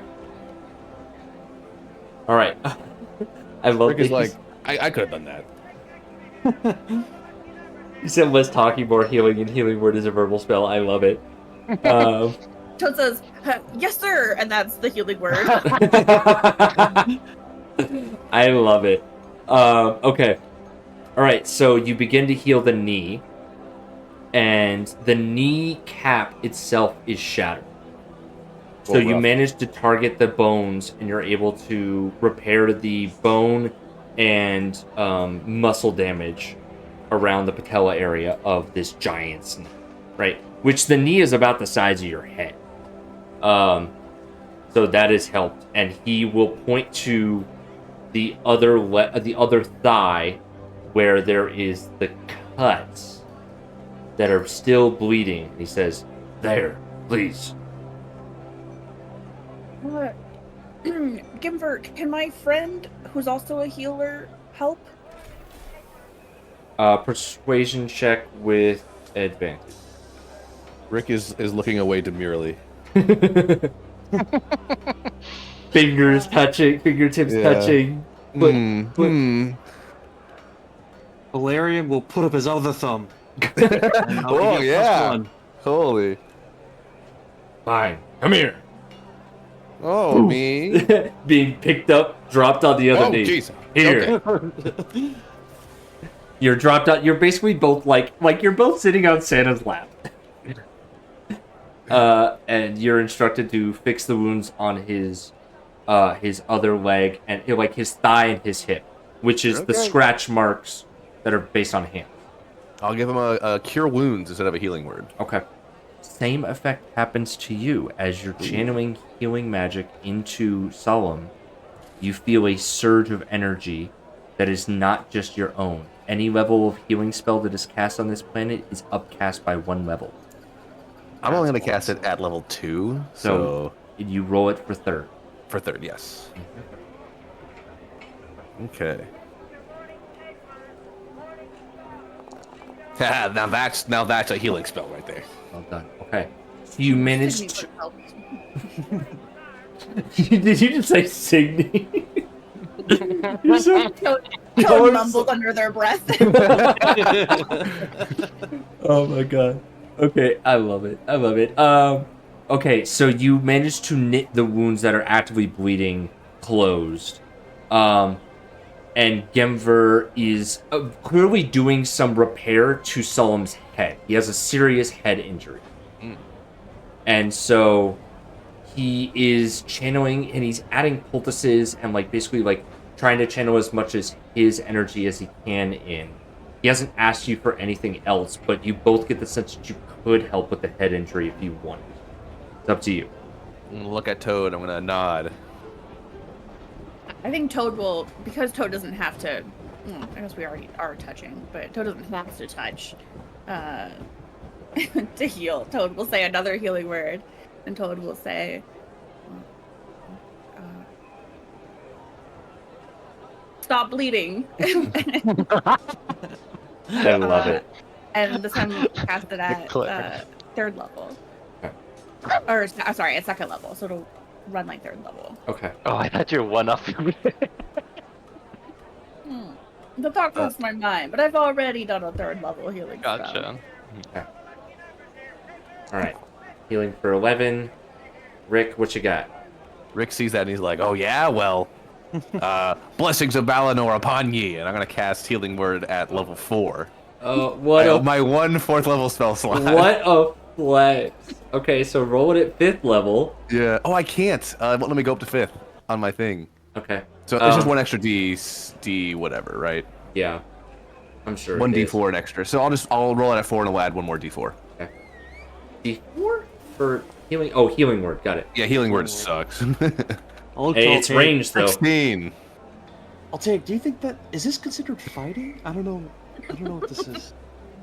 Yeah, this is very amusing. This is the best form of competition I can think of.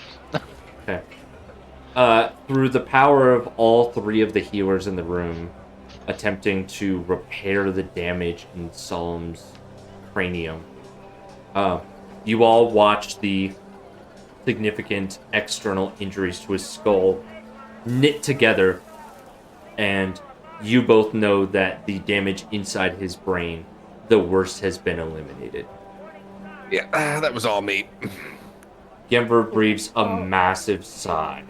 We couldn't even make it past the front door. But is he feeling better? It looks like he's feeling better. Oh yeah, how's the patient? Yeah, so Solemn breathes a sigh of relief, and then he basically falls into like a light. He's fine. Like, he is recovering at this point. And Gemver breathes a sigh of relief. He says, "Thank you. It was bad." Of course. Yeah. He like looks winded. Like, it looks like you guys would both recognize, like, I mean, all of you would recognize, like, he looks like he's been tapped for spells. Gimber, what happened? These wounds.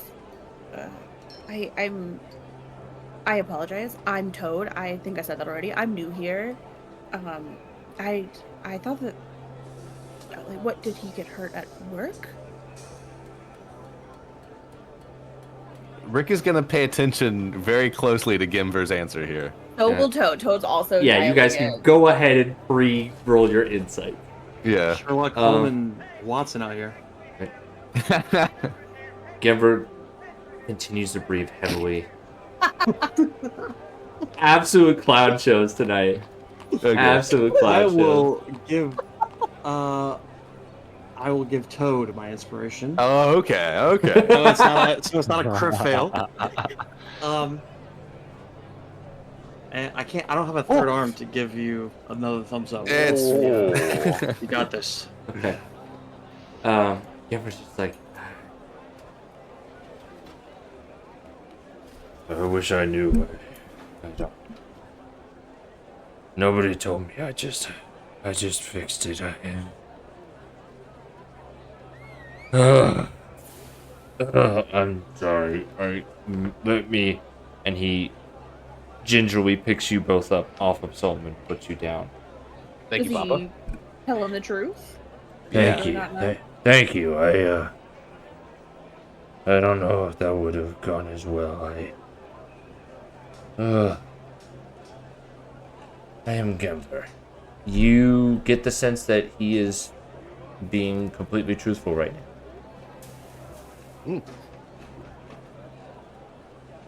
So you know you're the only one here that has access to healing capabilities? I tried to teach others, but you probably know it's not easy. I can give out my poultices to the field hands in case something happens with the tools, but there's always something. But this, he looks back at Solomon. I haven't seen anything this bad. Ever.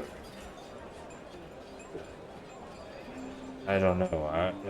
And he kind of like, his eyes kind of focus on you all, and like kind of takes in the 4 of you. Like,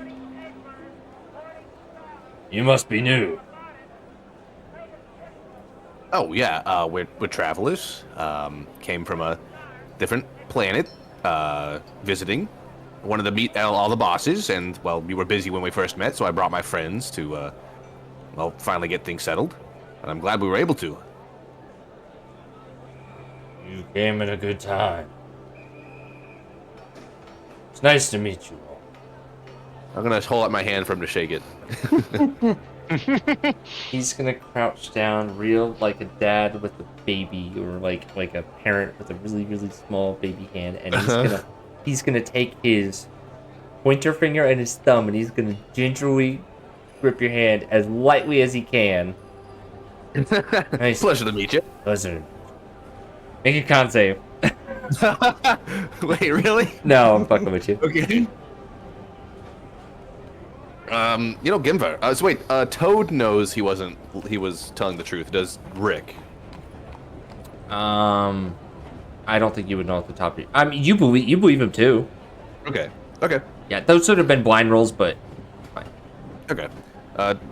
Rick's gonna look at Toad and then he's gonna look back to Gimvar and say, "Well, Gimvar, I noticed some things about Solemn. Maybe we can figure out what happened to him. Maybe you can fill this in. You noticed those scratches on him, right? Yes. Do you have like a lot of rats around here, or problems with small animals? Yes, we do. Well, small to me isn't the same as small to you. Oh, no. That must have actually been a very big rat, actually, based on the size of the claw marks there. As far as we're concerned, it would have been about as big as us, huh? That's my guess too. Is he bullshitting? Blind insights this time. Okay. Gimvar also, I feel like it's happening to you a lot today. I don't want to be that guy, but, would it be against the rules if Solemn engaged in a disagreement with a giant rat?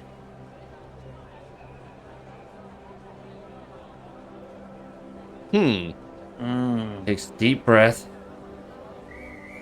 He looks at you with a very overbearing thing. No fighting. We do not fight. It is the way. It will stay that way. That is why I am here. You run away. Let's fight you. Solemn knows this. Oh, And you know this now too. that makes sense. So Solemn probably got attacked by a giant rat and then ran away and came here. Understand? That When is... did this? Where was Solemn found? Vogie brought him in, said that he came in from the field. Rick, you believe him to be truthful? Okay. Well, Gimvar, giant rat problems aside, you mentioned that this is like one of the worst you've ever seen. I guess that means you guys must not have too many problems around here, though, at least. And no offense, but, back where we come from, we are allowed to fight, and it's pretty bad. Most things stay far away from giants. They are rather large. Most animals leave us alone. Yeah, but the giant rats, We try to lure them away with things. Try to keep them out. That is part of Solemn's job. His job is to grow food. He is boss of growing food, and he helps keep animals away from food. He knows this. yeah, that would put him in occupational hazard territory, I suppose. Yes. That's why he comes to see me often. He's good. I'm sorry. You are new. You have met my wife Halfless. Yes, she is boss of people. I not do people great. Yes, we ran into it. They can answer any questions. My daughters do the trading and the making. I'm sorry. I just fixed it. That's a very important job. I mean, I do it. Yes. Oh, It's actually, very important. maybe there is something you can help us with, though. We saw a big guy with a belt walking around. He looked like he was in charge of things. What was his name? Make a persuasion check with advantage. Okay. Blind or Persuasion? No, that can be both. okay. Yep. That is 1. So let me do the other one. Okay. Wow. That is a belt, you said? Yeah, big old belt with like a big belt buckle, you know. Yes, that's Notor. He is boss of no fighting. Ah, wait. Sorry, he's the boss of not fighting. Yes, he makes sure there is no fighting. Oh, so you need someone to Straightforward. enforce that? More No, so the sorry, that's normal where we come from too. I didn't mean to press too hard. I mean, it seems like nobody here is gonna fight though. No, It's pretty there's no issues. right. So he must have a really easy job then. He is rather lazy. Gotcha. Is there no stealing as well? I don't think people steal. Stealing leads to fights, though. If caught and someone says so, while it's no fighting, it can be problematic, you know. Yeah. Confrontational. Kind Yes. of falls under his jurisdiction. Yes. Kimber, not to change the subject completely, but I noticed that our healing seems to be working pretty well here. Oh yeah. I was wondering if you felt the same way though. I got like a big boost. Yeah, I'm sure we did similar amounts of patching. Well, I similarly felt empowered in my healing spells. Kimber, is that something from you, or? No, that is the power of this. Wonderful, isn't it? pretty great. Yes. Was there Hey. anything else that is empowered in this phenomena? Life, magic, in general. Maybe Vogie knows of other magic, but I know everyone knows that fixing pain is. You seem what the planet wants you to.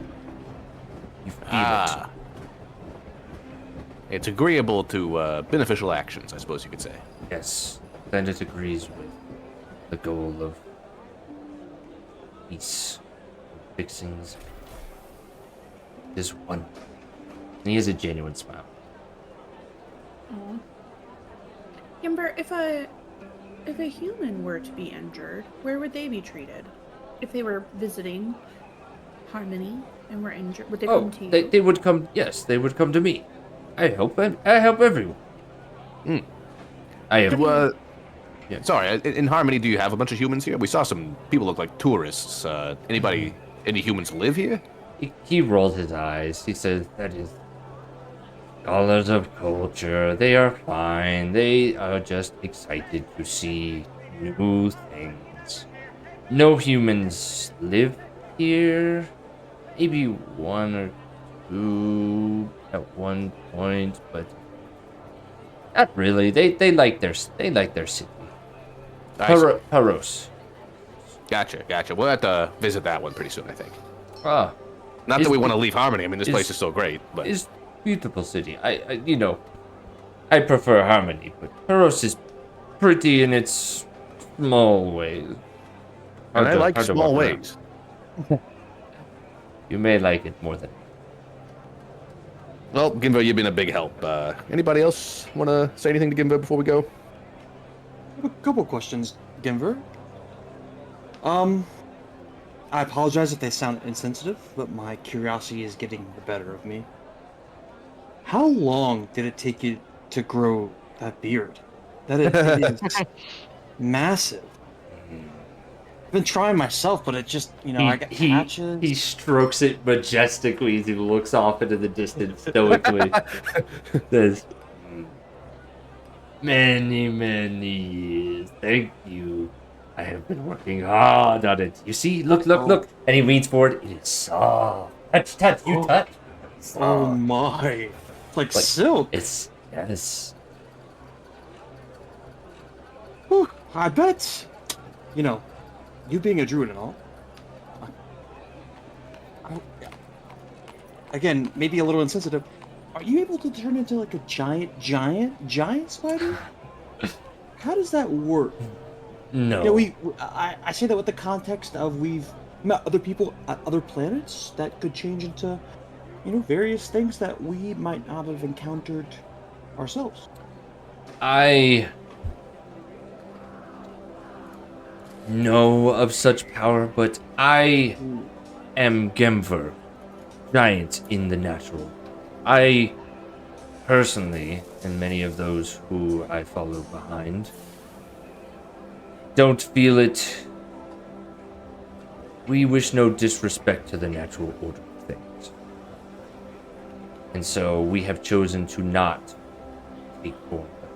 But I know that it is possible. Oh, okay. It's interesting. You, toad, creature of wood and metal, you, a druid as well. I can't help but ask, if you were to do that, what would that look like? I am confused. Well, I would show you, but I kind of out of juice. I give me understand. 10 minutes. I'll hang out for 10 minutes, have a snack. Perhaps we could take a small rest. Oh, you want a What snack? the word would be. I don't know what the word would be Here, please, let me give you some snacks. It's the least I can do for the help you have given. Please, We sit. could do a culinary investigation. Ooh. I'll take once to see if they're gonna get giant-sized snack. Okay. So he has to sit down at a massive table, which you could barely see over, and it's a massive plate. And he begins to bring one plate over, and he stops for a second. He's he puts a finger wait 1 minute. He goes back with a fork and knife and cuts everything up into really, really small little chunks for you guys, cut it up for a baby so you don't choke. Thank you, Papa. He cuts it up like a little baby, and then he's like, "Here, please share. I don't want to." We're still praying, they don't have utensils for you. He basically gives you the equivalent of a charcuterie board, Got but it. without the meat. So there's there's some fruits, there's some crackers, there's some cheese. There's a lot of cheese on the plate. Oh, where we come from, we like cheese as well. Yeah. So he gives you spread, and he hasn't cut it up him cutting it up. It's not perfect. The piece of cheese is the size of a burger in most of your hands. Rick, you've got an extra large Whopper of cheese chunk in your hands. I'm pulling smaller chunks out of the big chunk and combining them to make a little sandwich. Yeah, they're very much a charcuterie board. Alec was definitely enjoying the full spread. They got such complex flavors. Yeah, how is it, by the way, Chris? I don't know if you have that much information. No, it's delicious. Yeah, I mean, it's not meat, but it's very much tasty. Well seasoned. For the things that are seasoned, the cheese is really tasty. It's almost like a sharp Parmesan, and the fruit cuts it well with there's large grapes. The grapes are the size of a grapefruit. And the grapes cut into the sharpness of the Parmesan. And the crackers are almost like a salted, think a Ritz cracker. So there's some level of production into this. Gotcha. Yeah, it's all really tasty. And it's relatively filling. There's a lot of food. Yummy. Yeah. Alec looking to Toad. Will say something. We'll try to describe the tastes of just the cheeses, as they develop from the dairy, create these deep scents that are that can be pungent but are also sharp. This one isn't so pungent. It's a nice balance with the fruit, as well. Sometimes there's a little bit of acid, but the sweetness cuts through plenty of the deeper, more savory flavors. And the cracker, it's crisp. There's a fantastic texture to it. Not too dry. I'll take. Are you a chef too, or? No, I mean, I don't think There's a point where he stops. It's like, I don't have that. I don't. No, I'm not a chef, but I think that describing, them sharing this with us is such an amazing sign of hospitality. Thank you. It's communion, and I'm hoping to share this with Toad as well. Sometimes I wonder if I'm missing out on things, not being able to taste food, but I think I thank you for describing the flavors. It's very kind. And perhaps we could purchase some cheese. We can keep it fresh. Well, it's cheese. Maybe don't need a. It's kind of not fresh by nature, no? Well, I've never made cheese before. Ah, well, if we get some purple worm milk, I'm sure we can try to make some. You can milk a purple we could worm? just do any type. I think Toad's like filing that away for later. Milking a purple toad. A worm. Gember's just quietly listening to everything with a smile on his face. He's like, I don't know what's going on, but I'm here. All right, I guess we officially take a short rest here, Yes. and then Toad can now transform. You take a short rest with Soft Boy Gember. Yeah. Gimber, what's your favorite animal?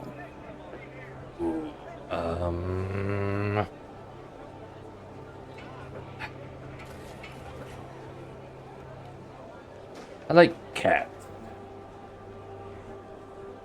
I've seen cats before. Toad wild trips into a cat for the first time. Not Danny Toad? Yeah, I was about to say. I was thinking Danny Toad, but I felt like I don't want to. Knowing the spider reaction, I feel like Toad's maybe a little nervous about Okay. looking. I think that there might be a pitch where having a larger cat for the giant, perhaps the pet, might be endearing. It is too late. Gember is fangirling out at the tiny cat. Amazing. Amazing. He like holds his hands out to try to like have you jump up in his massive hands. Like, oh, it is so tiny. Toad happily jumps into Gimber's hand, and I think whatever type of Toad has vocal cords now, so I imagine Yes. Toad can make them vibrate in a purr. Oh, it is purring. Can you talk? Yes. Oh, So he talks. He's like sometimes- looking at everyone else like, Yeah, I mean, it's still Toad. oh, he's so But I can, tiny. I can meow if you prefer. Oh, it is fine. You get like the softest pets from massive hands. He's I petting think I you. like this planet. Gember is petting you. Hey, I'm with you. And he's getting the good scritch spot. You know how like cats like arch their butts in Uh-huh, the air? That's what Toad's doing. Toad's like kneading Gimber's hands with really sharp metal claws, but they're Not really affecting him small. whatsoever. Yeah. Yeah.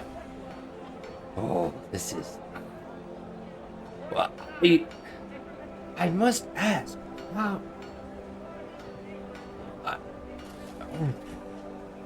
are you? I have never seen it like you.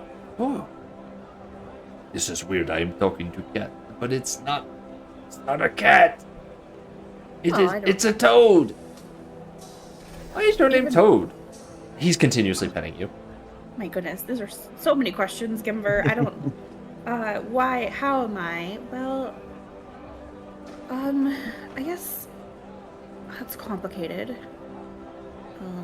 many years ago, myself and others like me were created and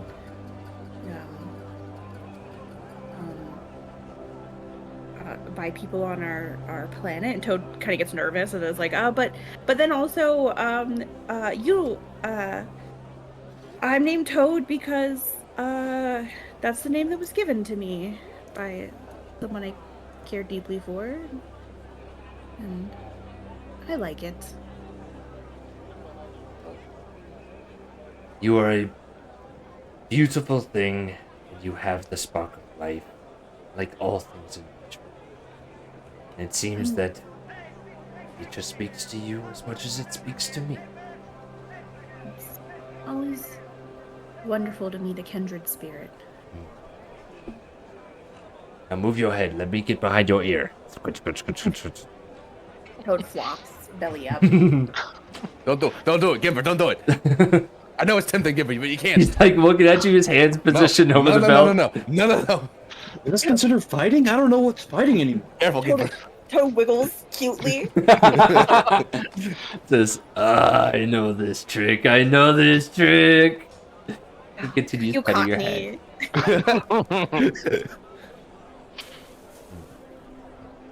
Okay. What do you guys have any more questions for Gimper? Toad's just hanging out. I think Yeah, go ahead. I think Altaic wants to look over the patient. Are they like unconscious right now? I would say that he's like post-surgery deep sleep. I would call him maybe incapacitated. Yeah. God. You could use the phrase unconscious. Yeah, because we did the same thing mechanically for Tobrov when he was out for the count.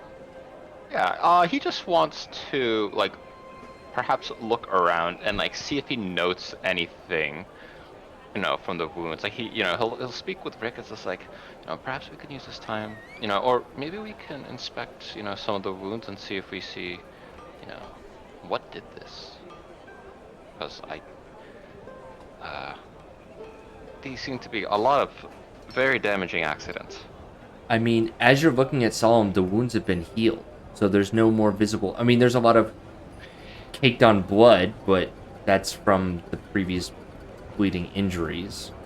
So his wounds himself have been healed. I suppose Rick hasn't let Altaic know like the full extent of what his initial You have evaluation was. Yeah, you have the mind link up still, I imagine. So. Yeah, like there's like questions of like if they're hurt, like especially if like the wounds are healed. Let's say they were like shot with arrows. I don't think they were, but like with the arrowheads have like fallen out. Yeah, like he'll ask like Rick, like what do you? It's like, did you see anything? Any evidence of of weapons being used? No. Gimper thinks it was or I believe Gimper thinks it was a giant rat, but truth be told, I think it was just looked like a human being's hand made those scratches, and otherwise they looked like it was like he was banging into stuff, or falling down and then like running into things is what it kind of looked like. So he fell perhaps while fleeing. Both of you make me a perception. Ooh.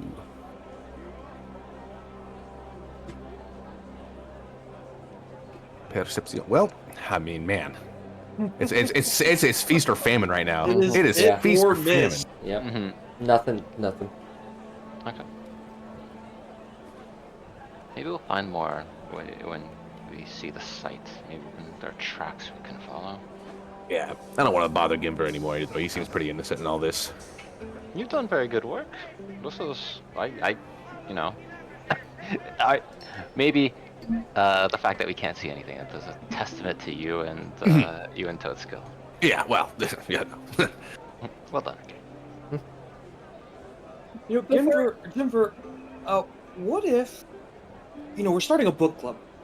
What if the No Fighting Club became, what do they do, So, why don't they just read books with us? we combine the groups. I mean, no fighting. Does that book? Oh, you don't have Yeah. no fighting. Oh, that's just Or maybe the way no of- fight club. There's just no fighting in Theranor. We just don't fight. That's it. I am interested in. I do like. He gestures to a small library of books. They're much bigger than our books. Yeah, small library with massively oversized books. But Rick, I'm recruiting for you. Yeah, thanks. Appreciate it. That Game 4 every Wednesday on at 6 p.m. Meet on the Dragonhawk. Wait, hold on. We gotta figure out if we have enough space to fit on you. Denver's a big boy now. Yeah, hold on. We'll discuss the logistics of this later. We'll be in contact. We fit a dragon. Okay. I will tell you that your small books are too hard for Gemver to read. I'm sorry. It would have to be made big books. Big books. True. Well, I have shame. tried. I wish. I have tried. I do not have way to read. It's too small. Is Slogi the one that gives the books? Trading old things, right? Books are old things? Yes, my daughter Slogi trades difficult things. Books being one of them. I'll check that out. She might have someone working for her that does books specifically, but Slogi oversees all three. Oh, by the way, is Notor related to you as well? I just couldn't help but notice a lot of you are related around here. No, Notor is not related. Gotcha. And Solemn here? No. Gotcha. He's good friends, but Just wanted to make sure. Yeah, yeah. Anyway, Hey, Gimber, I think we're gonna leave soon. Okay. At least not the whole city, but you Okay. know. It seemed like earlier, your daughter was in some distress. Oh. And, is, I guess, having a conversation with your wife and other daughter, and we don't mean to be busybodies, but we may be able to help, much like we helped you with Solemn. If there's something going on. I don't know. I will talk to them. If they are stressed, I will help them. Maybe I need. Put in a good word for us that we could help. Okay. I mean, if it is stress, I know my family. I can help with stress. But if it is something more than that, I will, I guess, talk to you. Okay. Gimber, the boss of fixing mental pain too. I love that. yeah. All kinds of pain. Gimber fixes all. Yes, I am boss of fixing all pain. Mind is important to train. Yes, must be resilient. That's right. One final question, Gimber. Do you know how to bring someone back from the dead that doesn't have a body anymore? Long shot. Look, we know it's a long shot. Still a long shot, but just maybe. Sorry, no, I don't. Totally normal. Okay. I'm gonna go check on my family. Thank you for Hey, telling bud. me. You're And I a wish great you guy. have a good day. Yeah, it was a pleasure meeting you, man. Yes, please for the enjoy hospitality. Harmony. It is a nice town, right? You like our town? I think we It's are good. nice people. Good town, no fighting. Pretty There's great. no fighting. Agreed. You're excused. Is there any, evidence on Solemn about where he might have sustained these injuries? Like, was it out in the field? Like, where you'd have, grass, fresh grass and dirt on him? In Rick's mind palace, it had to have happened indoors, but we don't know that for sure.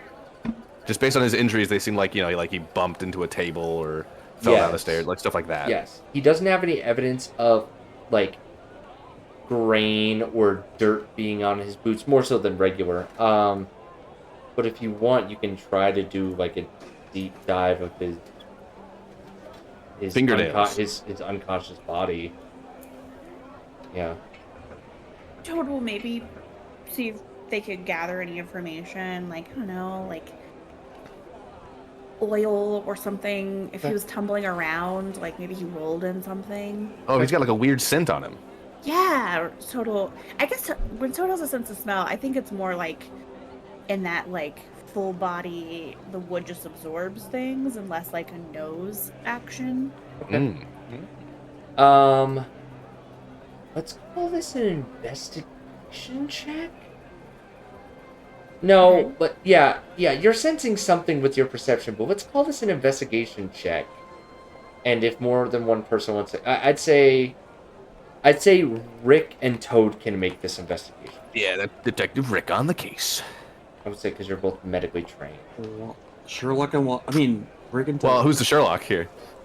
True. You have the mind ballast, so Yeah. I would say that there is evidence of.